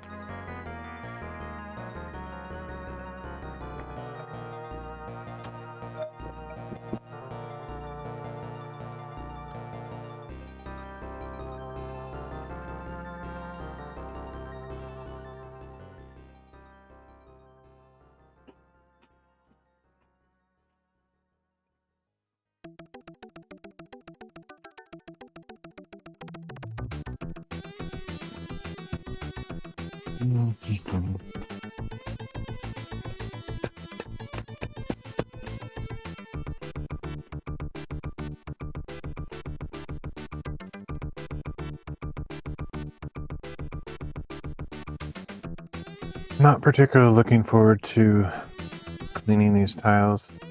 It would not be a big deal at all if they didn't have these stupid labels on them, but it's possible that every single one has massive labels on them. is annoying.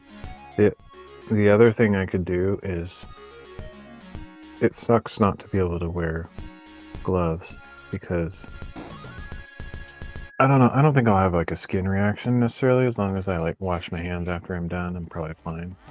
Like, I'm gonna have an allergic breakout, hopefully. But it's just gross. Like when I get that stuff on my hands, I don't want to touch my phone. Don't want to touch my drink. Definitely can't touch the graham crackers. Gotta eat whatever I'm gonna eat now. Get it over with. I don't know if you're into graham crackers, but like the satisfaction of actually having it break perfectly is excellent, which that was not even close to perfect, but this was pretty good.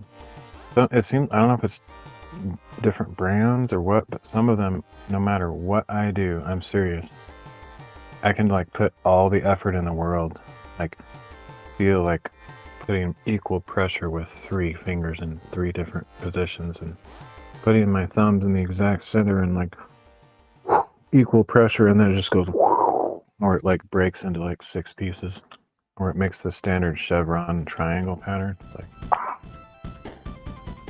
anyway, if you're a graham cracker veteran like me, you know exactly what it is.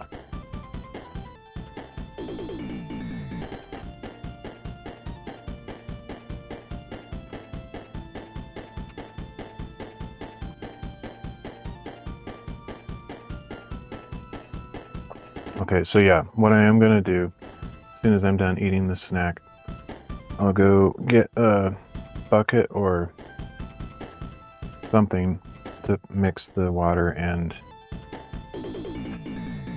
vinegar solution in, something small, something about the capacity of these tiles here.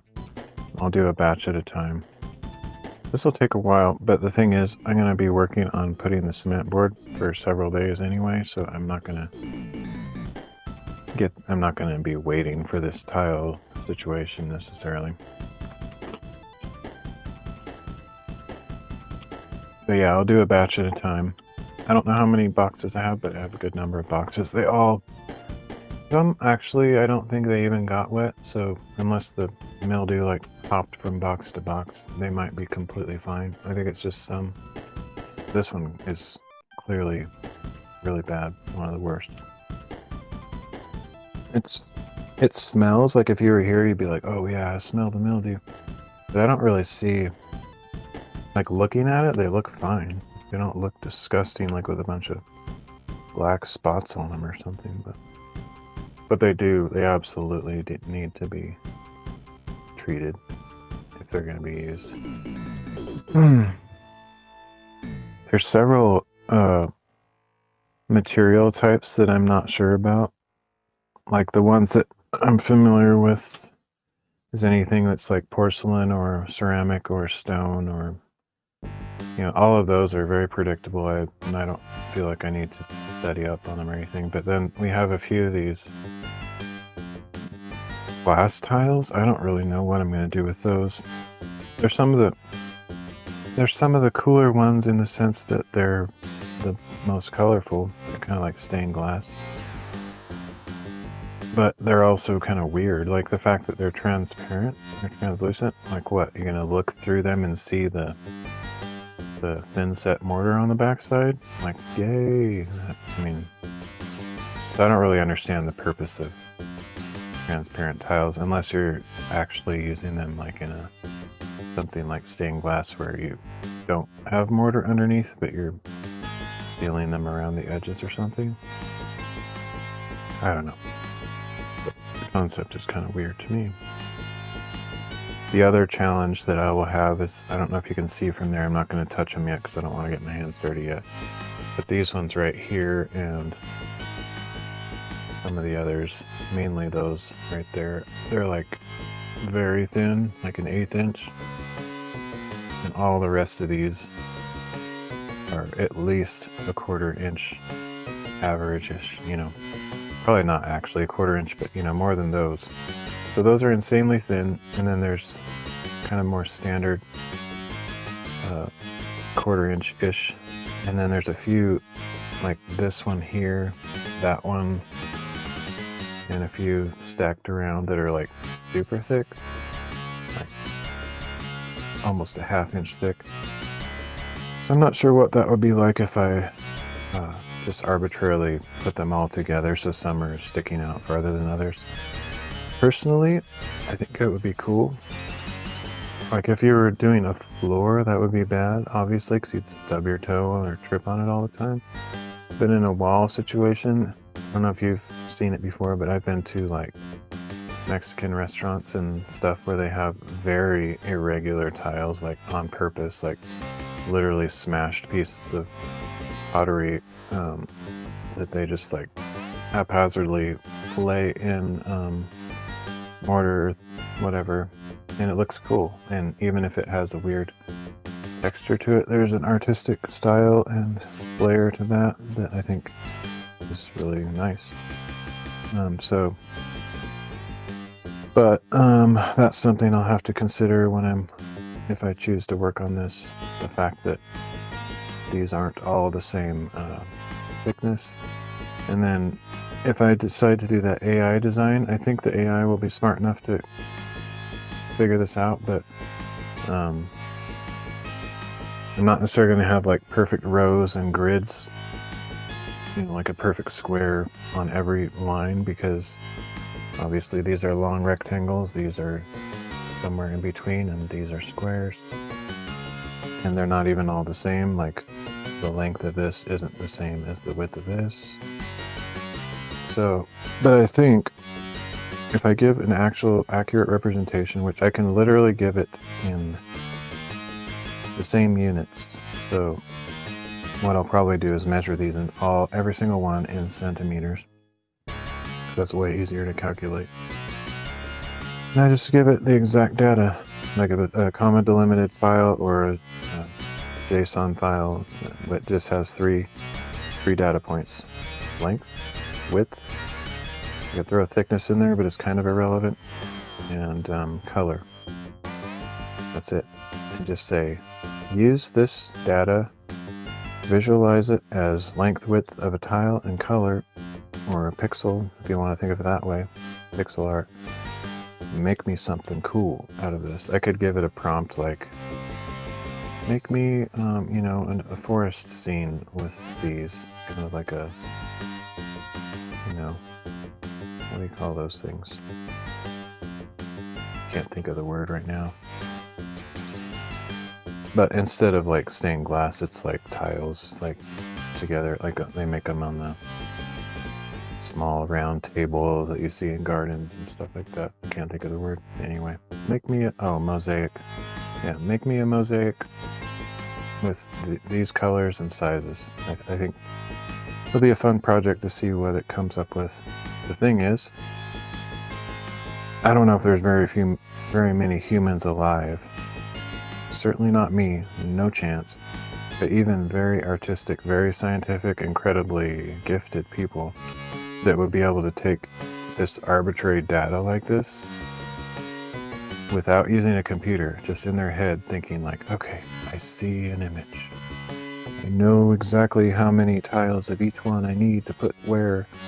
I doubt there's really anybody alive that could do that. And they'd have to have well beyond photographic memory, probably top tier genius level intellect, to be able to just visualize based on what they've seen hundreds of tiles of various colors and to come up with an image with that. There's probably some very talented artists out there that could, given massive amounts of time and, I don't know if they do it on a computer, paper, or whatever, but figure it out, come up with some design. But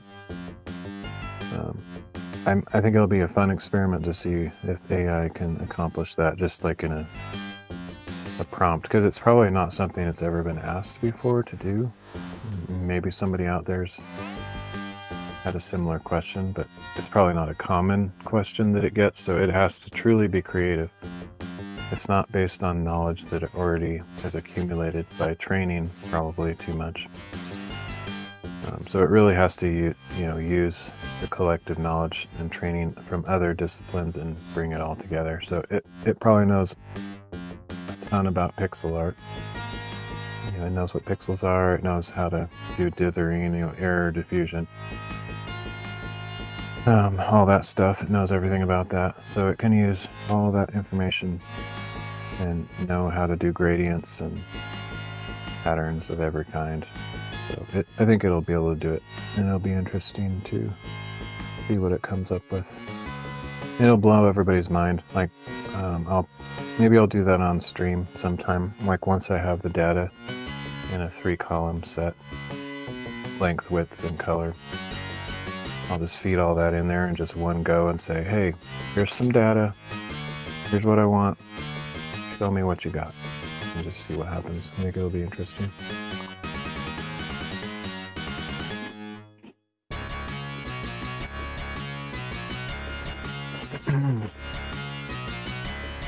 You could actually already simulate this quite easily without doing all this work with the tiles. You could just say, you could actually even generate a bunch of random colors and sizes.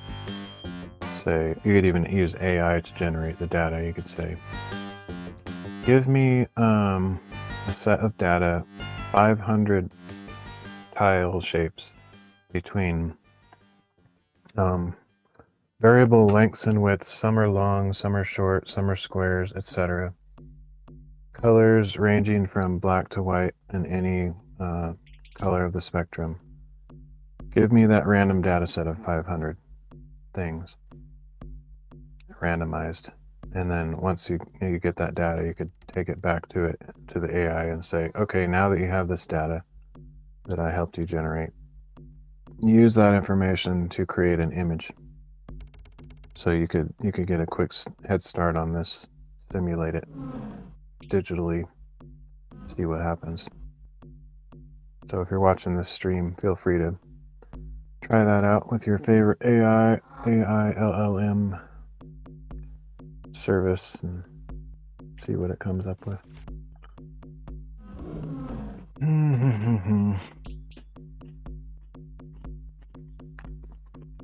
There's a lot of little details though. Like for example, what I'm going to ask it is, I have a wall that's, I think, 79 inches tall, approximately 9 feet 6 inches wide, and tell it where that window is cut out, how high from the floor, etc. I'll give it like a SVG file or something. Say, here's the template of the wall. Don't forget that you have to leave, 1/8 inch on the sides, or a 1/4 inch on the bottom, etc. Also, don't forget that each tile has a 1/8 inch gap between itself and every tile around it. So it's got to figure all that out mathematically. And yeah, that'll be interesting. I think it's going to be fun to see what happens.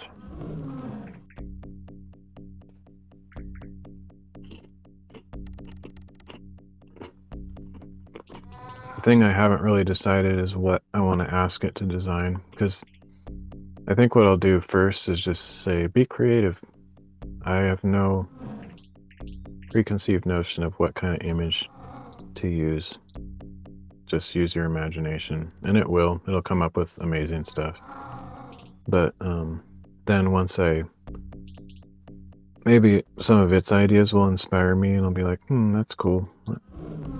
But I have several ideas. I could do something more religious, like, spiritually significant. I can have it write words, pixel art words. I could have it do video game themed stuff, like Mario, Zelda, Metroid, stuff like that. I could do just a smooth gradient would be pretty cool, just say like a smooth gradient, all 4 corners. This corner's red, that corner's blue, that corner's orange, that corner is white or green or something. Just merge them all together smoothly. Or you could do some nature scene, like, okay, use this color information to make a a forest or mountain scene, or I could literally provide an input image and say, do your best with the color information that you have to reproduce this scene in, 16-bit,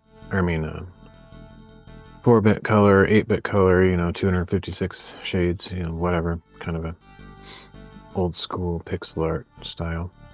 Use error diffusion, all that kind of stuff in the prompt. See what happens.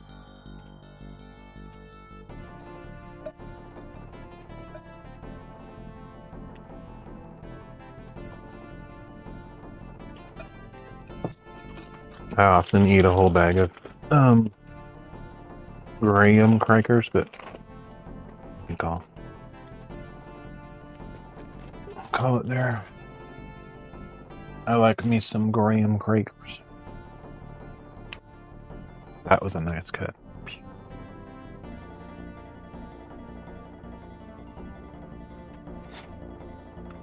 Maybe speed is the key. I'm not a master of graham crackers. Like, I'm a huge veteran of graham crackers. I've been eating them like all my life, but I by now you would think like I'd be really good at breaking them smoothly, but maybe that's the key. I should have been thinking more about it, because I do get annoyed when it breaks not straight. And the other key, or the other goal generally, is to have less crumbs. Like if you're eating inside or something, it's just going to go everywhere, like all over the floor, all over your lap, like just absolutely crazy crumbs everywhere. So you want to try to make it so it doesn't just like explode into a million things. Maybe that's the key. It's working right now. Let's see if it always works. It's fast. Nope. So fast, I think the speed has something to do with it. The pressure, the angle of the force. I mean, there's so many variables, but that, I'm not so impressed with that. At least it didn't do the chevron garbage triple break. Like what usually happens is you get like a zigzag triangle like that, and you get these top two pieces in one piece, and then you get this big weird triangle shape. That's the worst. That like ruins my day. Not really, but it's kind of annoying.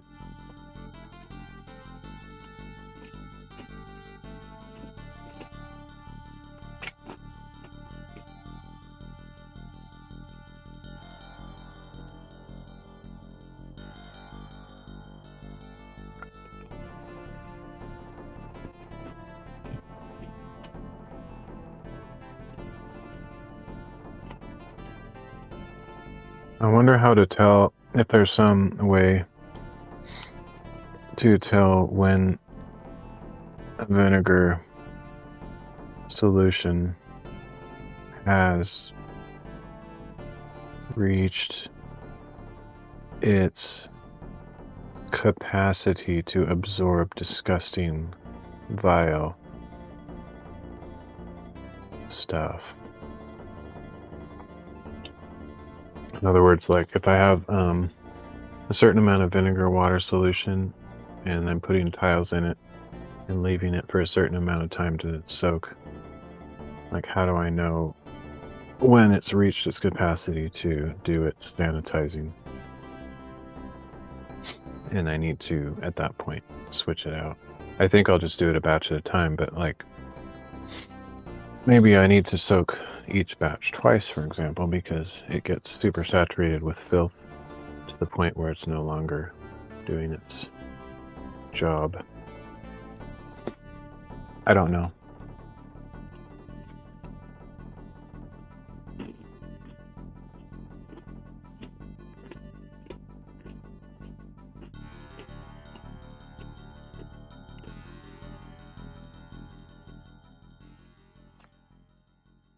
There's probably some super ultra toxic chemical that like destroys all life as we know it, and that I could soak these in, but I want to use something that's not nasty chemical junk. Like obviously I could use bleach, for example, but I think I'd prefer to try vinegar first and see what happens.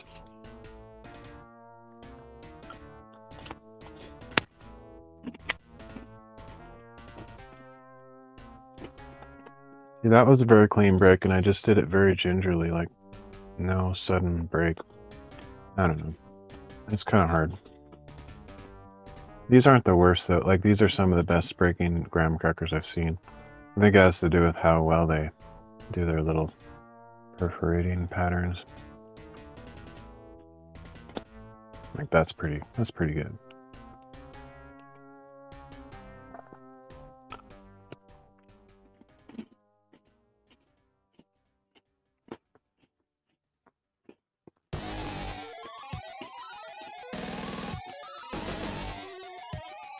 Anything that touches these is Corbin. Set apart for destruction. Like, originally I was thinking, like, I brought this, or I found this. I was looking for it and found this. And I was thinking, like, if it has a bunch of dust, junk on there, dirt, because some of them actually do. I don't even know if they're wet or mildewy, but they have a bunch of, like, dirt on them. So I was just going to brush them off first. But to be honest, I don't think I want to do that because that means this brush is, like, forever destroyed. Plus, it would be a spreader of contagions. So, you know, some that don't really have mildew on them, if I used this after using one that did have mildew, it would just be like spreading it around. So I don't think I'm going to do that at all. I'm just hoping that the soak does the trick.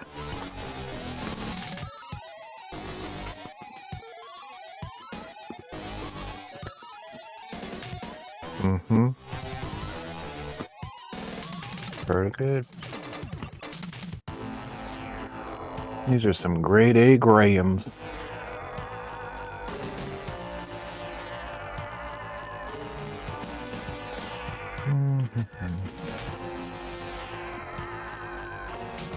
So the plan of attack is, I have two options actually regarding the sticker removal. I can either keep my hands like they are and use my fingernails to get the stickers off, or I could wear gloves and try using like a razor blade to remove the stickers.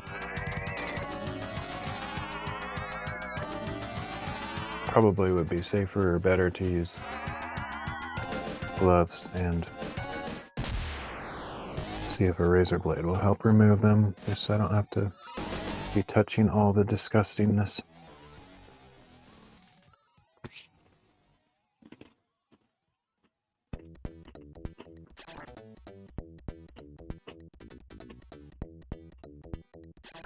I think I have a safety scraper somewhere, but if I can't find it quickly, I don't know if I'll do that way, because I also have a bunch of razor blades that I use to refill my utility knives, and I could use them, but it would be more pleasant of an experience if I actually had a handled device that's made for that purpose. So let me, I don't know if I can safely move this table without it terribly collapsing, but I'm not sure. So I can get out of here a little bit easier.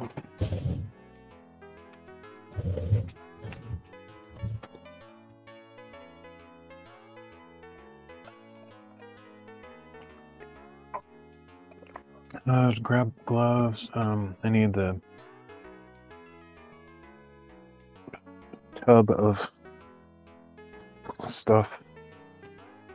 I'm gonna take the graham crackers back in. The gloves, tub of vinegar mix. What else do I need? Safety scraper. I'm gonna look for the safety scraper like right now first. See if I can find that. It should be in here.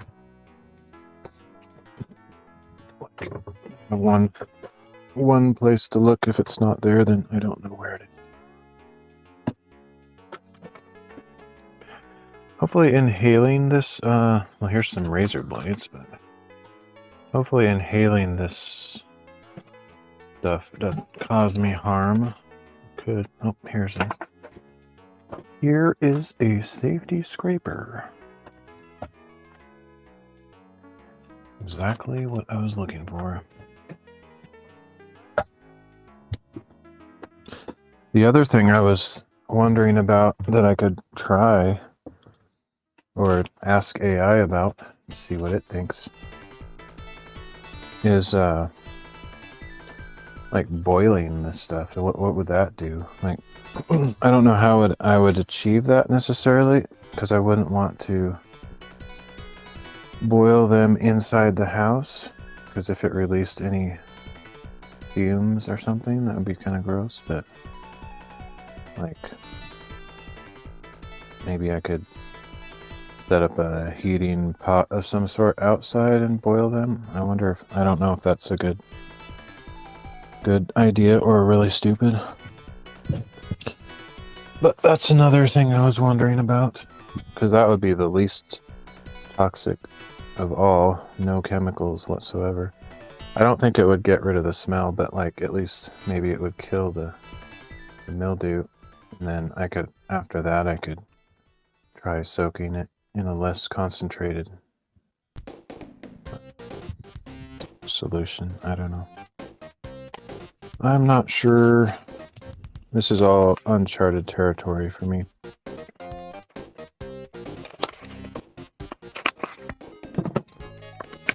Safety scraper activated. So yeah, I guess I will do, I guess I'll go with the gloves approach. Nice thing about that, you know, just the nitrile or nitrile gloves, whatever. Get them all dirty and just like pull them off inside out, and then it's like filth-free zone. Like you don't really have to expose yourself. The problem is you get an itch, or like I just did, or you touch your face and then it's all over. Say goodbye to your life. Okay, let's see.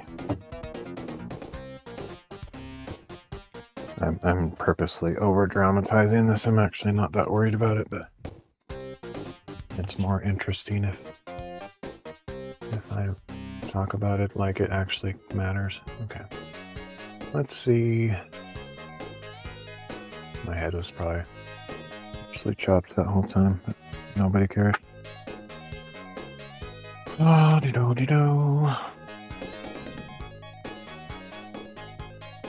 Okay. Gloves. Let's get as many things off my list before I go to town, before I go to the house, so I don't have to remember as many. Some gloves.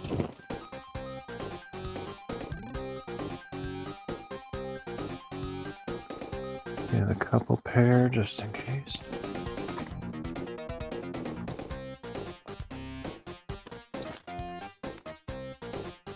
I got lots of gloves. I don't know what size these are though. These might not be my size.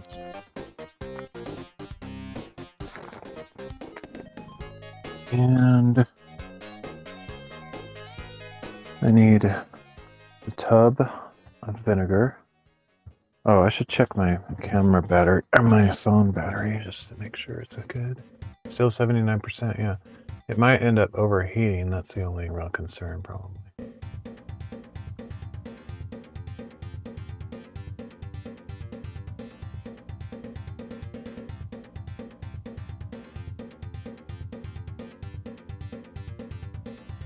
Okay. Tub of vinegar solution. I'm not sure how much volume I should do. Maybe I'll do an entire gallon of each, which is only 2 gallons. It's not that much, but I'm going to use a smaller container also, so that it's not like spread too thin at the bottom. I think I have one set apart for this project. Hopefully it doesn't completely eradicate or destroy that container. I don't think so.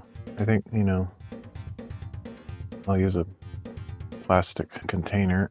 I don't think the mildew and junk would saturate into the container itself, but it might. And so I should probably use something I don't care too much about.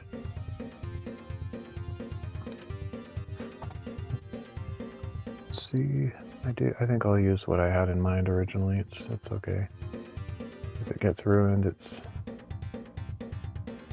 I don't know. I shouldn't make that call because it's not mine. It's my parents' thing. So let me see here.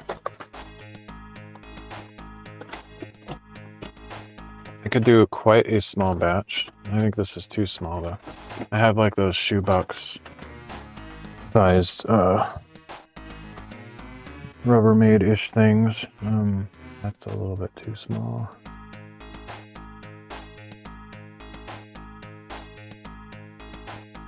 Don't have a ton of options really.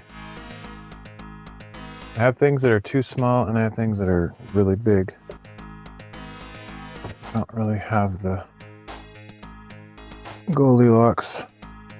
Is it Goldilocks? The perfect size thing. Let's see.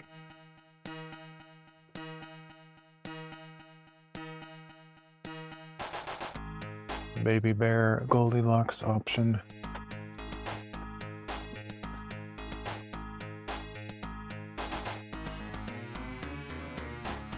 All right, well, I'm gonna take another quick break to go inside. I need to grab a few things and try to find the right container and stuff like that. So I'll be back in a minute, a few minutes. I'll be blabbing the whole time because I can. Nobody can stop me.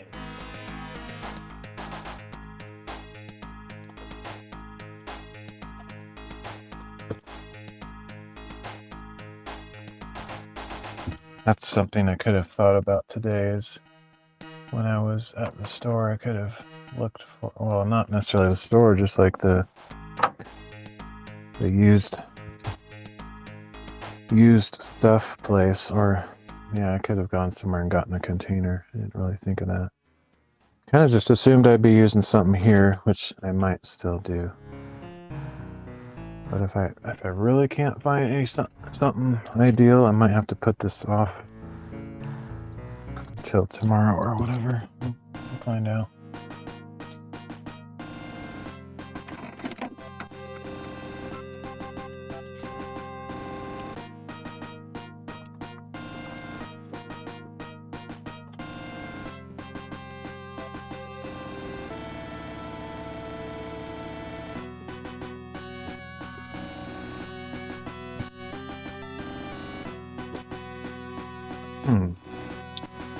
So an object could work.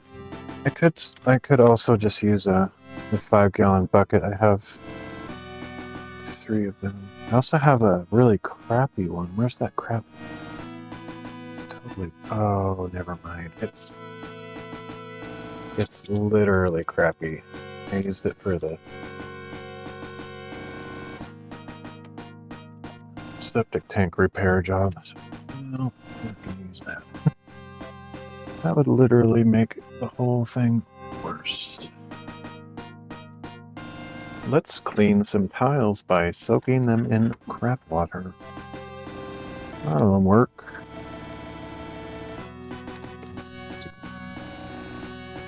Oh, these. I forgot about these. I think my mom would care. She gave these to me recently. They'd be used probably however I need to use them. I think this is a effective purpose for them. Yep, I found a job. I found a container. It's just the right size too. It's what these were born for. I think that's what these were made for.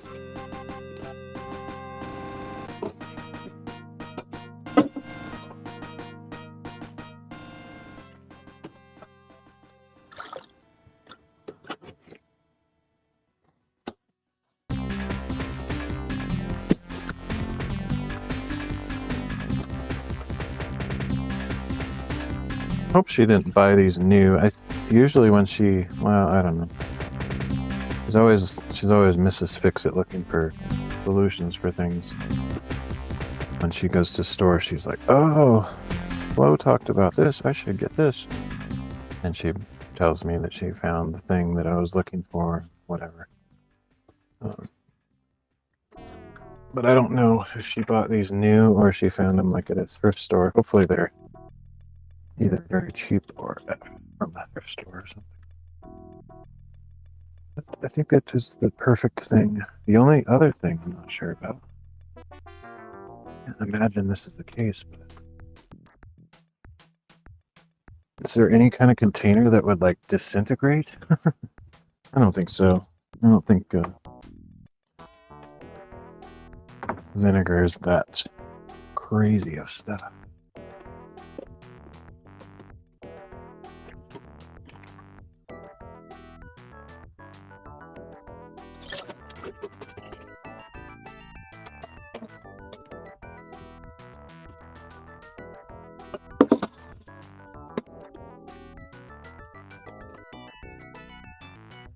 All right, the question more is, how much volume of fluid should I use each batch? That's what I'm not really sure about.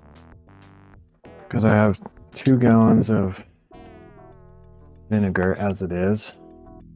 And if I keep having to buy whole new gallons, it could become a kind of expensive cleaning job. Let's see. I'll try to do approximately half gallon and see how that looks.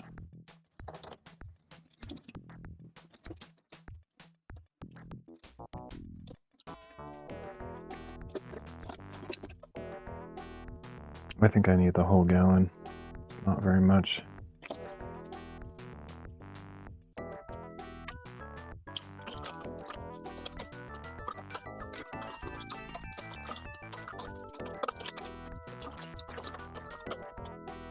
Yeah, so a whole gallon of vinegar and probably the whole gallon of water, probably. Hopefully it's enough to cover all those tiles. It might not be enough. Looks like it's kind of borderline.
I believe that 2 gallons probably enough to cover the tiles that I have, but actually I don't know.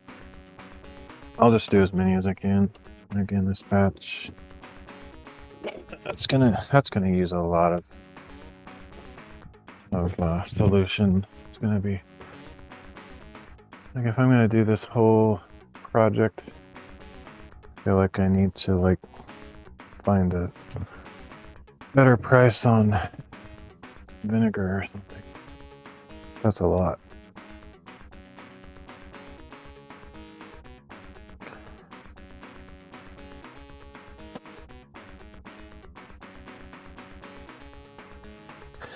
The one thing though that I have to consider, and I don't know until I get out there, is how much water, how much fluid will the tiles displace. They'll push it up to a higher level, so it might be enough.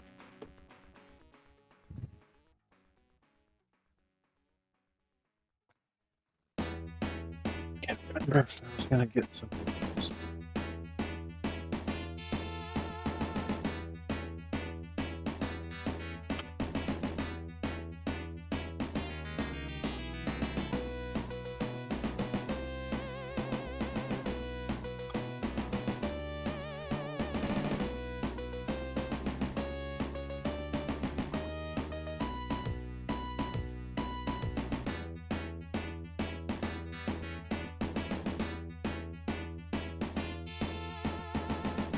better not trip on my way over. Nope, that's all. Nice.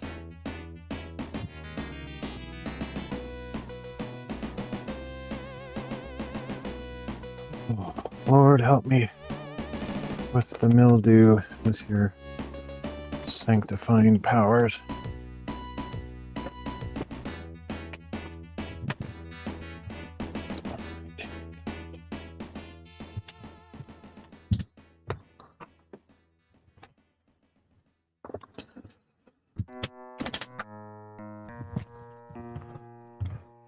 Okay, so my other idea that I thought of just now.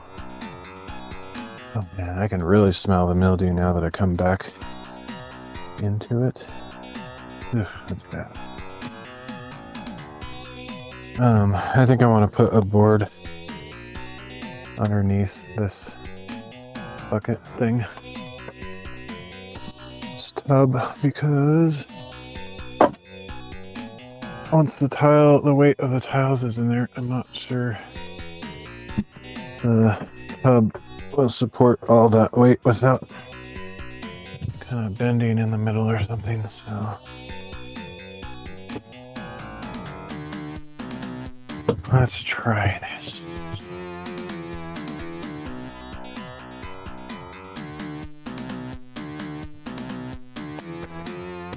And the worst disaster of all would be if this table suddenly collapsed under all this weight, which is definitely possible, though I'm trying to alleviate that by having these boards on there to distribute the weight.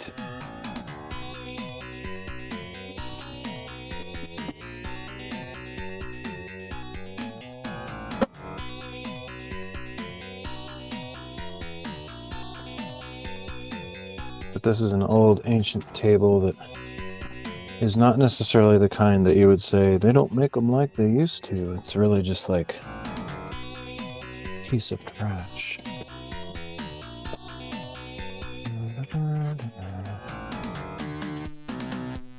I wonder, I don't think so. My grandpa was like a massive, like, legit maker, like before the whole maker movement was a thing.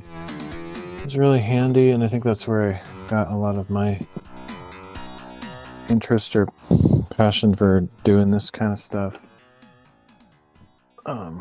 Is from his influence. It's slightly possible that he made this table, but I don't think so. It looks like more something like you would buy somewhere at a store in the 1920s. But he did make a lot of cool stuff, though.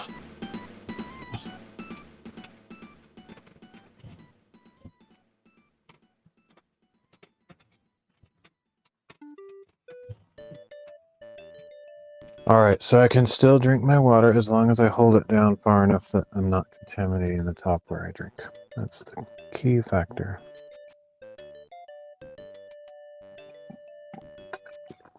And I already failed in one sense that I forgot to get the fluid, the fleur.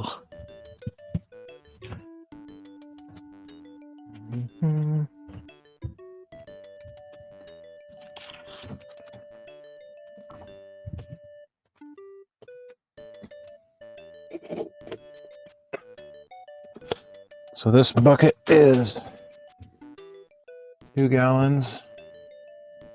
Oh, actually, I do need something. I forgot that I need a container to put the garbage in, which in one sense is also potentially going to be irrevocably damaged. I don't think it's that dramatic. I think even if this bucket has a bunch of mildew-laden stuff, it's not necessarily set apart for destruction.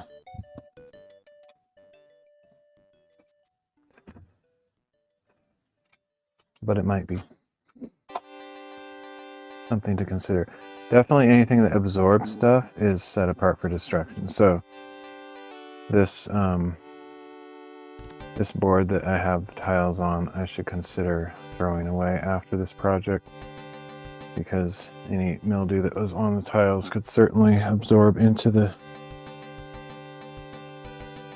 porous board soft stuff, and then, you know, it's not a good idea to keep it around probably.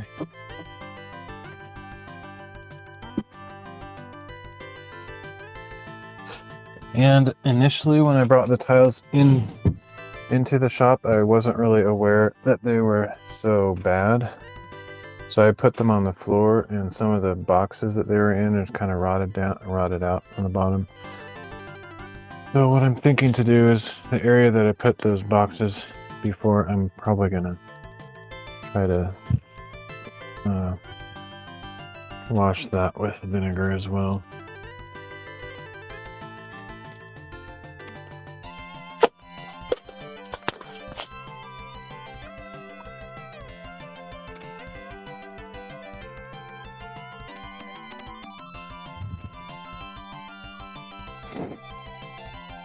Boy, I can smell that vinegar. Never been a fan of that smell. Okay, safety scraper engaged.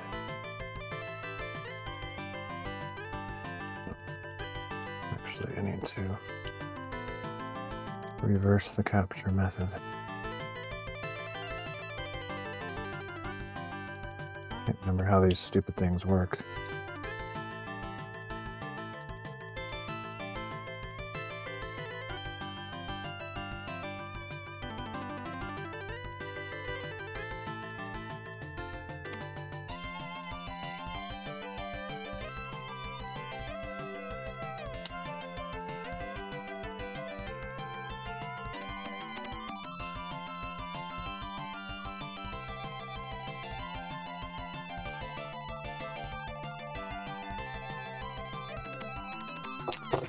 All right, tile uno.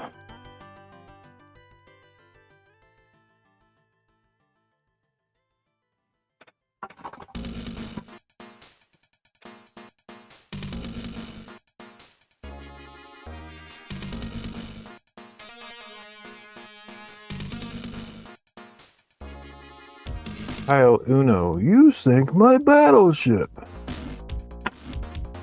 I'm talking this. Okay, that didn't work at all.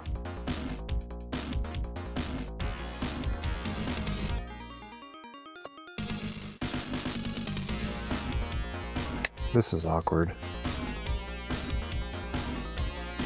Yeah, the scraper, just by itself, like, it depends on the label type. Some of them are plastic and come off pretty easily, but this one is like just straight up paper junk. I think on ones like this I might just try throwing it in the, well, okay, I might have got, no, yeah. Only getting like partial layers off. So on these kind, I'm probably just gonna soak it with the paper on there and just see what happens. I could use Goo Gone before I put it in the soak, but these kind are going to be quite tedious. I don't know what to do about that.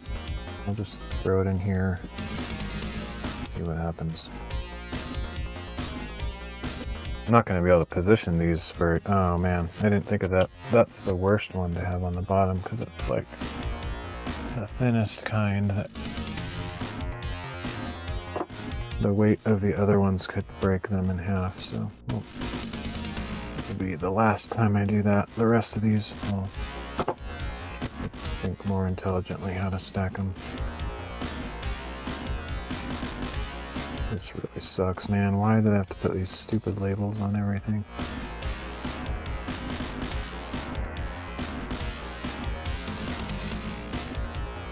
At least this is the kind of label that is probably going to come off pretty nicely.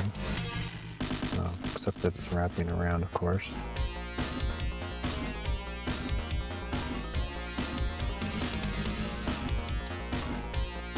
Reminiscent of CD case plastic garbage that's wrapped around the edges, very much like that.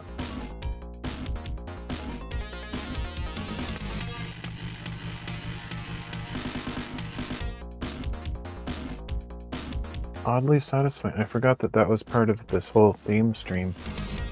I think I'm going to go turn my noise cancellation off so you get to experience all the little stupid sounds that everybody's into these days. Stupid sounds. It's what people like. Become the #1 channel on YouTube if I enable those stupid sounds.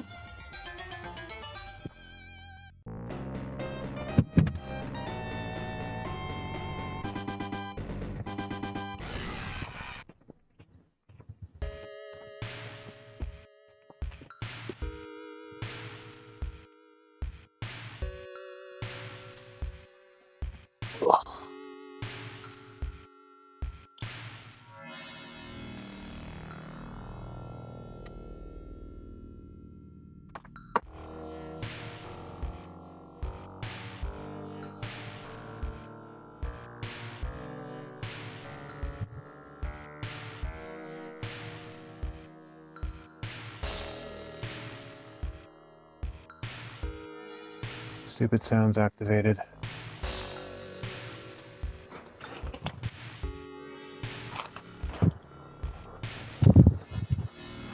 Oh, wait a minute. While I'm here, let me check that. Yeah, looks good. Camera angle's fine, I guess.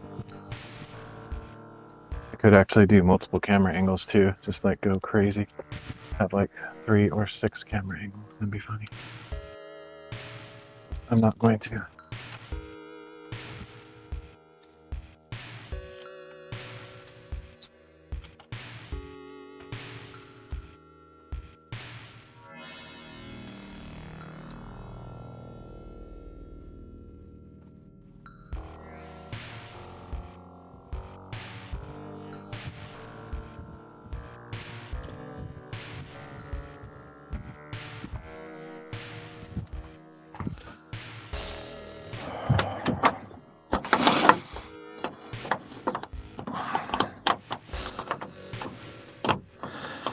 Hopefully legit, I don't have any respiratory illness as the result of all this. I'm sure this is all not great stuff.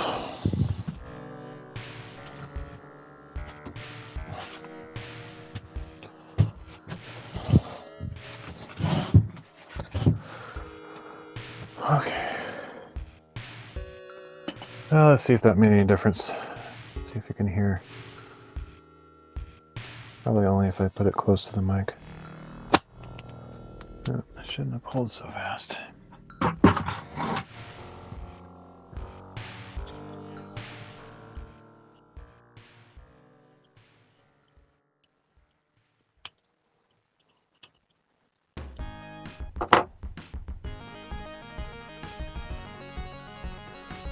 Okay, I think the strategy is to do the smaller-ish ones first. Whoa.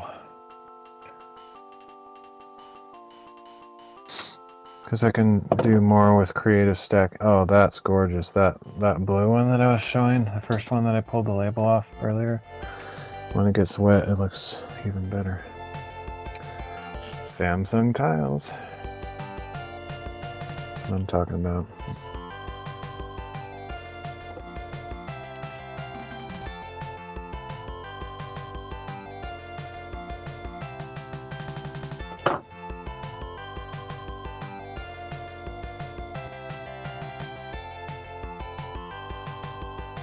Literally nobody has the content that I do.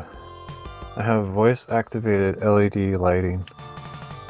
It's a very elaborate Uncle Scrooge money stacks of coins, except replaced by tiles. Cleaning tiles in vinegar solution. I don't know why my channel just doesn't take off for some reason. No matter what I try.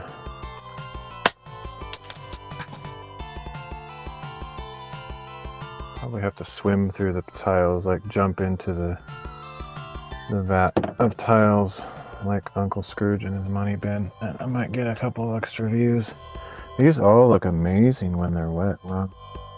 It's super awesome. I really should have a second camera angle showing this stuff because it looks really cool. But I'm not going to.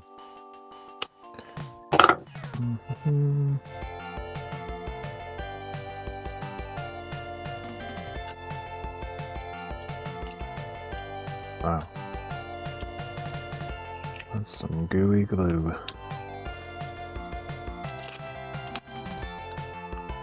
That's crazy. Somebody, I just feel like marketing and sales. I was into marketing, not sales, but I don't like it. Just the whole like rebranding of everything. Like, oh, let's get this product and put a piece of sticky paper on it with a different brand name on it. Call it good. Charge twice as much.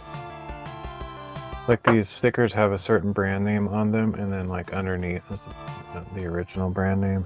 I don't know. And then there's like 16 levels of brand names, you know.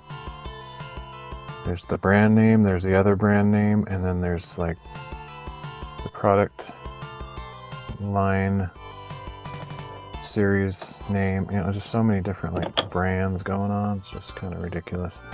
One thing that would be helpful here is some kind of probe to be able to like dip in the solution and move stuff around after I've dropped it in, because that one didn't quite go where I wanted. I do have something in view that I might just designate for this purpose, because I don't really think I'll ever use it for anything. Oh, actually, never mind. This is even better. I'll use that well-used hacksaw blade. That's just what I need.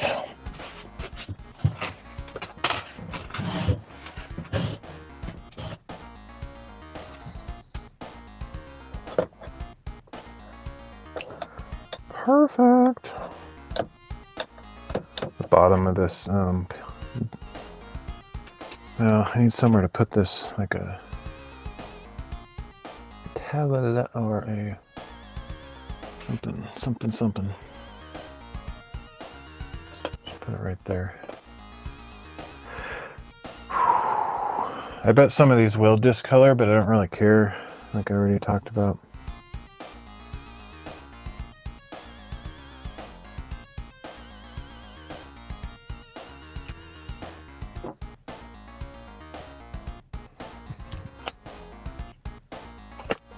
Nice.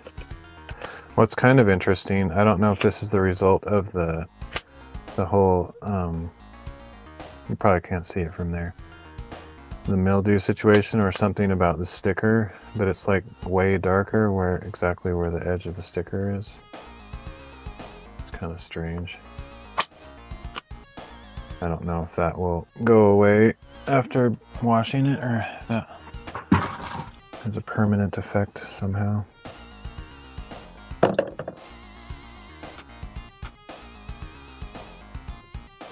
Should take note. I mean, this whole process for each tile is going to be different, but to generally take notice of what time I'm starting this, just for reference.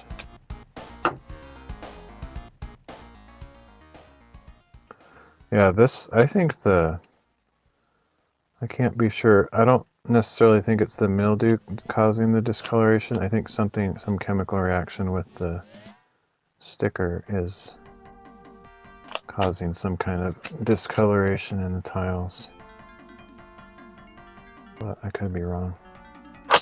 Whoa.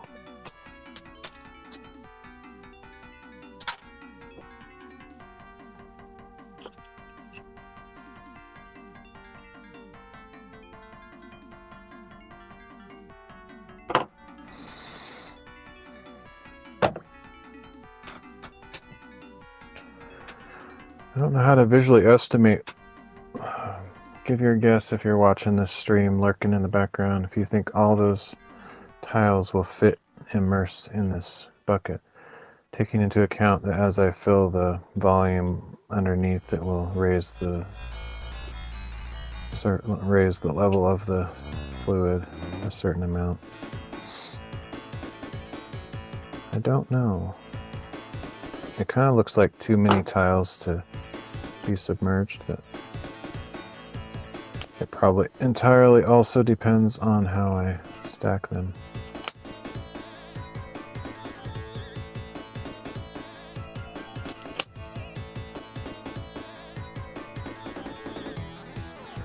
What would be even more amazing is if I brought all my colored lights. I have a massive amount of colored lights. That'd be sick. That would make this probably actually interesting content. People would be like, what is happening? This guy's removing labels from tiles and putting them in this tub of water. What? And he has all these crazy disco lights. That's probably what I should do, but it would take too long to go grab that stuff. I actually do have, I do have 2 of them, I think, accessible. Maybe I'll do that just because it's fun. I think it would be kind of interesting.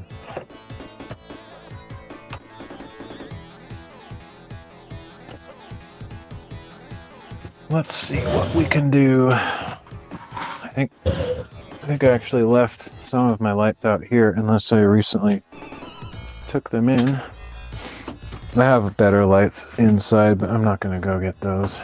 That would take way too long. It's extremely tempting though. But we'll use what we have. We'll make this as aesthetically pleasing as we possibly can.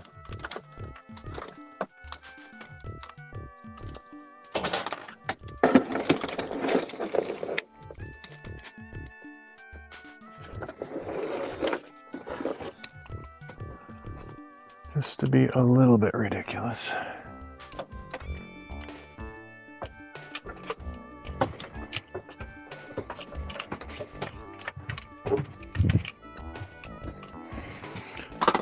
I'd like somebody to drop by the stream at some point during what's going on here and just be like, what in the world is going on? That's my goal with this.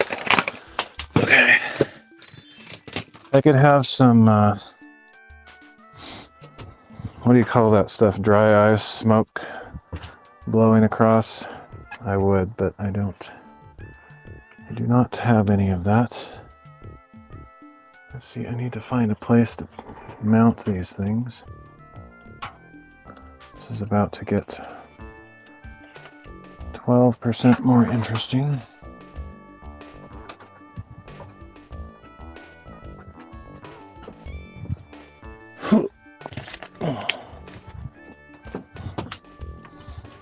That's just an estimate. Some people might rate it at 14.3% more interesting.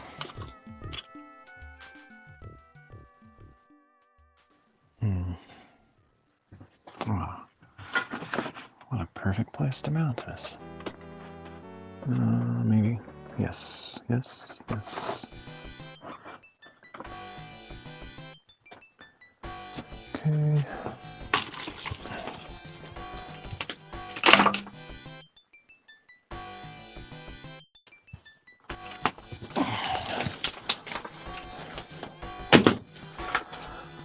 Okay, I need... Oh, the USB is way over there. Shoot, I don't know if I can reach that. Do our best.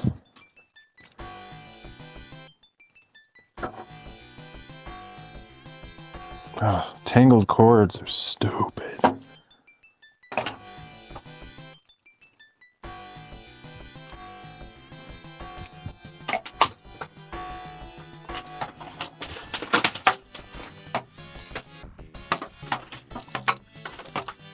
Thankfully, the cords to these lights are ridiculously long, so I think we can make this work.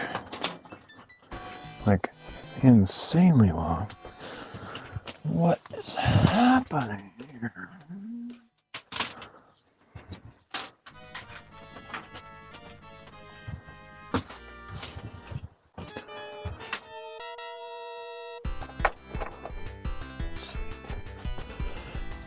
Okay.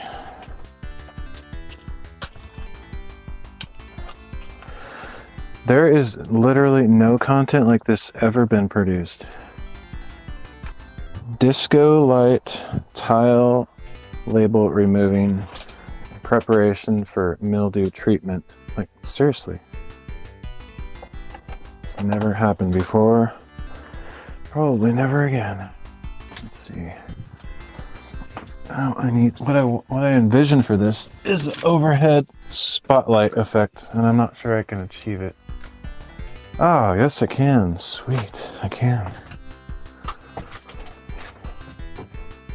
Absolutely I can. Let's do right there.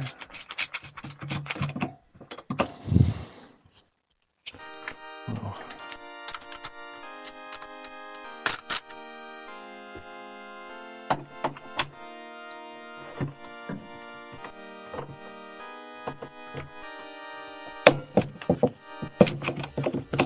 This is going to be awesome.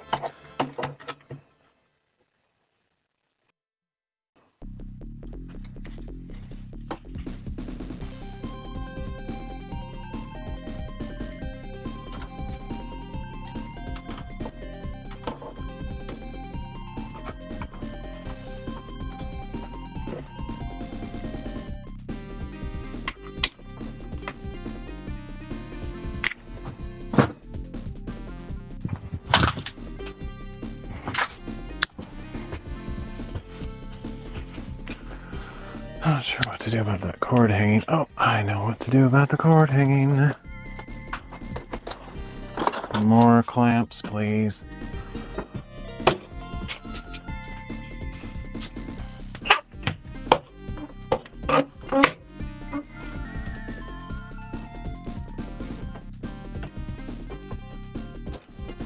Unbelievable tile cleaning production value that I hope somebody gets to appreciate someday after I'm long gone from this world. I'll just come back and experience my legacy.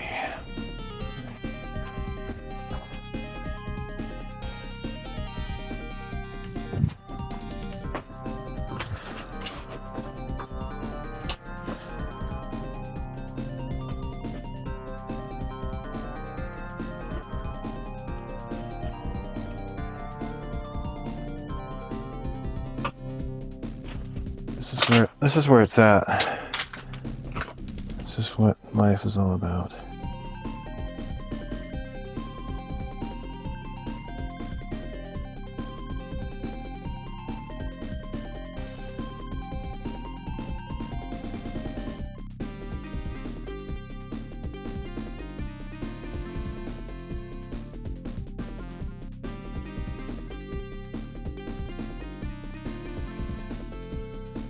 How does that look? It's not quite as magnificent as I was hoping, but let's see. I can't remember if I can control exposure on this app. Not really. I can just take this down a notch. Oh, the little... That's too bad.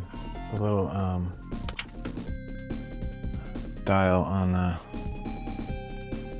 that light is broken. I don't remember it being like that. It must be somewhat recent. So I can't control how bright that is.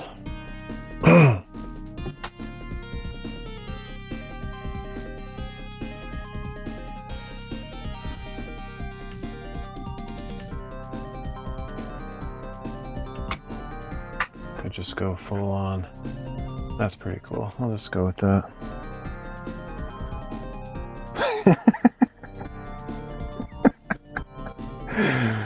I like it.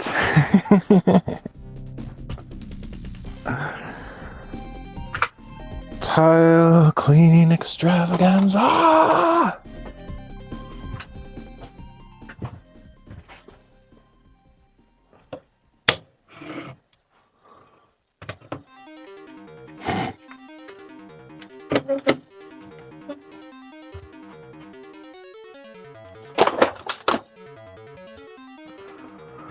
Okay, now hopefully I can actually see what I'm doing.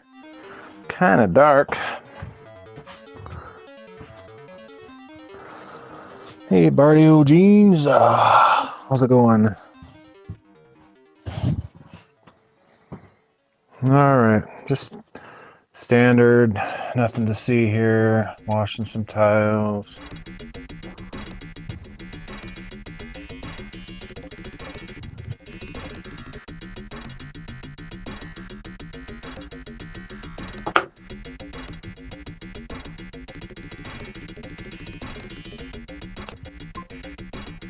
It's perfect, yeah. Thank you. Thank you for being here to experience the perfection. Every once in a while, I give my viewers a treat, but you have to stay up all night to experience it.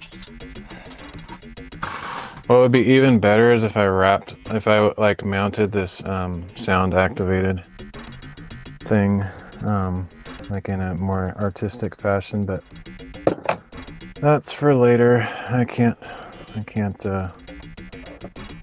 do that this time. It's a little bit much.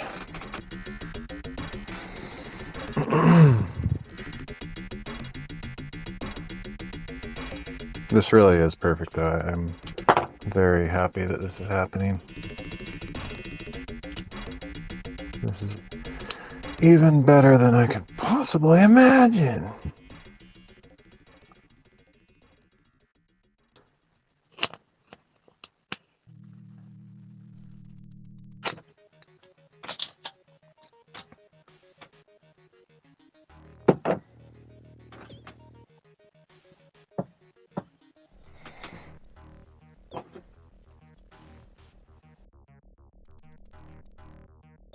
Gotta be deadpan though. I can't make a big deal out of it. Just people come by and it's like, what's going on? I'd be like, huh? What do you mean? I'm just cleaning tiles. This is the way it's done.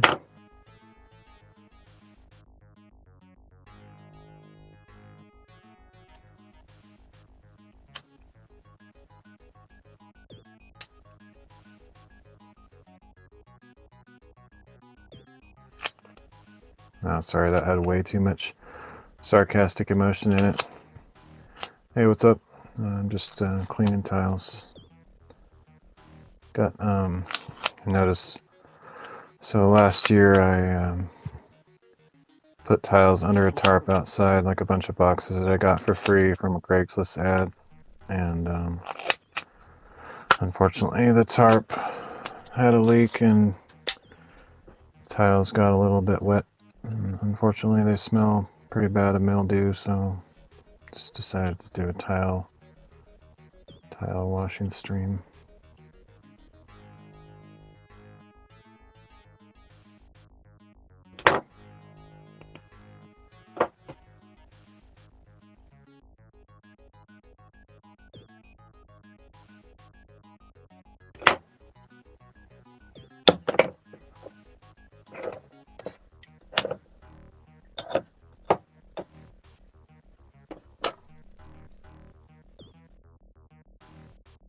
What would be even better is if I could pull off a 24 or 48 hour stream, just doing this like continually without any kind of dialogue or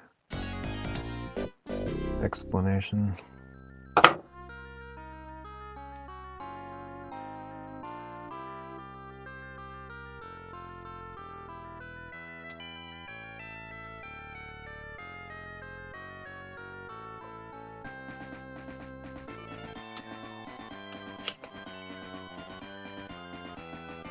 Just think though, you're witnessing something that's never happened before, and you're the only one here to see it. How special do you feel? This is an interview the whole purpose of this live stream. It's all for you, Bardio Jeans. How does it make you feel? You feel like you won the lottery, or like it's your moment? This is your moment. This is what all of the various little events and aspects of your life have led up to.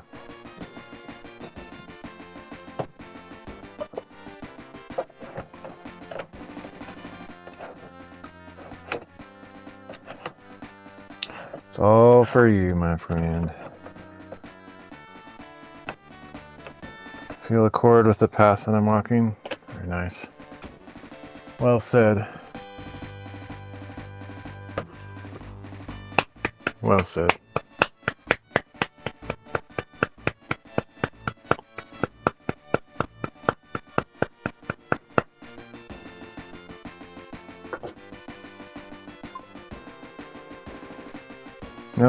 No. Thank you. Thank you.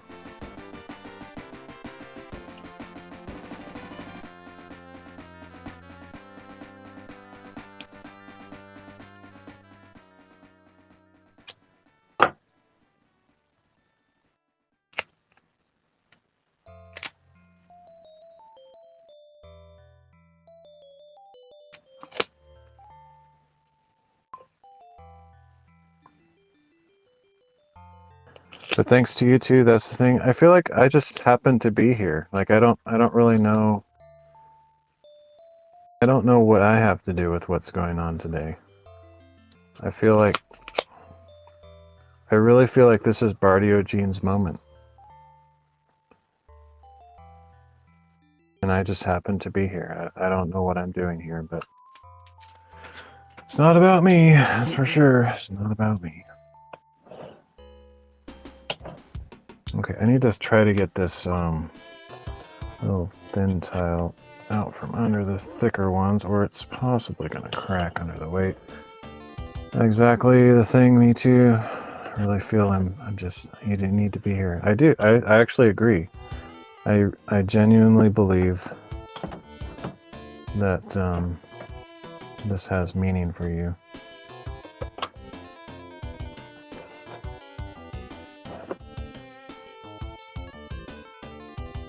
But I know it's going to get old pretty soon, and then as soon as you leave, that moment is over, but you'll remember it probably for the rest of your life.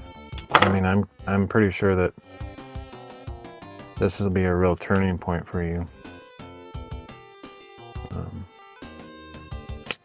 I know you've been going through a lot lately. You know, we've been talking about it. And you know, Jerry, Susan, and I've been kind of discussing it.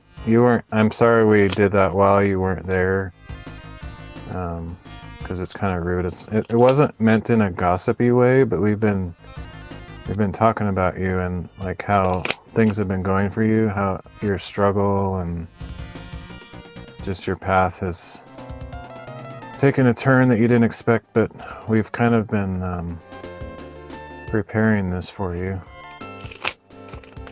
Hoping that, I mean, I don't know, we're not like magicians or psychics or anything like that, but we do feel like this is gonna really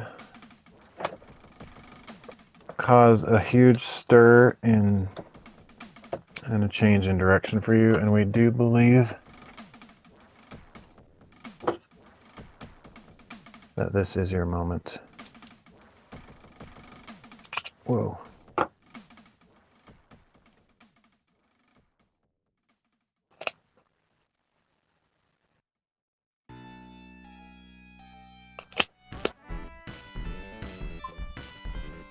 Powerful, yes. Life-changing, even. Course-altering. The big question, though, is did you experience the Graham? Did you experience the Graham? Because earlier, the Graham stopped by. that was also for you, but it's, I don't know how long you've been lurking, but you might have to watch the replay.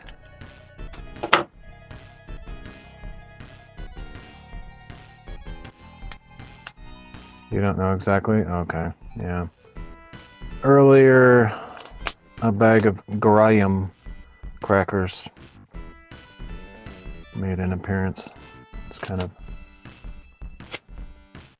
somehow mysteriously half disappeared, but it was here for that short bit of time.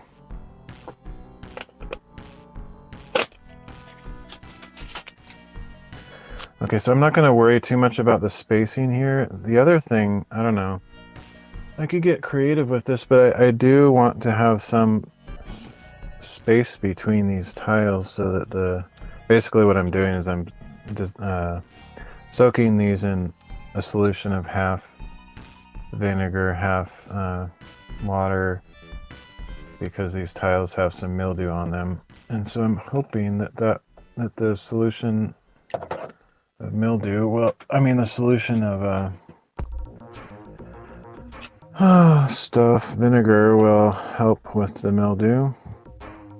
But generally, it's going to work better if I leave a little bit of space between the stacks of tiles, but I don't really have anything to space them apart with, so I guess I'm just going to hope that the presence of bardio genes has its effect, that we all know it will. Did you watch the Superman movie? No, I haven't. I don't know what to think anymore, to be honest. I've kind of written off all of Hollywood. I hate to sound too negative or whatever the word is, but I've just gotten kind of sick of movies. Just because they all seem to have like messaging, and they're no longer just, you know, fun entertainment. I was actually pretty excited when I first heard the announcement about the Superman movie, and then I wanted to see it. And then I just kept hearing, it's like, oh, all this stuff about annoying stuff. Anyway, did you see it? What did you think? No matter Hollywood, Superman is nice, but comics always better. Yeah. It looked good. I mean, you love it? Nice. I'd like to see it, I think. I feel like it's probably less preachy than the Marvel movies. I've pretty much not quite sworn off Disney, but I am very displeased with, you know, ever since the whole Star Wars thing and a lot of the Marvel movies, I'm not very happy with Disney, so I kind of just don't watch those movies anymore. But I was kind of excited when I heard about Superman. When I was younger, I was actually a DC guy. I didn't really like Marvel that much. I collected comic books a long time ago, and I was always more interested in Superman and Batman and Flash and stuff. But I don't know, I kind of grew out of all that, I guess, but because of that background of my earlier life, I was always hoping that the DC movies would be good, and they all kind of suck. I mean, they had some good luck with a few of them, but generally speaking, for a very long time, DC is just not done very well with their movies. I mean, I don't expect nothing but feel good. I mean, all the world looks so bad and people celebrate mad things. Superman really looks so rock star, making kind and good. I agree, yeah. Yeah, I've always liked Superman. I wanted them to do kind of what it looks like they did. I always wanted them to just do the bright colors, match the comic book, stop trying to make it all dark and brooding. You know, like DC always has to be like serious, and instead of red, it's like burgundy. Instead of like bright blue, it's, you know, navy blue. And instead of yellow, it's like, I don't know. I never liked that approach. So, yeah, I think I will probably like it once I see it, but I don't go to the theaters anymore. It's too expensive, so I'll just wait for... I'll wait for the DVD or something like that. I don't really do streaming services either, so... It might be a couple of years before I see it, unless, like, my friend is coming to visit in a couple of weeks, and maybe if he wants to go see a movie, I would consider it, but I don't know if it'll still be in the theaters. But still, I think I'll like it. The thing that I actually have very little trouble enjoying movies, to be honest, unless it's like really political and preachy. Then I just like literally just want to leave.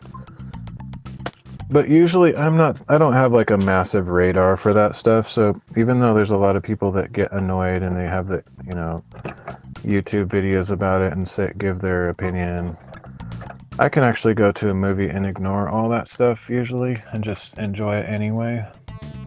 So I'm sure I would like it. I'm almost certain. I hope I have Superman for a long time. Really like him. I mean, I think he's been around since like 1938, so it's been almost 100 years. So I think he'll be around for a while, unless they try to do another stupid, you know, clickbait thing like the death of Superman, like they did back in the 90s, just to get more people looking at comic books again.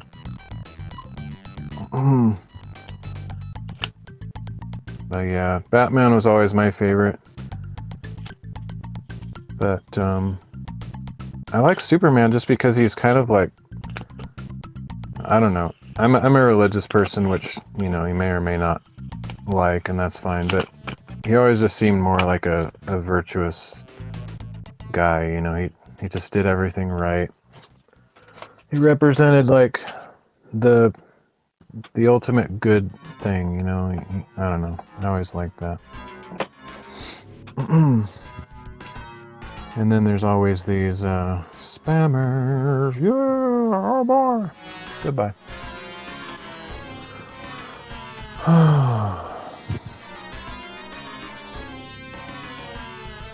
Yeah, I didn't necessarily like the darkest Batman though. Like, for example, I mean, I enjoyed the Christopher Nolan movies with, what's his name? Can't remember his name, but you know what I'm talking about, the Dark Knight trilogy. I enjoyed those, but I honestly kind of like the little bit less serious and more like detective stuff, like I don't know, like some of the earlier stuff. I actually I think the Batman I liked the most was the earlier years when he had the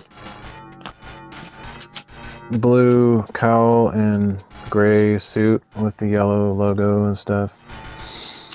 I enjoyed that era of Batman, honestly, and I kind of secretly always wanted them to make a Batman with that style and coloring. Not necessarily like the Adam West stuff, like completely silly stuff, but I don't know. I always liked that suit. Just the traditional comic book suit. I don't even like read the comic books anymore, so I don't even know how they draw him these days.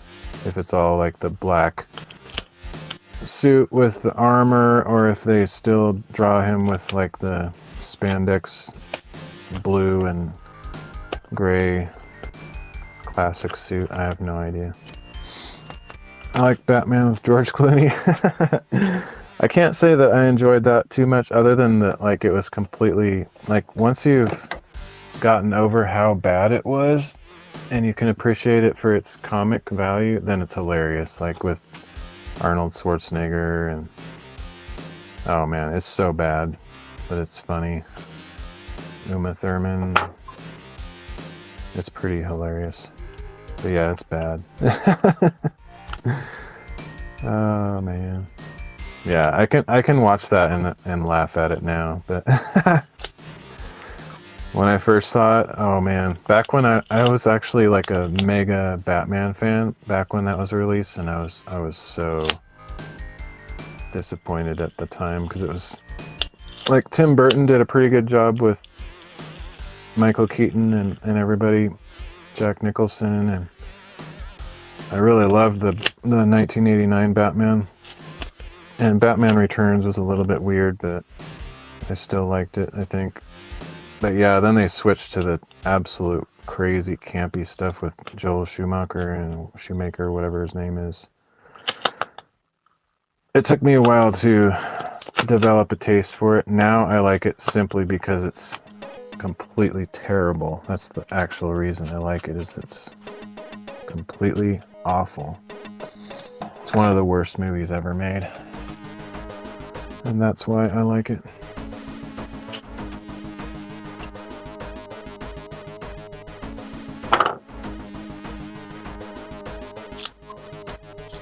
Basically, I've recreated the atmosphere of Batman Forever on this. What you see right here is in the same theme as Batman Forever and what was the other one? Batman and Robin. It's like exactly the same production quality.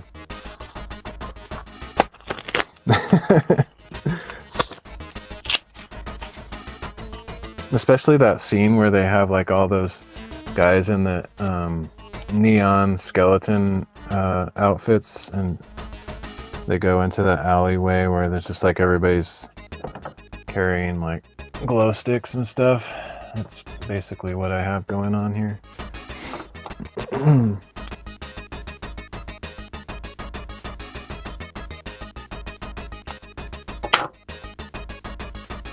Jim Carrey, Mr. Freeze, yep. I love Arnold Schwarzenegger's one-liners. Like, there's so many awesome lines.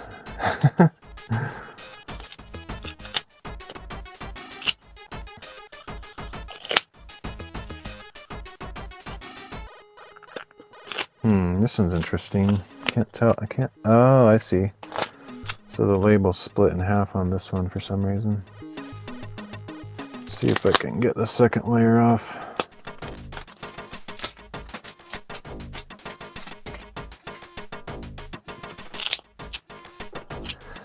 I can't believe, I mean, I understand that they were trying to be funny and campy, but that whole thing about like the suits showing like the butts and stuff, it's like, seriously? Like, what in the world?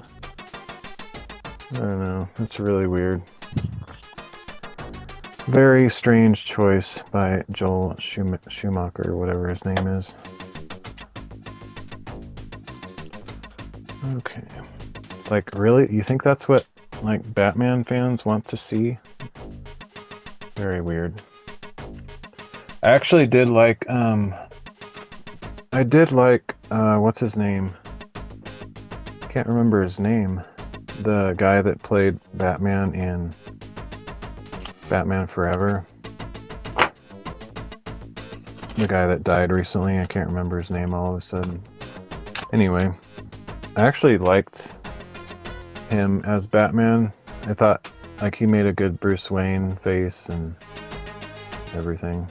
I thought he was okay. The movie was totally goofy, but I thought he did a pretty good job for as good as he could. I mean, you remember those camera planes when Batman put suit? Yeah. It's ridiculous. Completely ridiculous. And then like when Batman and Robin like were in that, I don't even remember, it was something weird like a rocket that had like a bank vault inside of it or something, and then when they finally got out, they were surfing on the doors of the vault or something. It was just so ridiculous.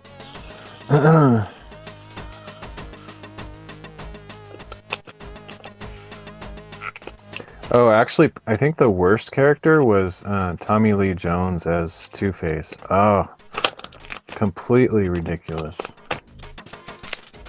I bet he's like, I bet he hates the fact that he was in that movie. I don't know if I've heard any interviews that is so bad, man. Like that outfit with his like purple hair, like all curly and his lip. Ridiculous. Completely ridiculous. Probably the worst costume design I've ever seen.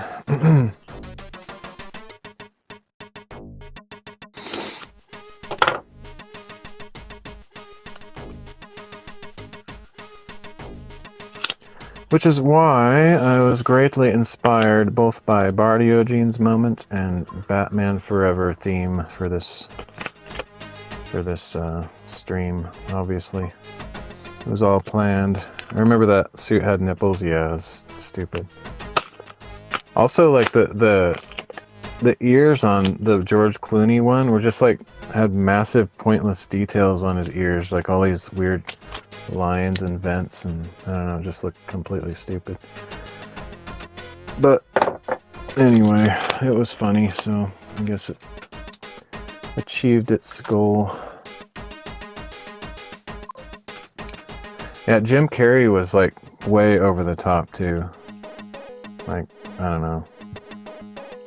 I didn't really like his interpretation of Riddler. It was just too much, but whatever. The whole movie was completely ridiculous anyway, so can't really expect much. And then the Bane? Oh, the Bane that they had in there. He's like a complete buffoon, and I mean, it kind of looked like the character from the comic books, but it was like so badly done. That was pretty bad. Whoa.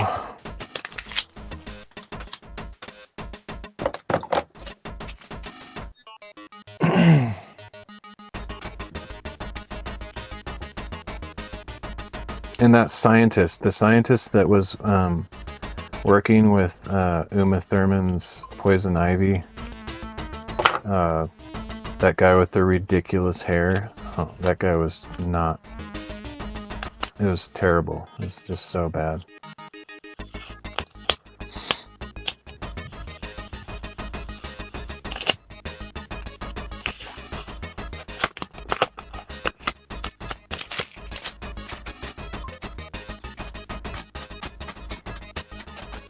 I don't know. I think if you watch it again, you might have a different opinion. It's pretty. Her acting is so over the top. She's like, I mean, it's bad. It's like, I would imagine that they're humiliating. I mean, when those actors think of like their role in that movie, they probably think of it as like the low point of their career. Unless they just, you know, had fun with it and didn't really care about how bad it was.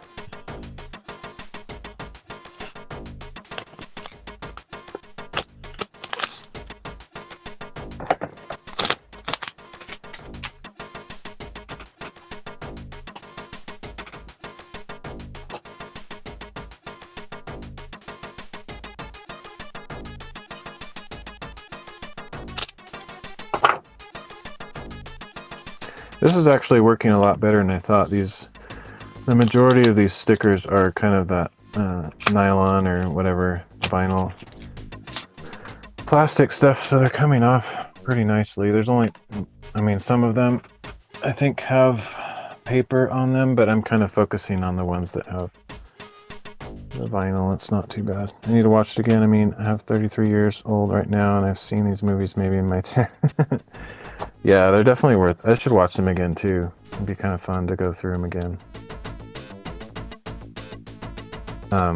Actually, the original 1989 Batman was, for a very long time, my favorite movie because I was a Batman freak.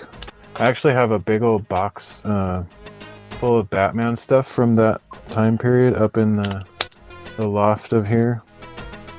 I don't think any of it has any value, but I kept it from when I was a kid and stuff. And yeah, I was a pretty big Batman fan.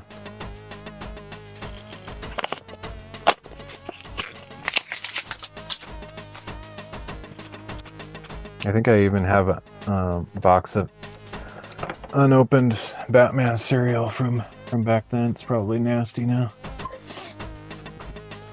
A Superman Batman logo tattooed in my neck. Oh, nice. Sweet.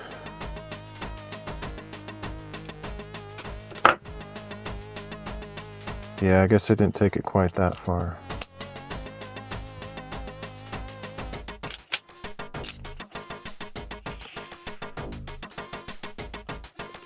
I used to draw, when I was a kid, I was an artist or whatever, and I used to draw Batman constantly. I have so many drawings of Batman. They're not very good or anything. I have a few that I did later when I was like a teenager that were not too bad, but most of them are pretty terrible.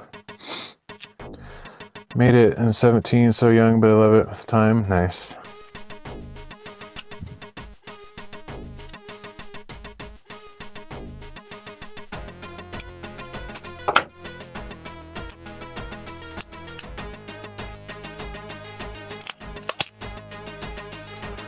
Yeah, I'm not sure how far I'll get with these. It's kind of a slow process. I would like to finish this whole stack if I could, but it's going to take forever. So I wouldn't be surprised if this is the longest live stream I've done by the end, because I've always wanted to do a 24-hour because I'm a night owl, and I've stayed up all night like thousands of times in my life, probably, definitely hundreds. So if anybody can do it, I can do it, but I'm not committing to do it or anything. But I've always thought it would be fun to try a 24-hour stream. 24-hour tile cleaning stream is not what I had in mind, but maybe that's just what I'm supposed to do.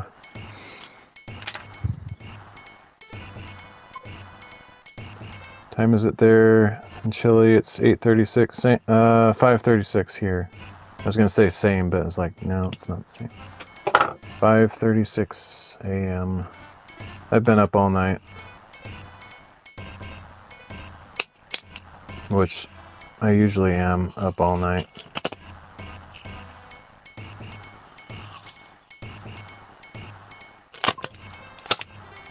Been up all night too. It was meant to be. You are fulfilling your life's purpose right at this moment.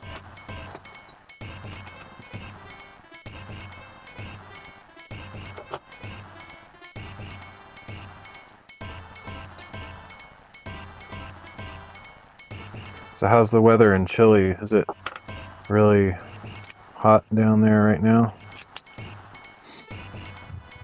It's beautiful, nice. Yeah, I have been to Brazil a few times, and I went to Peru once, but I've never been to Chile. I think my best friend has been to Chile. I think my best friend has been to Chile and Argentina, and maybe some other places I don't remember. Guatemala. It's cold and it was rainy last days. Oh, okay. Yeah, I guess you're in the southern hemisphere, so your winter is our summer. It's hot here.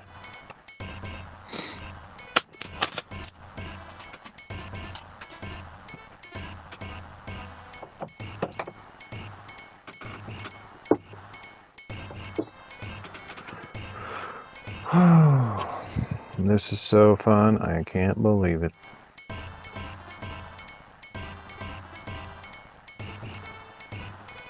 I could do this all day.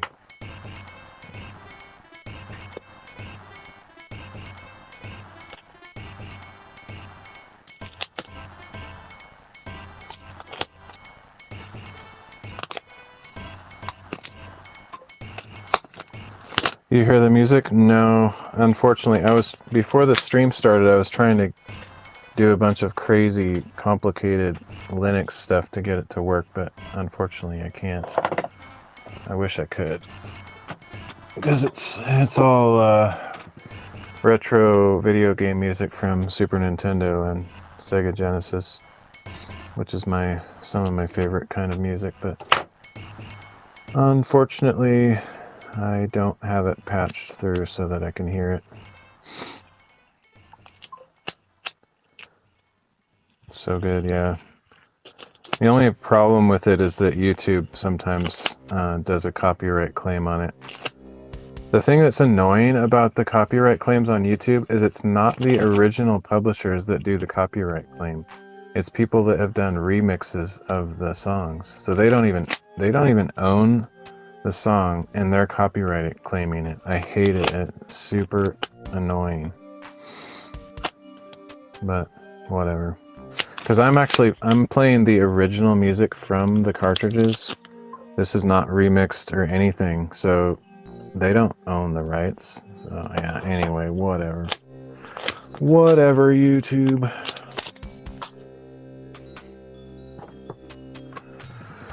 Okay.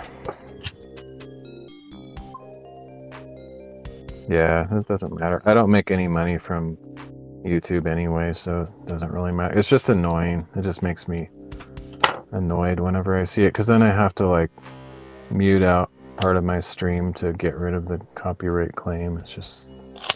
It's dumb.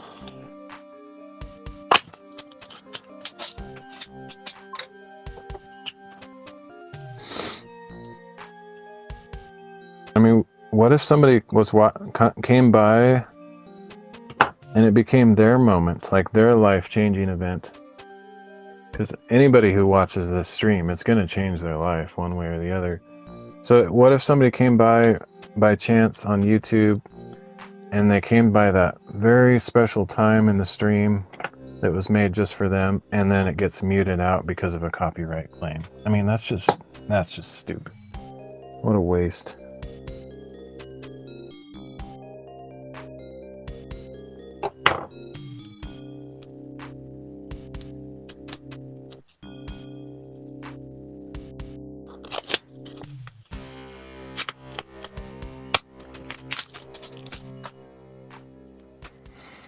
All right, I think I'm gonna have enough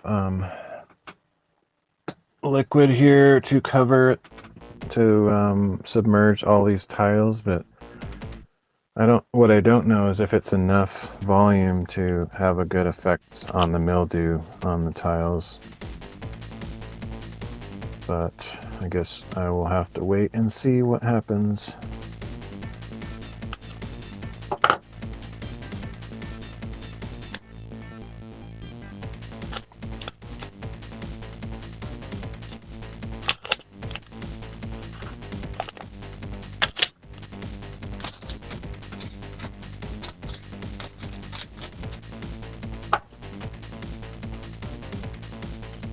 I'm just going to hope for the best. I'm going to hope that all of this works out, and then I can have a bunch of really cool, unique tiles that I can use for some interesting project.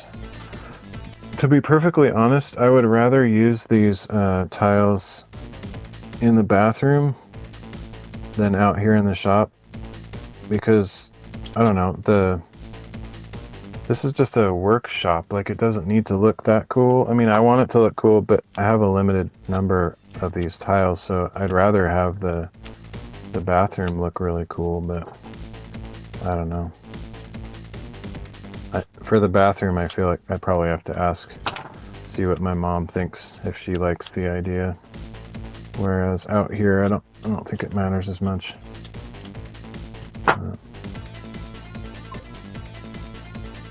Yeah, tiles. So they're like, I don't know, like bathroom or floor tiles. So like, you know, the kind that you put on walls and stuff. Like this, you know? Like you use mortar or grout between them and put them on a wall, like in a bathroom. Yeah. But I left them outside over the winter last year, and they got wet and stuff, so they have mildew on them, mold or something like that. So I'm trying to wash them with vinegar, see if I can get rid of the mold or mildew.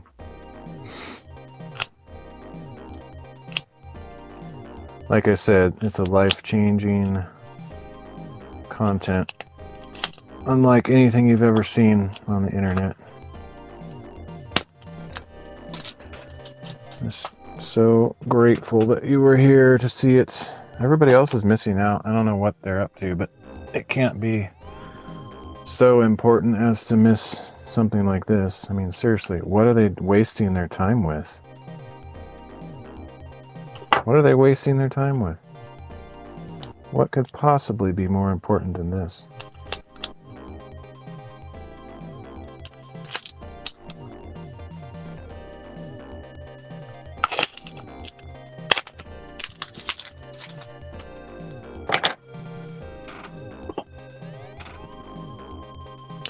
Wait, you said Chile, right? Yeah, Chile.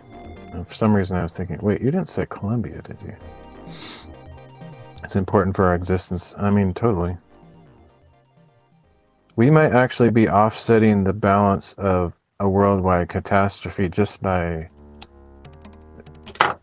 being here in this moment. Like, there's a lot of talk of wars and stuff, you know, going on around the world.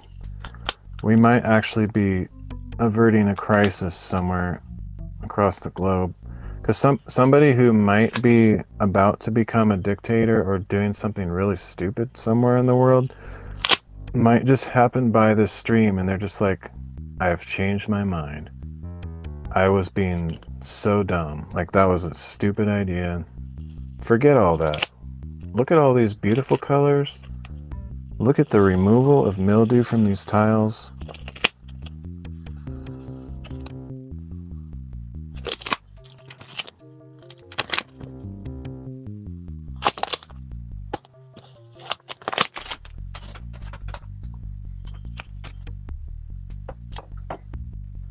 Alright.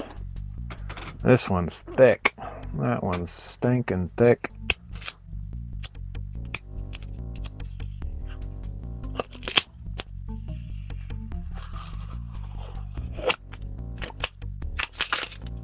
Can you hear like these sounds too? Like, I'm hoping you can like, you know, hear some of that stuff too. That's what really makes the difference.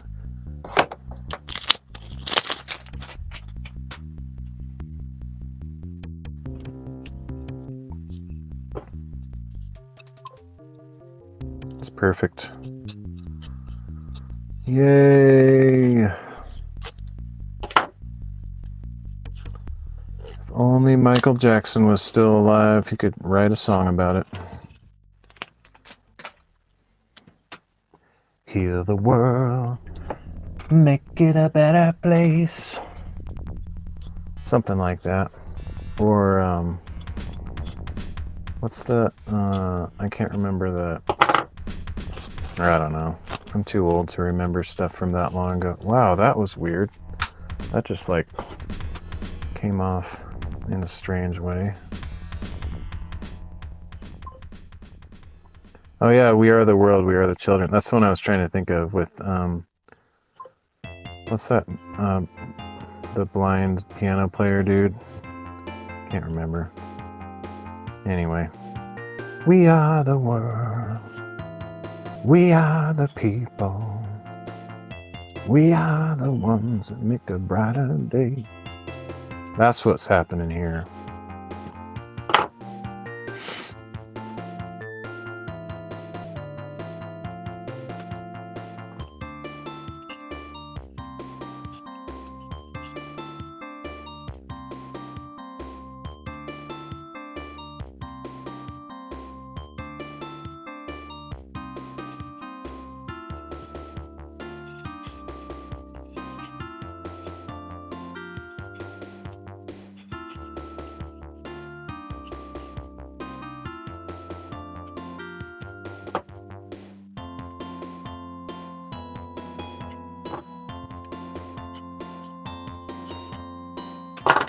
Alright, well, there's still some left on that one. That's pretty good, pretty good.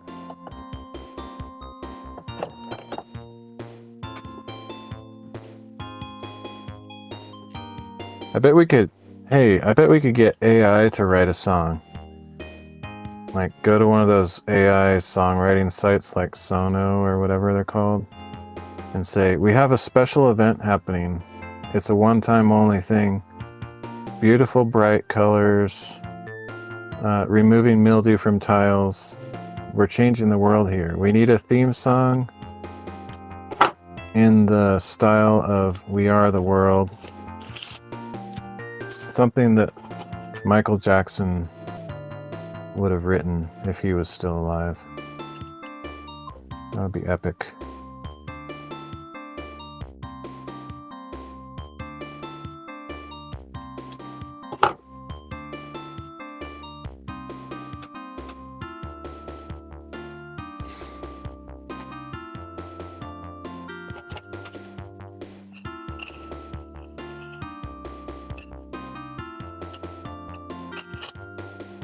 Alright, this one I'm not sure I can get this off. It's all soft, papery junk, so I think I'm just gonna soak it with the paper on. You would be so proud. I know. And then we could get the Weird Al version. That would be even better. I don't know if you know Weird Al, but he's one of my favorites. But he's going on tour this year, and I was hoping to go. But when I heard how expensive it was, I couldn't go. But might be my only chance to see him. I don't know much longer he's gonna do that stuff.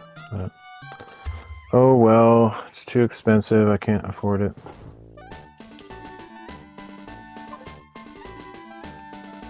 Yeah, it's crazy expensive now. But he used to do like really cheap concerts, like local venues, like small venues. But this year, I don't know. I guess I don't know what's different, but it's really expensive, so I can't go. I've never gone before, so I thought it would be a fun thing to do before it's too late. Some of my friends have gone several times, and I don't really like concerts, to be honest, because I'm kind of a quiet guy. It's too wild for me, but I think I would really like to see a Weird Al concert. It'd be awesome. But it's not meant to be. Instead, I'm going to clean tiles, bright, colorful lights. It is your destiny.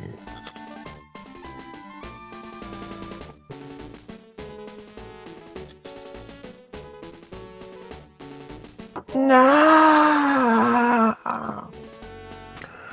Alright, let's see.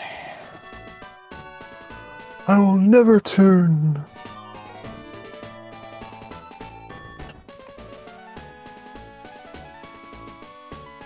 Sorry, I'm really bad at quoting. Mixing up stuff. Got some Return of the Jedi mixed with who knows what. Alright.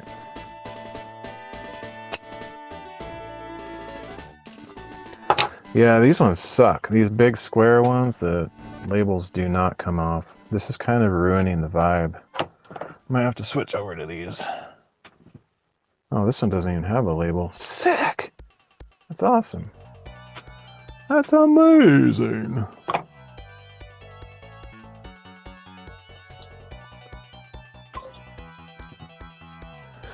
For me, it was Blink 182. I listened to them when I was in school without knowing what they were saying, but I liked them musically, and recently they came to Chile.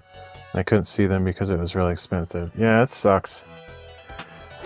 It sucks for me because I never cared about concerts my whole life, and then the one time that I finally decided to go, like my friends always told me in the past, like, yeah, it's Weird Al, he's not that expensive. He goes to small venues, like he went to a zoo before and you just sit outside and watch. He's gone to like, yeah, just small places that are really cheap and stuff. And then the one year that I think about going and it's like crazy expensive. Oh well. It really sucks. Same, never care about concerts, but yeah, it's annoying.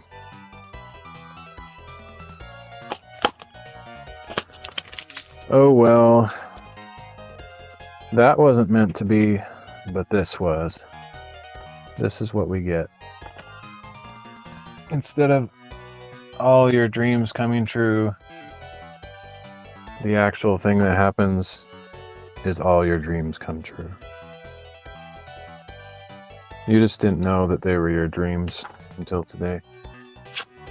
That one was terrible. Okay, I'm just gonna leave that one on there. Some of these might come off just because they're soaking in this solution. I don't know. Got our chance. Eventually another dream. Make it, yeah.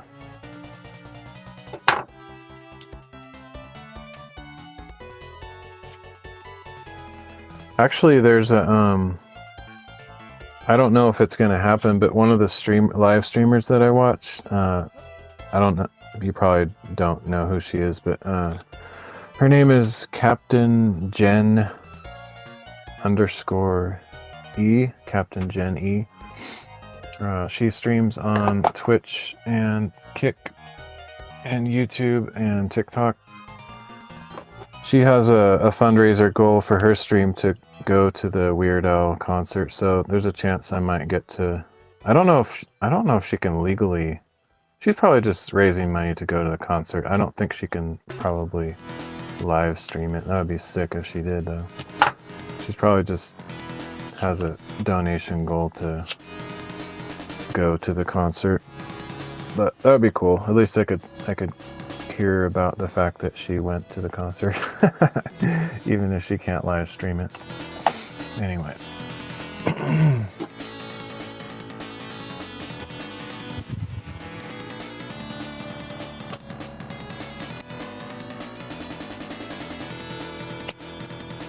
The other concert that I really don't care about concerts at all, typically, but the other concert I wanted to go to a few years ago is they were having the first time they had the Legend of Zelda Symphony. That came through where I used to live in the city, and I wanted to go to that really bad. I thought that would be awesome.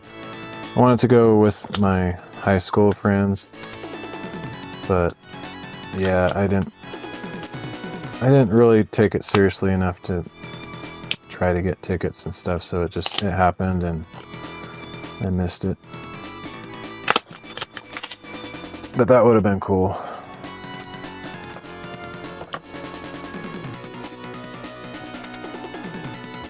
Actually, I don't think, now that I look at this again, I don't know if all of these are gonna fit.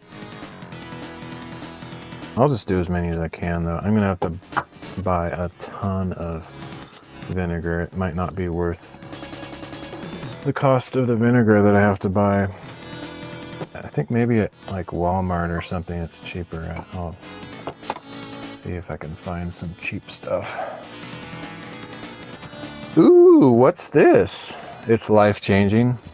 I mean, do you even have to ask? Cardio jeans.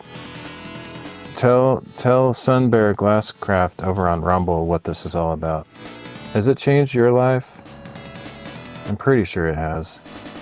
But I don't want to speak for them.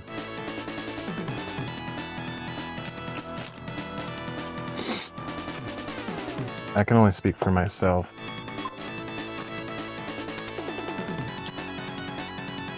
Basically, I had some tiles that I got for free. Like a massive interior decorating firm was getting rid of all their stock, like of samples, when I lived in the city, and I happened to see the Craigslist ad for it, so they're all free. It didn't cost anything.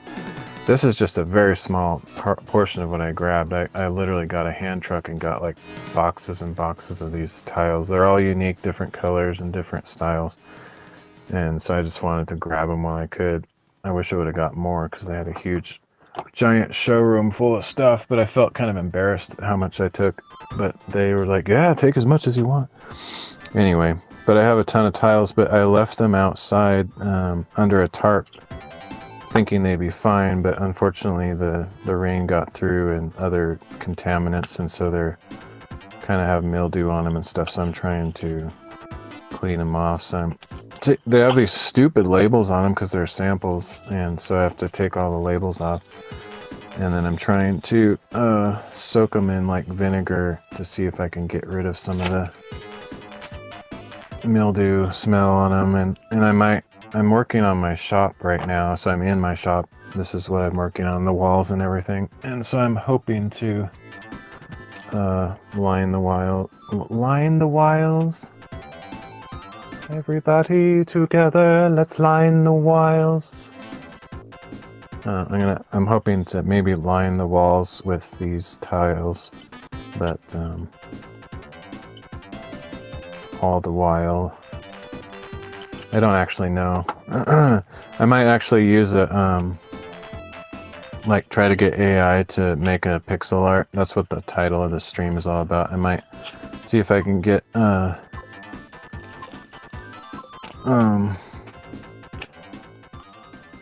I can get AI to do pixel art of this.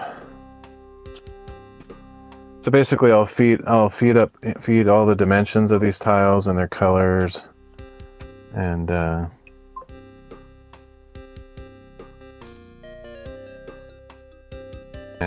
see if I can get it to create like an image of some sort for me. Darn mildew, vinegar followed by hydrogen peroxide are my go-to for mold and mildew removal. Nice. Yeah, I'm using vinegar, but it's kind of expensive. Like where I got it, I don't remember where I got it. I think like Weimar or some place. It was like $4 a gallon. If I could find it like much cheaper, it might be cheaper at Walmart or something. But I'm hoping to. Because, I mean, like this, for example, this tub right here is a mixture of 1-to-1 vinegar and water. And it's like, I have massive amounts more tiles to do, so, I mean, it'd be pretty expensive to soak all these tiles. But we'll see.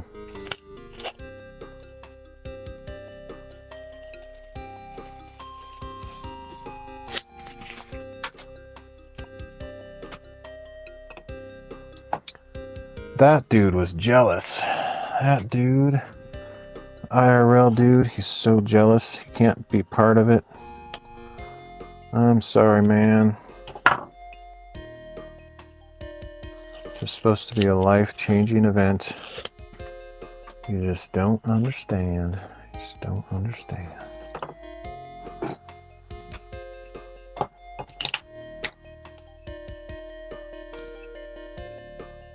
So what are you working on lately? Have you been doing, I don't know if you're still here, Sunbear, but you've been doing any crafting lately?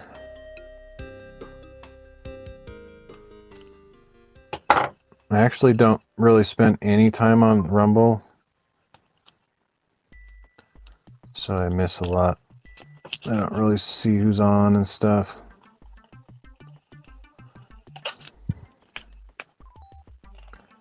Workstation, hey Blaze, how you doing?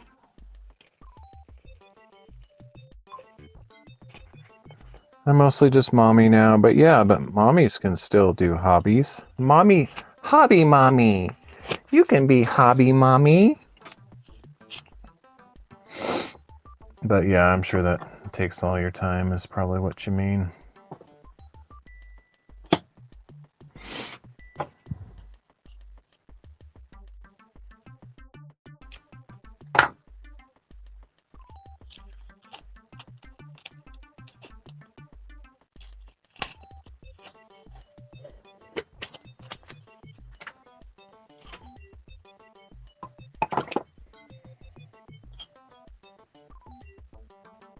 This is really cool. Like the stuff I have out here is kind of cool. Like they're all kind of different shapes and sizes and stuff and a few different colors, but this isn't even my favorite. I have like a bunch of like colored ones that I'm really anxious to. Those are the ones I'm more excited about. And I hope these aren't all ruined. It's possible I might have to just cut my losses and throw these all out. I'll probably do this one batch first and see how they turn out. See if I can get rid of the mildew and maybe not bother with the rest if I can't succeed with this first batch. We'll see. I was painting, but I'm pregnant, so my creativity... Oh, again? Is that your... What is that, your third now? But congratulations.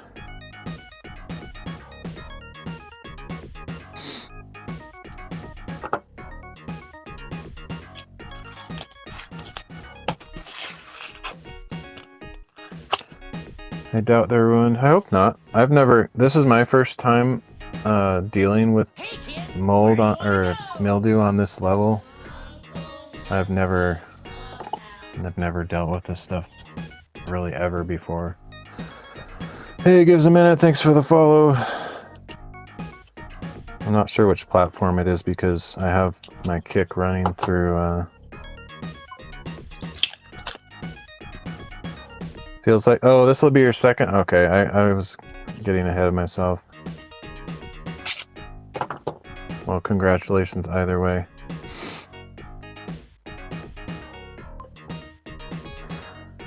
Just followed on Soulbound 2, but cannot find the chat over there. Weird, yeah. Soulbound is quickly, like, I liked Soulbound. It's a cool idea, but like last few times I've looked on there, there's like literally 2 people live. Like that's it. It feels like kind of dead. I don't know. I feel like there was a bunch of hype because of that free airdrop thingy, and then once that happened, everyone's like, ah, whatever, let's get out of here.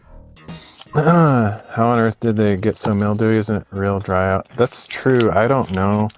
Part of the issue is that, well, I mean, I guess the water was pooled up under the tarp, so it was almost like ruminating, or, you know, just sitting there. It was like for, I think it was like for 6 months it was sitting there and wet, you know. Yeah, it's totally a ghost town. It's like dead. All right, Bardio Jeans, we're all here for you. Everybody gives a minute. Sunbear, give a clap for Bardio Jeans.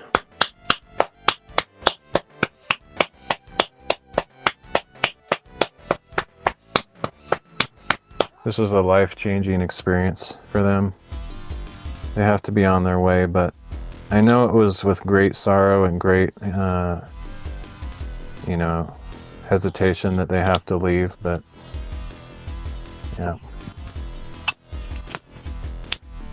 But I hope you enjoy the game.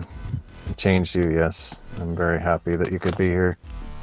So happy that you could be here.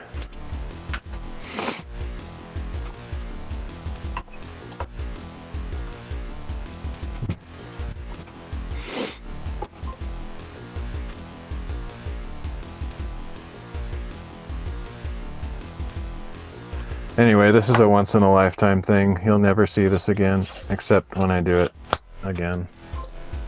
Go to win my games now, but not nice. Well, yep. Thanks for being here. We were talking about George Clooney, Batman Forever. It was the moment. You guys all missed it. I feel bad for you, but at least you're here now. You got to see a few flashy lights. This stuff. The other issue besides the mildew issue is some of these stupid labels, because these are free samples, they don't come off. So I'm not sure how I'm going to get those off. I have, like, you know, the standard solution of Goo Gone product that I'll try, and of course some of these tiles might get sort of ruined in the fact that they get discolored or something, but I don't care. Like, as long as I can get rid of the mildew, then I'll still feel okay to use them. It's a once-in-a-lifetime thing. Never see it again until I do it again. Well, I probably will do it again, because I have, like, I think like 6 or 8 of these boxes of tiles, so this is just batch number 1.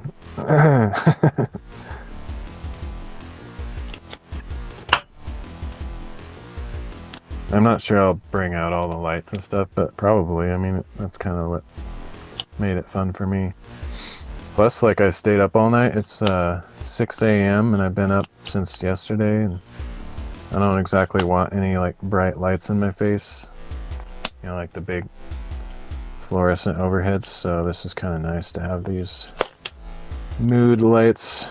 I'm more of a mood light kind of guy. Like, if you were a fly on the wall in my house, most of the time I just have like a small light on, not like the whole huge overhead bright lights. I'm not into that.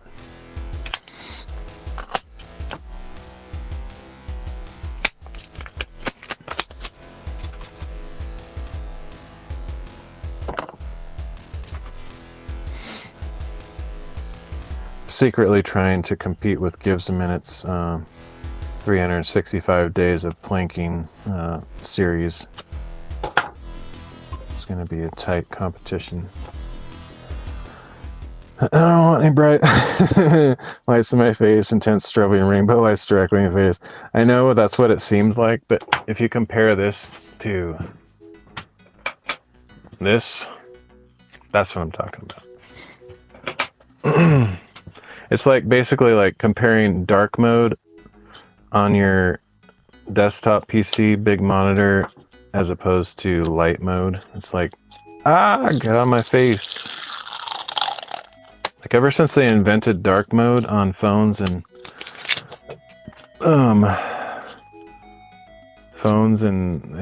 PCs and stuff, I can't go back.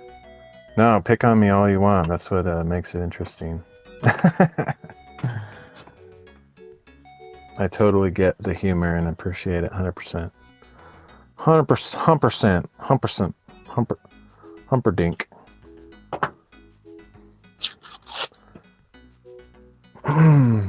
Prince Humperdink.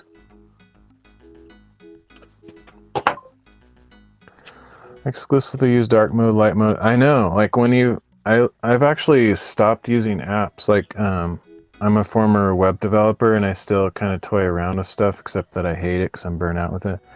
But I still use like an FTP program, and like there was this FTP program that didn't have dark mode, and it like literally made me flip my actual lid. Excuse me for a moment. I'll be right back.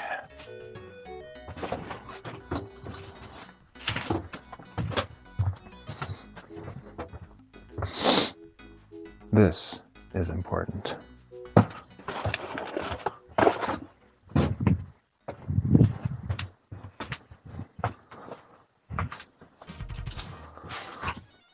I was like, are you serious? You don't got dark mode FTP?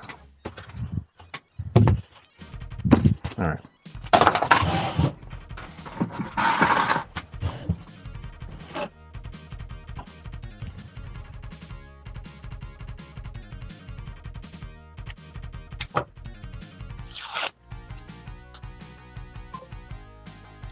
I don't know if you use Discord, but they have a light mode and it's absolutely disgusting. I know, and like, okay, the absolute worst, you're probably not on this website because it's kind of fringe, but go to bitshoot.com and without like changing the profile. Oh, it's like total light mode. And actually, one thing that I occasionally use like a different browser for whatever reason. Just sometimes I switch browsers because I'm testing things or whatever. And I switch to a browser that I'm not logged in YouTube and see it without dark mode. Yuck! Like, seriously, this is how YouTube used to look? I actually find it almost unusable. It's like, yuck, get me out of light mode. Like instant disgust. Yeah, once you've gone dark mode, you can't go back. Like, I'm actually amazed that anyone, even like websites, it's amazing to me, even though like white is all cheery and, you know, positive energy, I guess, or something in marketing terms, like I can't stand websites that are white. Like I want them to all be black with white text, basically, you know, but that's just me, I guess. I actually didn't know BitChute had a dark mode, but I've only been a few times. Yeah, it's nasty. It does have a dark mode though.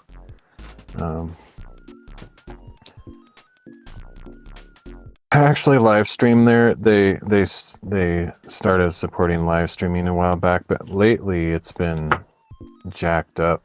Like it has a 500 server error every time I try to live stream. So not so much lately. I don't like BitChute really at all. It's kind of not my style of site, but I literally live stream everywhere I can. So I'm always disappointed when one of the 20 or so websites that I live stream on suddenly dies, which happens quite often. It's kind of amazing how many websites I've seen come and go over the years since I've started this whole thing. Okay, we're getting pretty close to where the tiles are almost overflowing, but I think it's kind of higher on this side than that side, so I'll switch to over there. Most websites that I live stream on, though, there's not a chance in the world that I would ever watch anything on them. Like, I look through the... I mean, no offense to anybody that's streaming on said websites, but I look through what's going on there and I'm like, it's not the kind of stuff I like to watch. Let's just put it that way. But I still live stream there.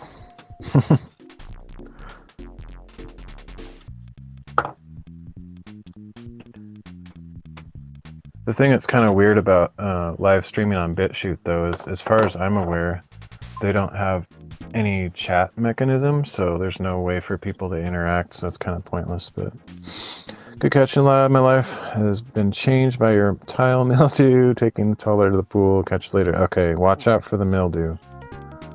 Pools are a very common place to find it. Yep, thanks for dropping by. Hope you have a good hobbyless motherdom, but always watch out for opportunities to pull out those stained glass suppliers.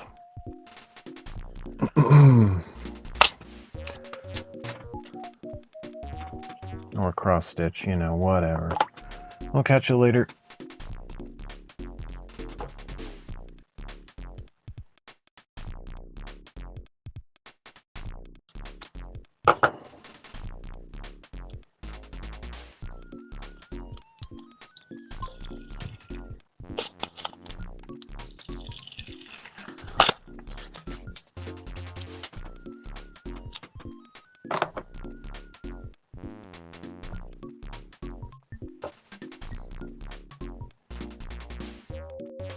Okay, show's over, everybody. Nothing to see here.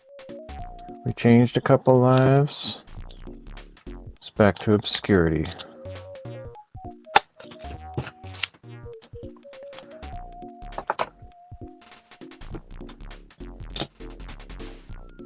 I actually kind of,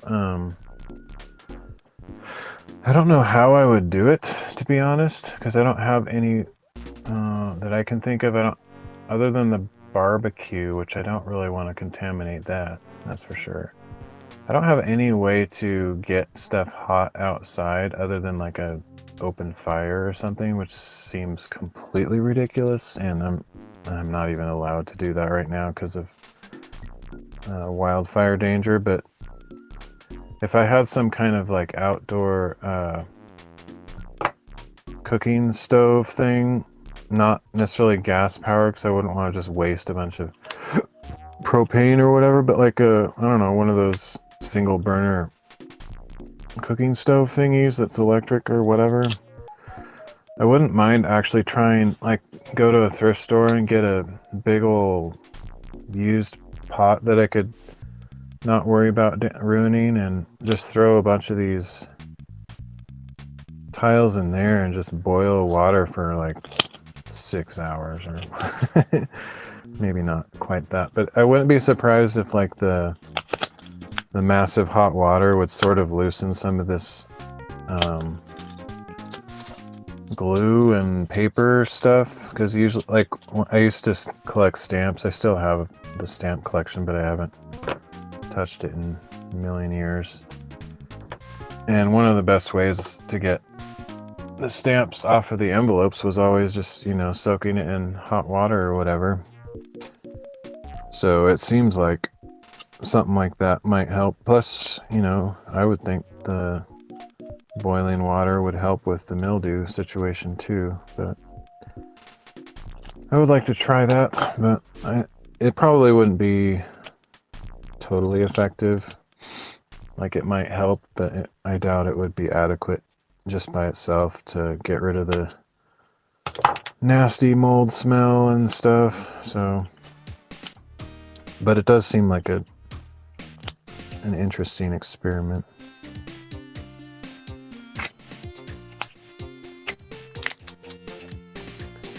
I don't know why sometimes these things don't come off nicely when it's the same type as the ones that do come off, but whatever.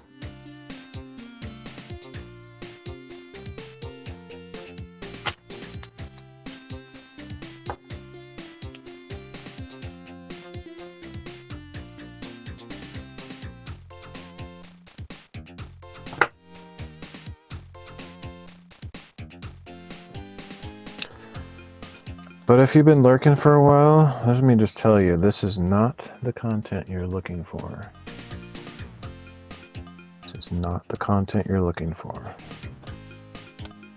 It might have been earlier. Things have really changed now. Okay.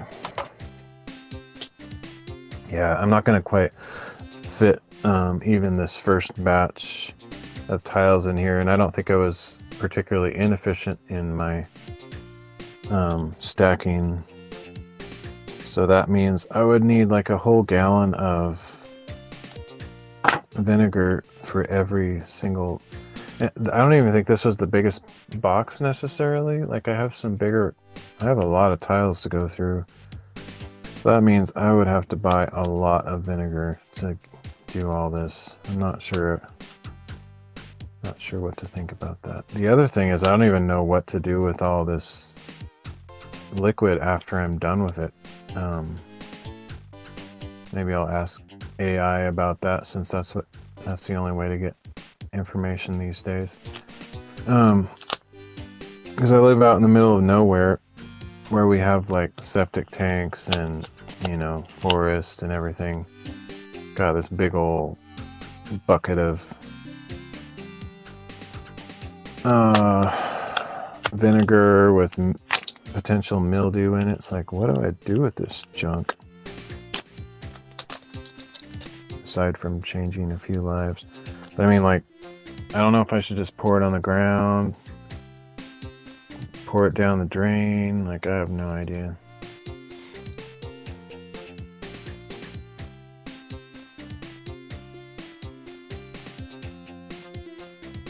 It's not real. It's probably not that toxic or anything. I mean, like, if it was this much amount of bleach or something, I would probably have to like deal with it in a special way. But I'm guessing, you know, it's just vinegar. It's not that crazy.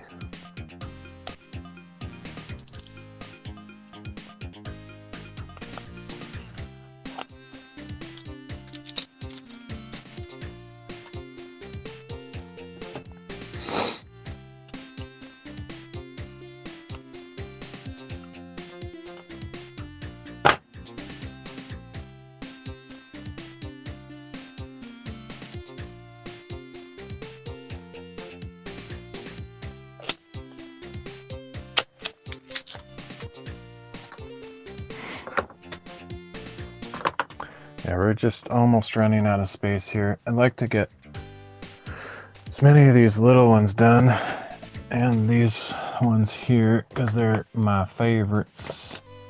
Not for any reason other than the fact that they have the whatever vinyl, plastic, whatever you want to call them. I don't know what it is, but the stickers are a little bit easier to remove. All right, well, this looks like the sun's coming up, which is ridiculous. I've been doing this all night. But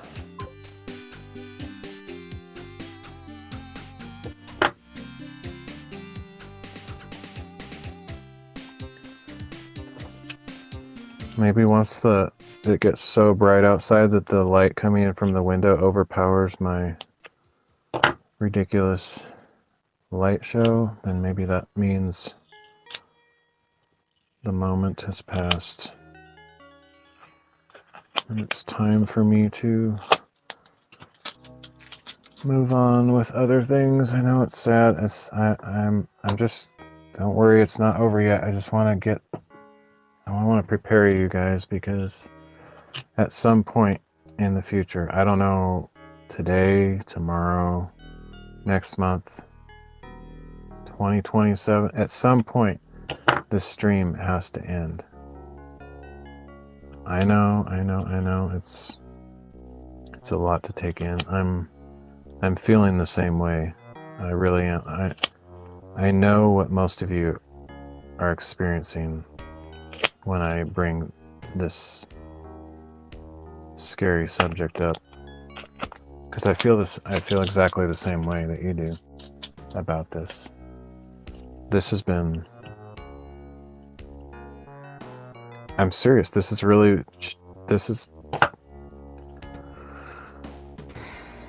I didn't want to get this emotional. I can't even talk about it. Like, I'm not ready. So don't worry. If I'm not ready, I know you're not ready either. We're going to keep this going for a little bit longer. I want to plant the distant idea, just so that you're not shocked. Sometime in the future, I might have to end the stream. But don't worry, there will be a sequel to this live stream. It might even closely resemble what you experienced here today. It might not have anything different at all. It might even be less colorful. But I'll be back someday with more tile washing adventures. I guess I shouldn't really... That was kind of clickbaity. I'm sorry. We aren't really washing tiles today. We're just soaking tiles. With more vinegar tile soaking adventures. Stay tuned.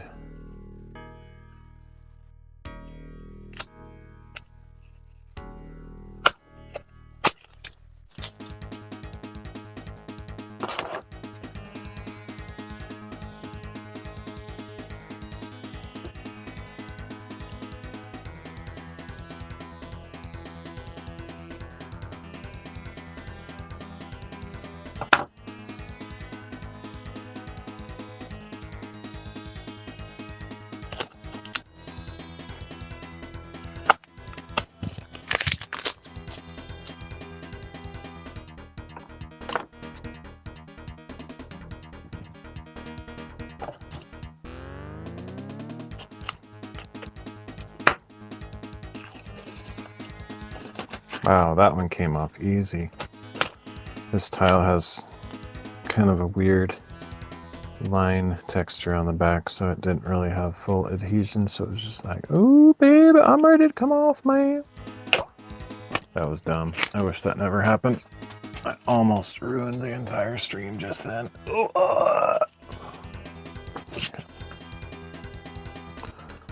Okay, let's see. This is another one. It's another one of those. Check this out. That's so easy.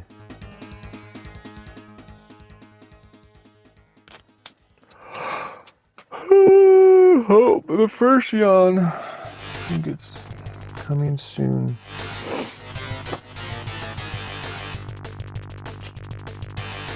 The end is coming soon.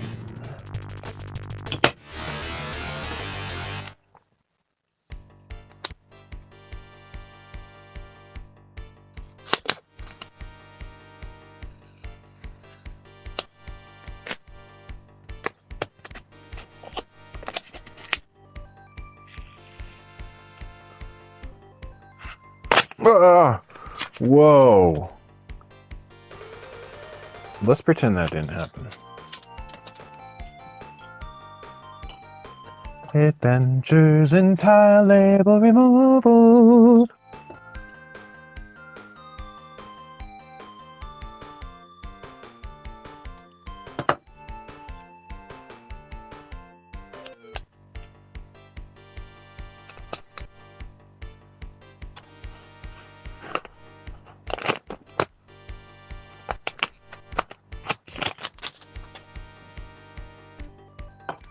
Kind of I don't know. There's some law of like volume displacement stuff going on here. Because I thought I was reaching like the capacity because like the tiles were, you know, really close to the surface. But as I'm adding more tiles, it's raising the water level. I don't know if that means that I will never reach the capacity because the rate at which I'm adding tiles is raising the water by a certain amount. I was never that good at math, so somebody else will have to answer that all-important question. But I kind of want to keep going until like I can't put any more in there, because once, you know, once I'm done with this batch, then I'll just let it soak for some hours. So I want to get the stuff in there as soon as I can. Like ideally, honestly, probably what I should have done is take all the labels off and don't put them in the soak until I do all the labels, then I can put all the tiles in at the same time. I don't know if that makes sense, but I feel like that might have been a better way to go, just because then I wouldn't be making the tiles jealous of each other, because some of the tiles have been in there a lot longer, and it's kind of like the parable of the you know, I don't remember what the title of the parable is, but the one we were just talking about on stream a while ago, like a few days ago. It's that dude who owns a field, and he offers money to some people standing around to come work in his field, and they agree on the pay of a denarius for a day's work. And then some people get hired later in the day. They also agree to get paid a denarius for the time they're working. And then like later in the afternoon, some people get hired. They also get a denarius. And then there's people that like at the very last minute, like the last hour of the workday, the landowner says, "Hey, come work with me. You know, what are you doing just standing around? I'll pay you a denarius." And then at the end of the day, when everybody's getting paid, the guys from the earlier in the live stream are like, "That guy soaked in the vinegar like all day. I only got to soak for 5 minutes." Basically how the story goes. Sad thing is I'm not paying the tiles a denarius at all. They get paid just for the pleasure of soaking in vinegar bath. I mean, if you were full of mildew, wouldn't you appreciate that? I think you would. All right.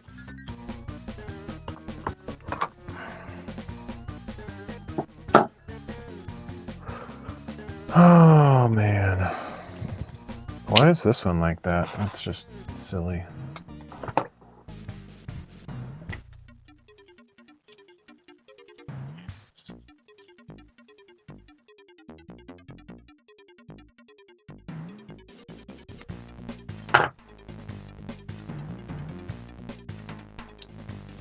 This is going to take forever too, because not only is it about the expense of the vinegar, but just the time that it takes to do this. Most people would never even consider doing this. I think they would just be like, "Seriously, dude?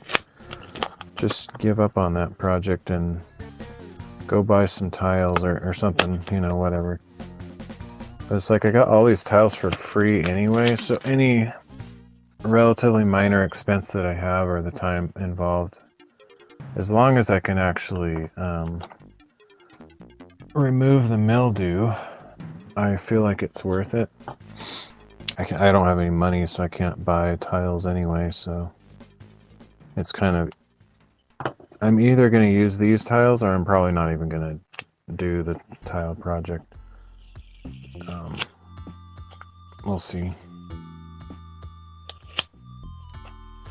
The other thing I could do, I was sort of thinking about this in a slightly less intense way, but would be to like just leave them out in very intense sunlight like as intense as I can generate, or the strongest conditions I can make happen. Like as an example, it's supposed to be pretty hot the next couple days. So if I could find a spot, like after I've soaked these ones in, for example, and I have to dry them out anyway, and so maybe I can find like a big flat rock or something that's just super hot already, and then put these on there. Maybe that would help. I don't know. I've always heard that like sunlight is kind of a good what's the word? Can't think of the right word, but it like purifies things, or you know, you leave things out in the UV light and stuff, it kills bacteria and makes smells go away, and clothing, you know, like when I hang dry my clothing, but oftentimes I hang it inside because I just feel weird hanging my clothes outside sometimes, because I don't know what's gonna happen. Got animals, got birds, got squirrels, got insects, got... The worst thing around here for that is actually we got pollen like dropping from the trees all over everything. So like if you hang dry your clothes outside, they potentially are going to be completely saturated with tree pollen. And then you're like, oh, yay. Oh, that's right. I got allergies. That's maybe not the best idea. Anyway. But yeah, it seems like sunshine is known for having some positive effects on things. Really generic, I know. Like, I've heard that the sun does something good. Alright.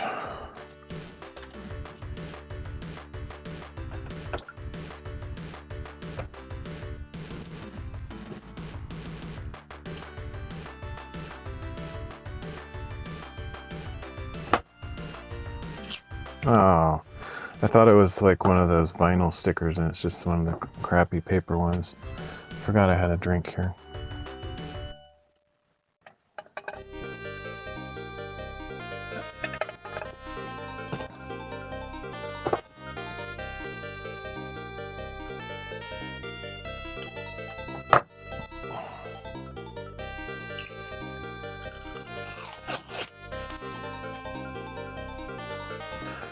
Alright, I think we're getting kind of close. Let me prioritize some of these other ones that hopefully have the vinyl stickers. Plus they're small, so I can maybe fit more of them in the brine.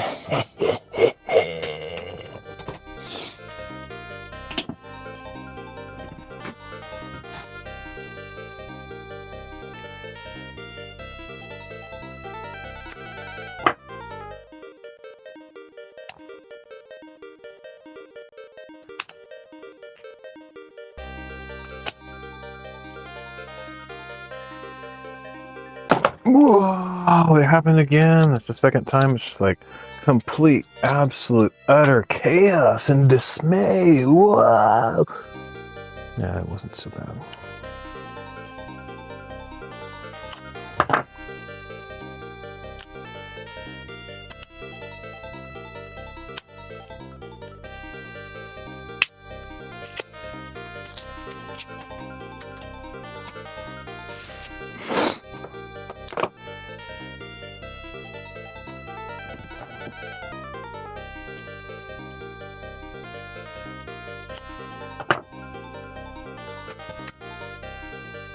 It is crazy. I think I'm getting closer and closer to the top, but I keep having more capacity to put some in. Kind of reminds me of that story of the widow.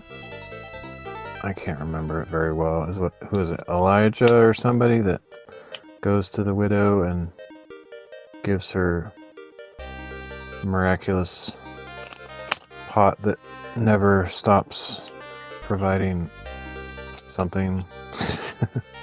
What is it? Olive oil or wheat? I don't remember. really bad. I'm actually kind of anxious to go through some of those books again. I'm reading through the Bible this year. Kind of anxious to go through some of that stuff again, because some of that kind of gets neglected in my regular reading. I don't spend a lot of time going through the prophets and stuff, but I always like it when I do. Just I think I like the prophets more than like what I'm reading now. Although because of what's been happening lately, like might seem like I'm joking, but I really mean it. It's kind of cool to have the alignment of the stuff that goes on in what I'm reading and what's happening in my life. It's happened several times, even during the live stream when I'm reading. Things kind of just come together to match, almost like an illustration or something. I don't like try to make that stuff happen or make a big deal out of it, but when it does happen, it's kind of cool. Just makes it more meaningful.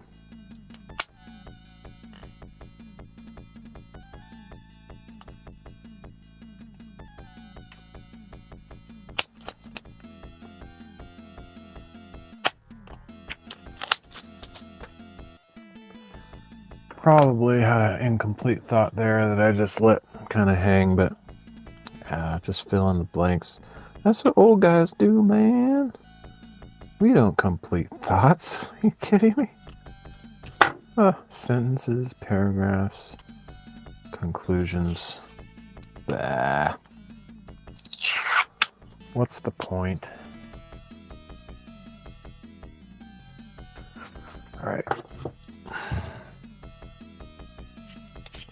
Actually, I don't know. Some of these are probably way worse than others, but I haven't really... I think the very first few tiles were like actually soaked and stinked a lot. Of course, now I'm kind of immune to the smell because I've been in the room with it all this time.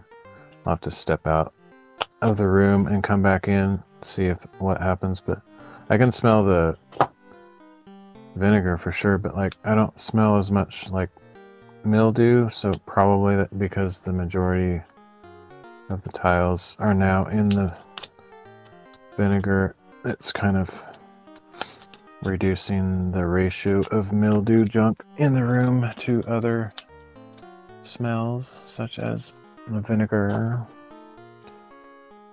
But anyway, hopefully that's a good thing. Hopefully it's actually doing something rather than just masking the smell. I don't understand vinegar, honestly. It's kind of like a mystery substance to me.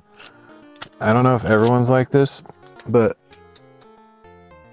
I mean, probably my whole life I've heard the word vinegar and I've kind of known what it is, just as far as like, it's that smelly stuff that people have a big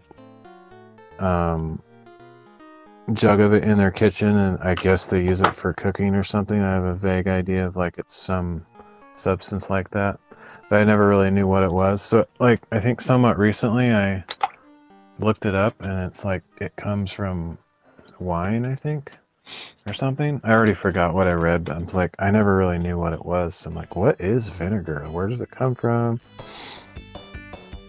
You know, how is this mystery substance like somehow able to do so many things, so many practical things, like desanitizing stuff, cleaning stuff, you know? And if it truly comes from like wine or something, or like fermented stuff, like why is that an effective cleaning agent? Like better than most commercial products that you can buy? I don't know. It's kind of weird. I don't really get it. It's a strange substance.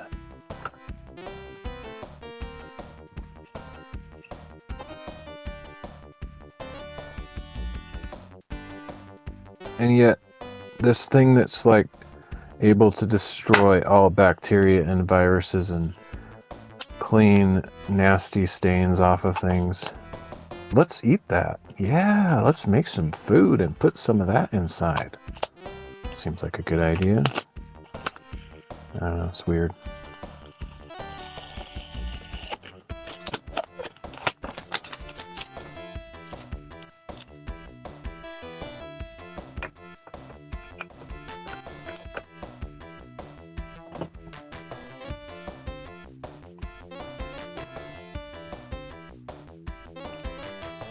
And then who was the first one to make it? Because I'm guessing that vinegar is not a naturally occurring substance. It takes work and some imagination to come up with the idea to make it. So somebody's like, hey, let's, whatever they did, I can't remember. I did read up on it a while ago, and I already forgot. But they did the thing. They made the stuff. At some point in history, they just decided to try it out.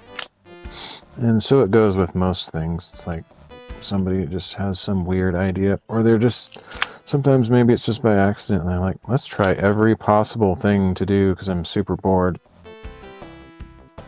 And they come up with some new substance. Oh, this is the stickiest one of all of them by a factor of 62,000. This probably has like the, wow, the Gorilla Glue type stuff on it. This is like that, I could repurpose this and use it as that like flex tape stuff.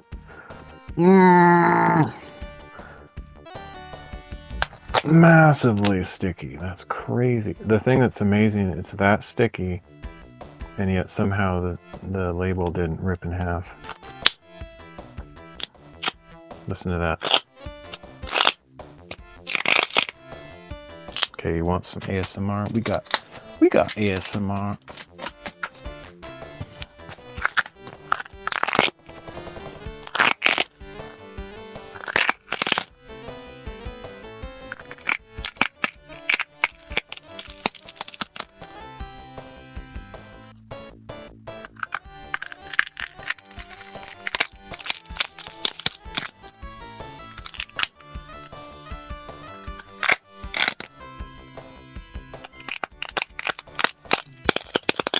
Alright, that's good enough. Thing is, I don't know if I want to put anything on top of that, because whatever tile that gets on top of that might not like it. Might not like it very much.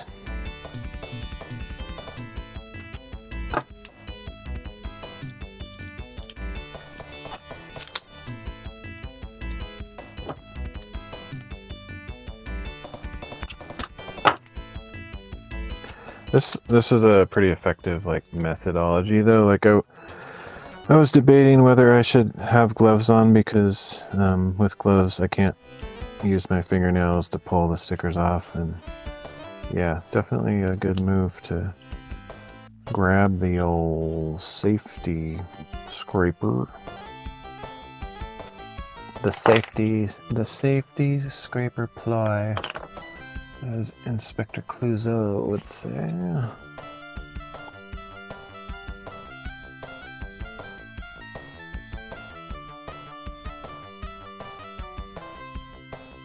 Ooh, this is a nice one. It's too bad you can't see this up close. I think that would be even more satisfying if you could actually see in great detail all the little flexings of the labels. Ooh, did you hear that? Oh, you missed it. Sorry about that.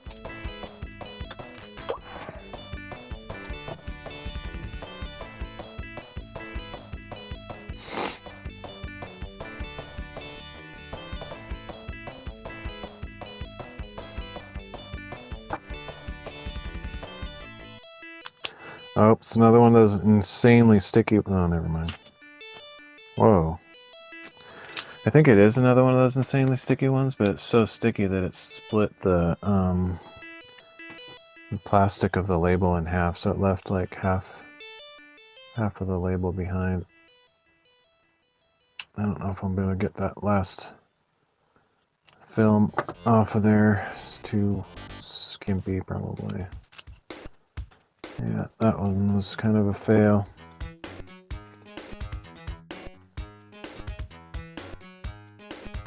Just because you fail once, though, that doesn't mean you are a complete failure.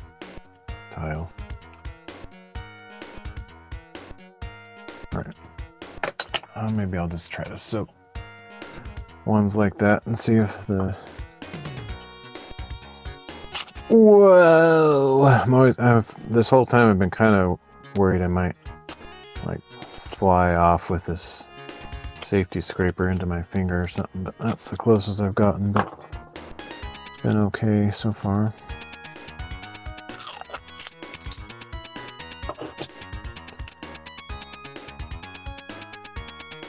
If I hold it the right way, that shouldn't ever happen. Just have to be more careful.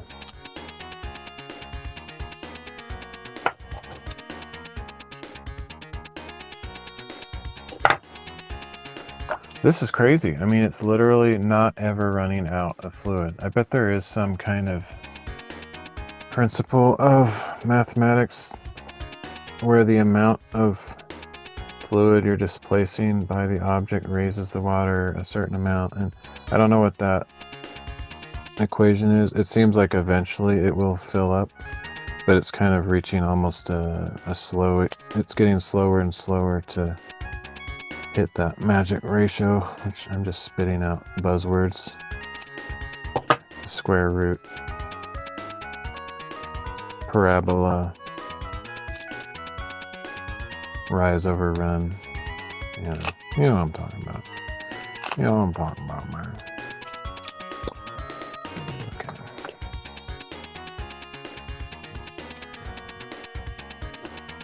The integral of the derivative. You know what I'm saying. You know what I'm saying, man.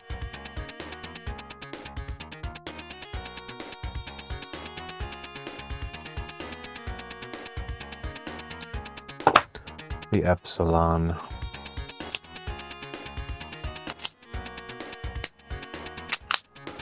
I'll try something here. Yeah. I think on those super sticky ones, if I was able to just like...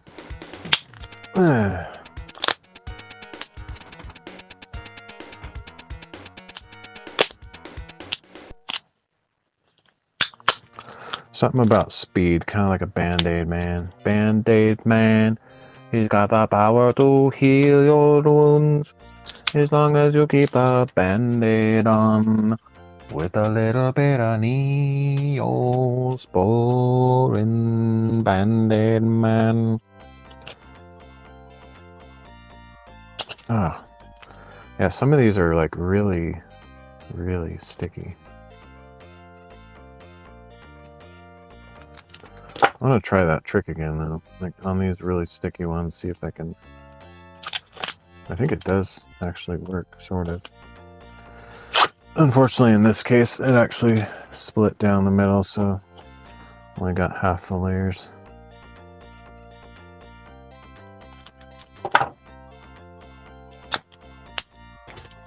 Yeah.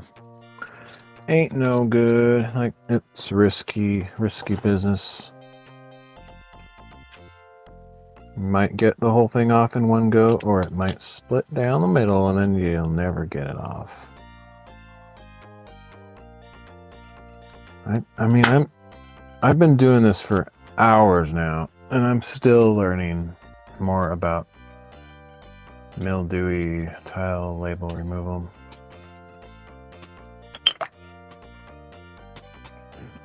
Okay, this one should be pretty easy.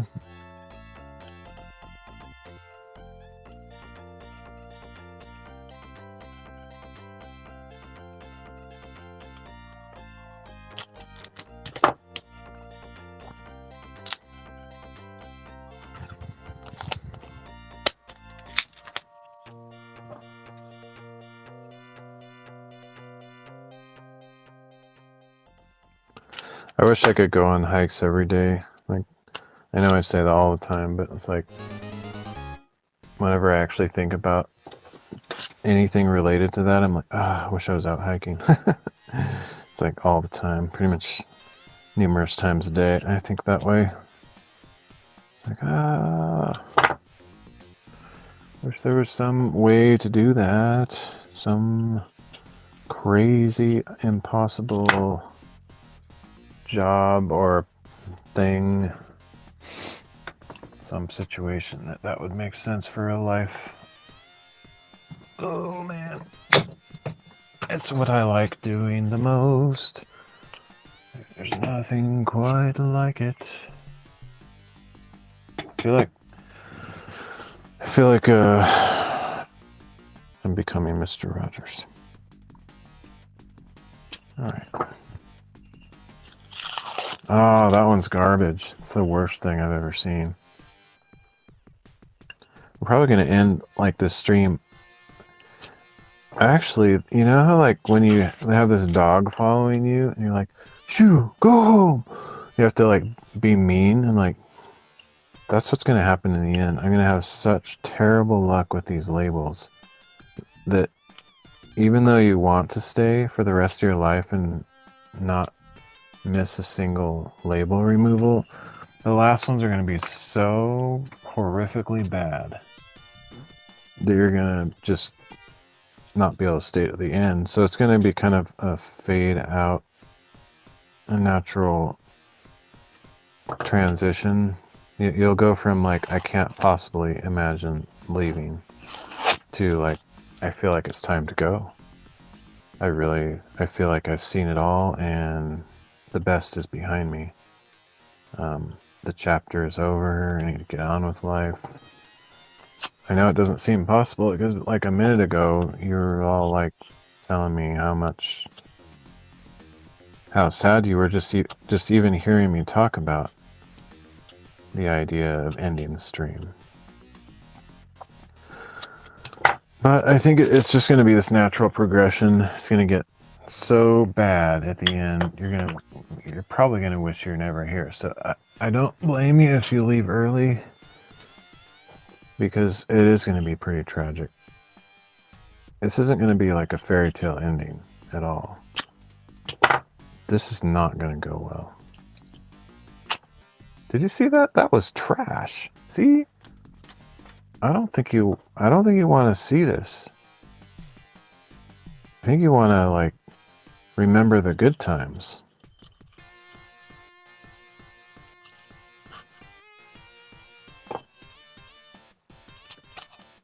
Look at that. Look at all that paper left behind in a complete disaster. This is going to get really bad. I think it's time to go. I think you've seen enough. This is it. It's not going to get any better than this. It's only going to get... Oh, no. We got like 10% success. That was disgusting. This is not... I'm really sorry to ruin your day. Like, just... It's time. It's time, okay? See, like, just a few minutes ago, you didn't even like hearing me talk about this. Now you're in total agreement. I don't want to ruin this whole experience for you, because I'm going to keep doing this more. I have more to come.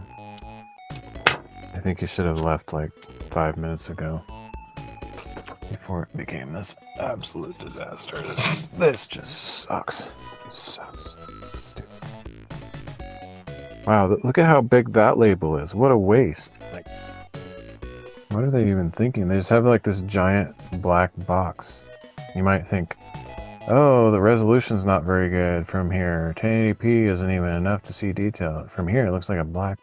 No, it's literally a black box. That's it.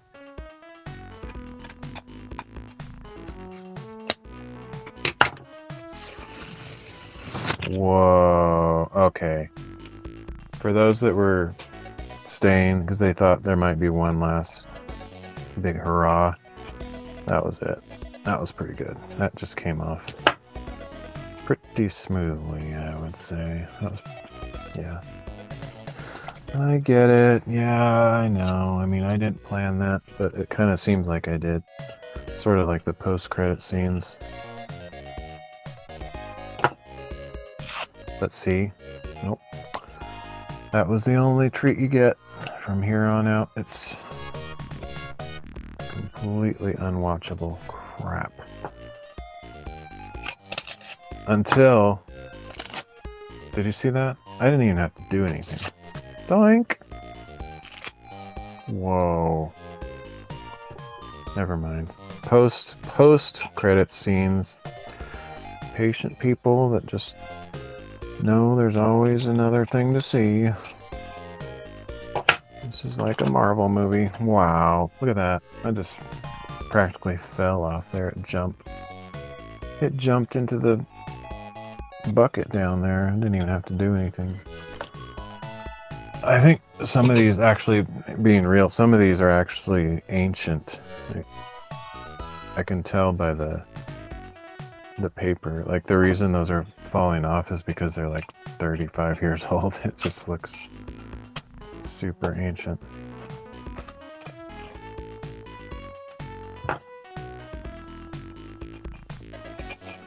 These are probably their original series of tiles that they started their company with, and then they expanded the line from there. Like, I can literally just like wipe it off. It's so old.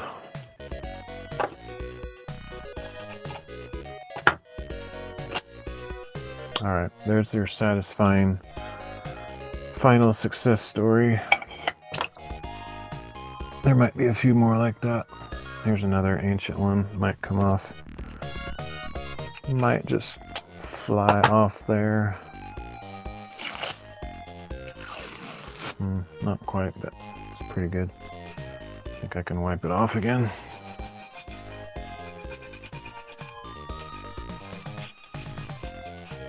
Yeah, can literally just like rub it off, and then whatever's left I think will definitely come off in the watery stuff, just because it's so old. It's just like ancient paper.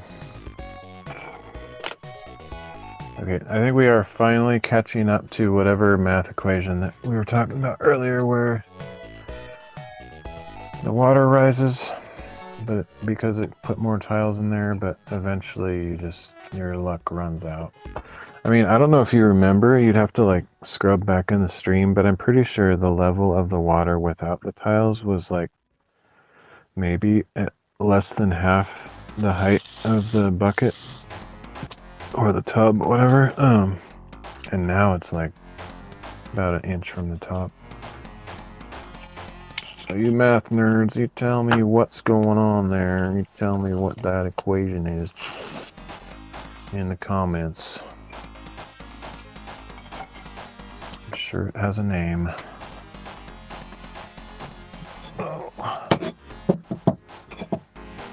I don't know which country the scientist is that discovered it, but it probably has his stamp of last name somewhere on there. Wow, that one came off pretty nice. It's got some interesting textures on the back. This is serious stuff here. We're all learning something.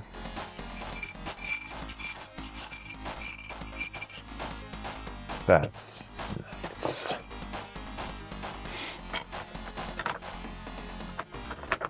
Okay, that one is just barely under the top. Like, it's, if you just swish this around the wrong way, it's not even going to be under.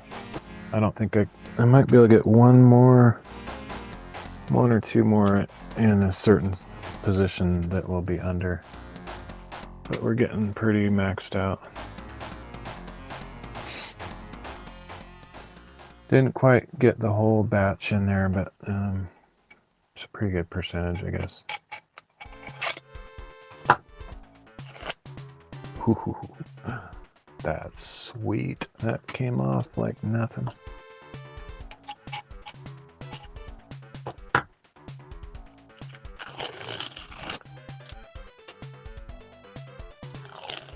That's pretty awesome. That's about as good as it gets.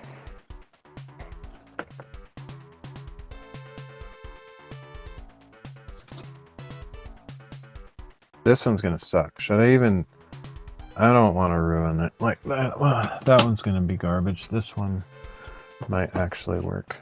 We're kind of getting to the point where we're familiar with these labels. We like You could probably you could probably do a whole documentary on what happened in the life cycle of these tiles, where they were printed, what was going on in the personal life of the staff members who ran the machinery. I mean, we got some real connection with this process at this point. Let's see if I can probably rub this one off.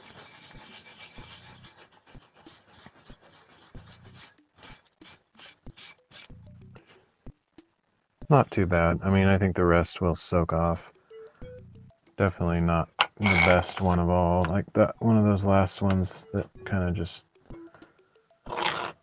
barely took any effort to peel off would have been a better one to end on. But the rest of these suck. Like these two are terrible. Those aren't going to come off.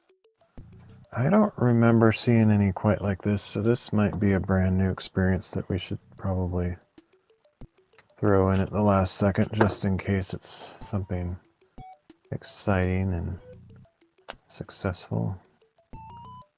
Ooh, baby, we got some vinyl going on here, man. Yeah, that's not bad. That ain't so bad. That's a good one to end on. I don't think I can fit any more under the surface, so I could. Now, maybe it is still rising to a certain degree, so as I'm adding more, it's actually still going up, obviously, but very, very little now. These ones all I already know are going to suck. All these thin ones with the 4x3 TV shaped single sticker on one end of it, those are all kind of the same. And I've not had good luck. This one though, that looks kind of, that's that black rectangle one we saw before. I think we had some pretty good success with that one. Try that one again. Yeah, well, not quite as good as last time. This one is actually, the rest of these I think are quite badly contaminated. I can smell it more on this one than the others.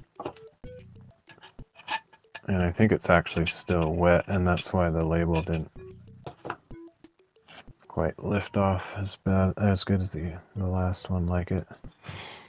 Might be able to rub it off though.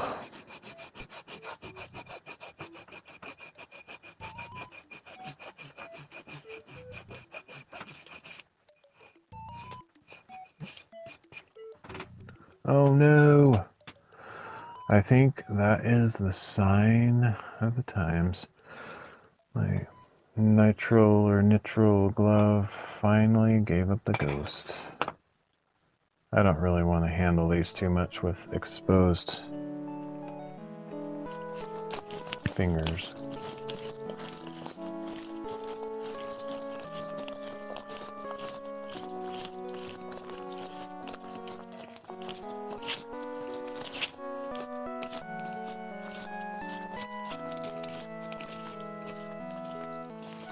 One more clap for Bardio jeans, everybody.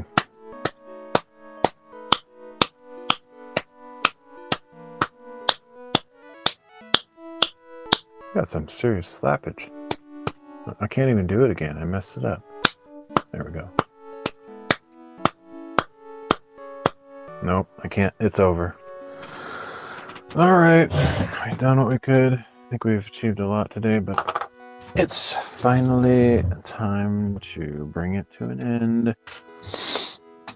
But thank you everybody for joining me. Hope you enjoyed it. I will see you all next time. I don't know when I'll do another one of these tile cleaning streams, but I'll probably more likely do a cement board installation and or like a Star Wars themed stream, I guess. I don't know. But yeah, thanks for joining me. Catch you next time. Catch you next time with some graham crackers. Wow, it's completely light outside. Totally like it's the next day, man. Dude.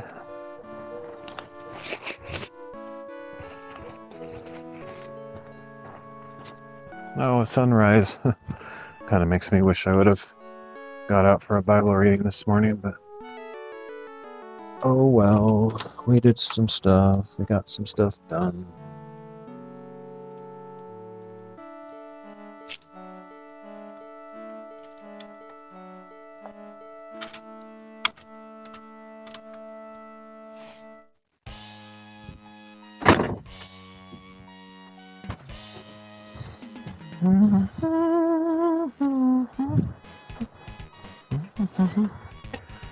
It came upon a midnight clear, that glorious song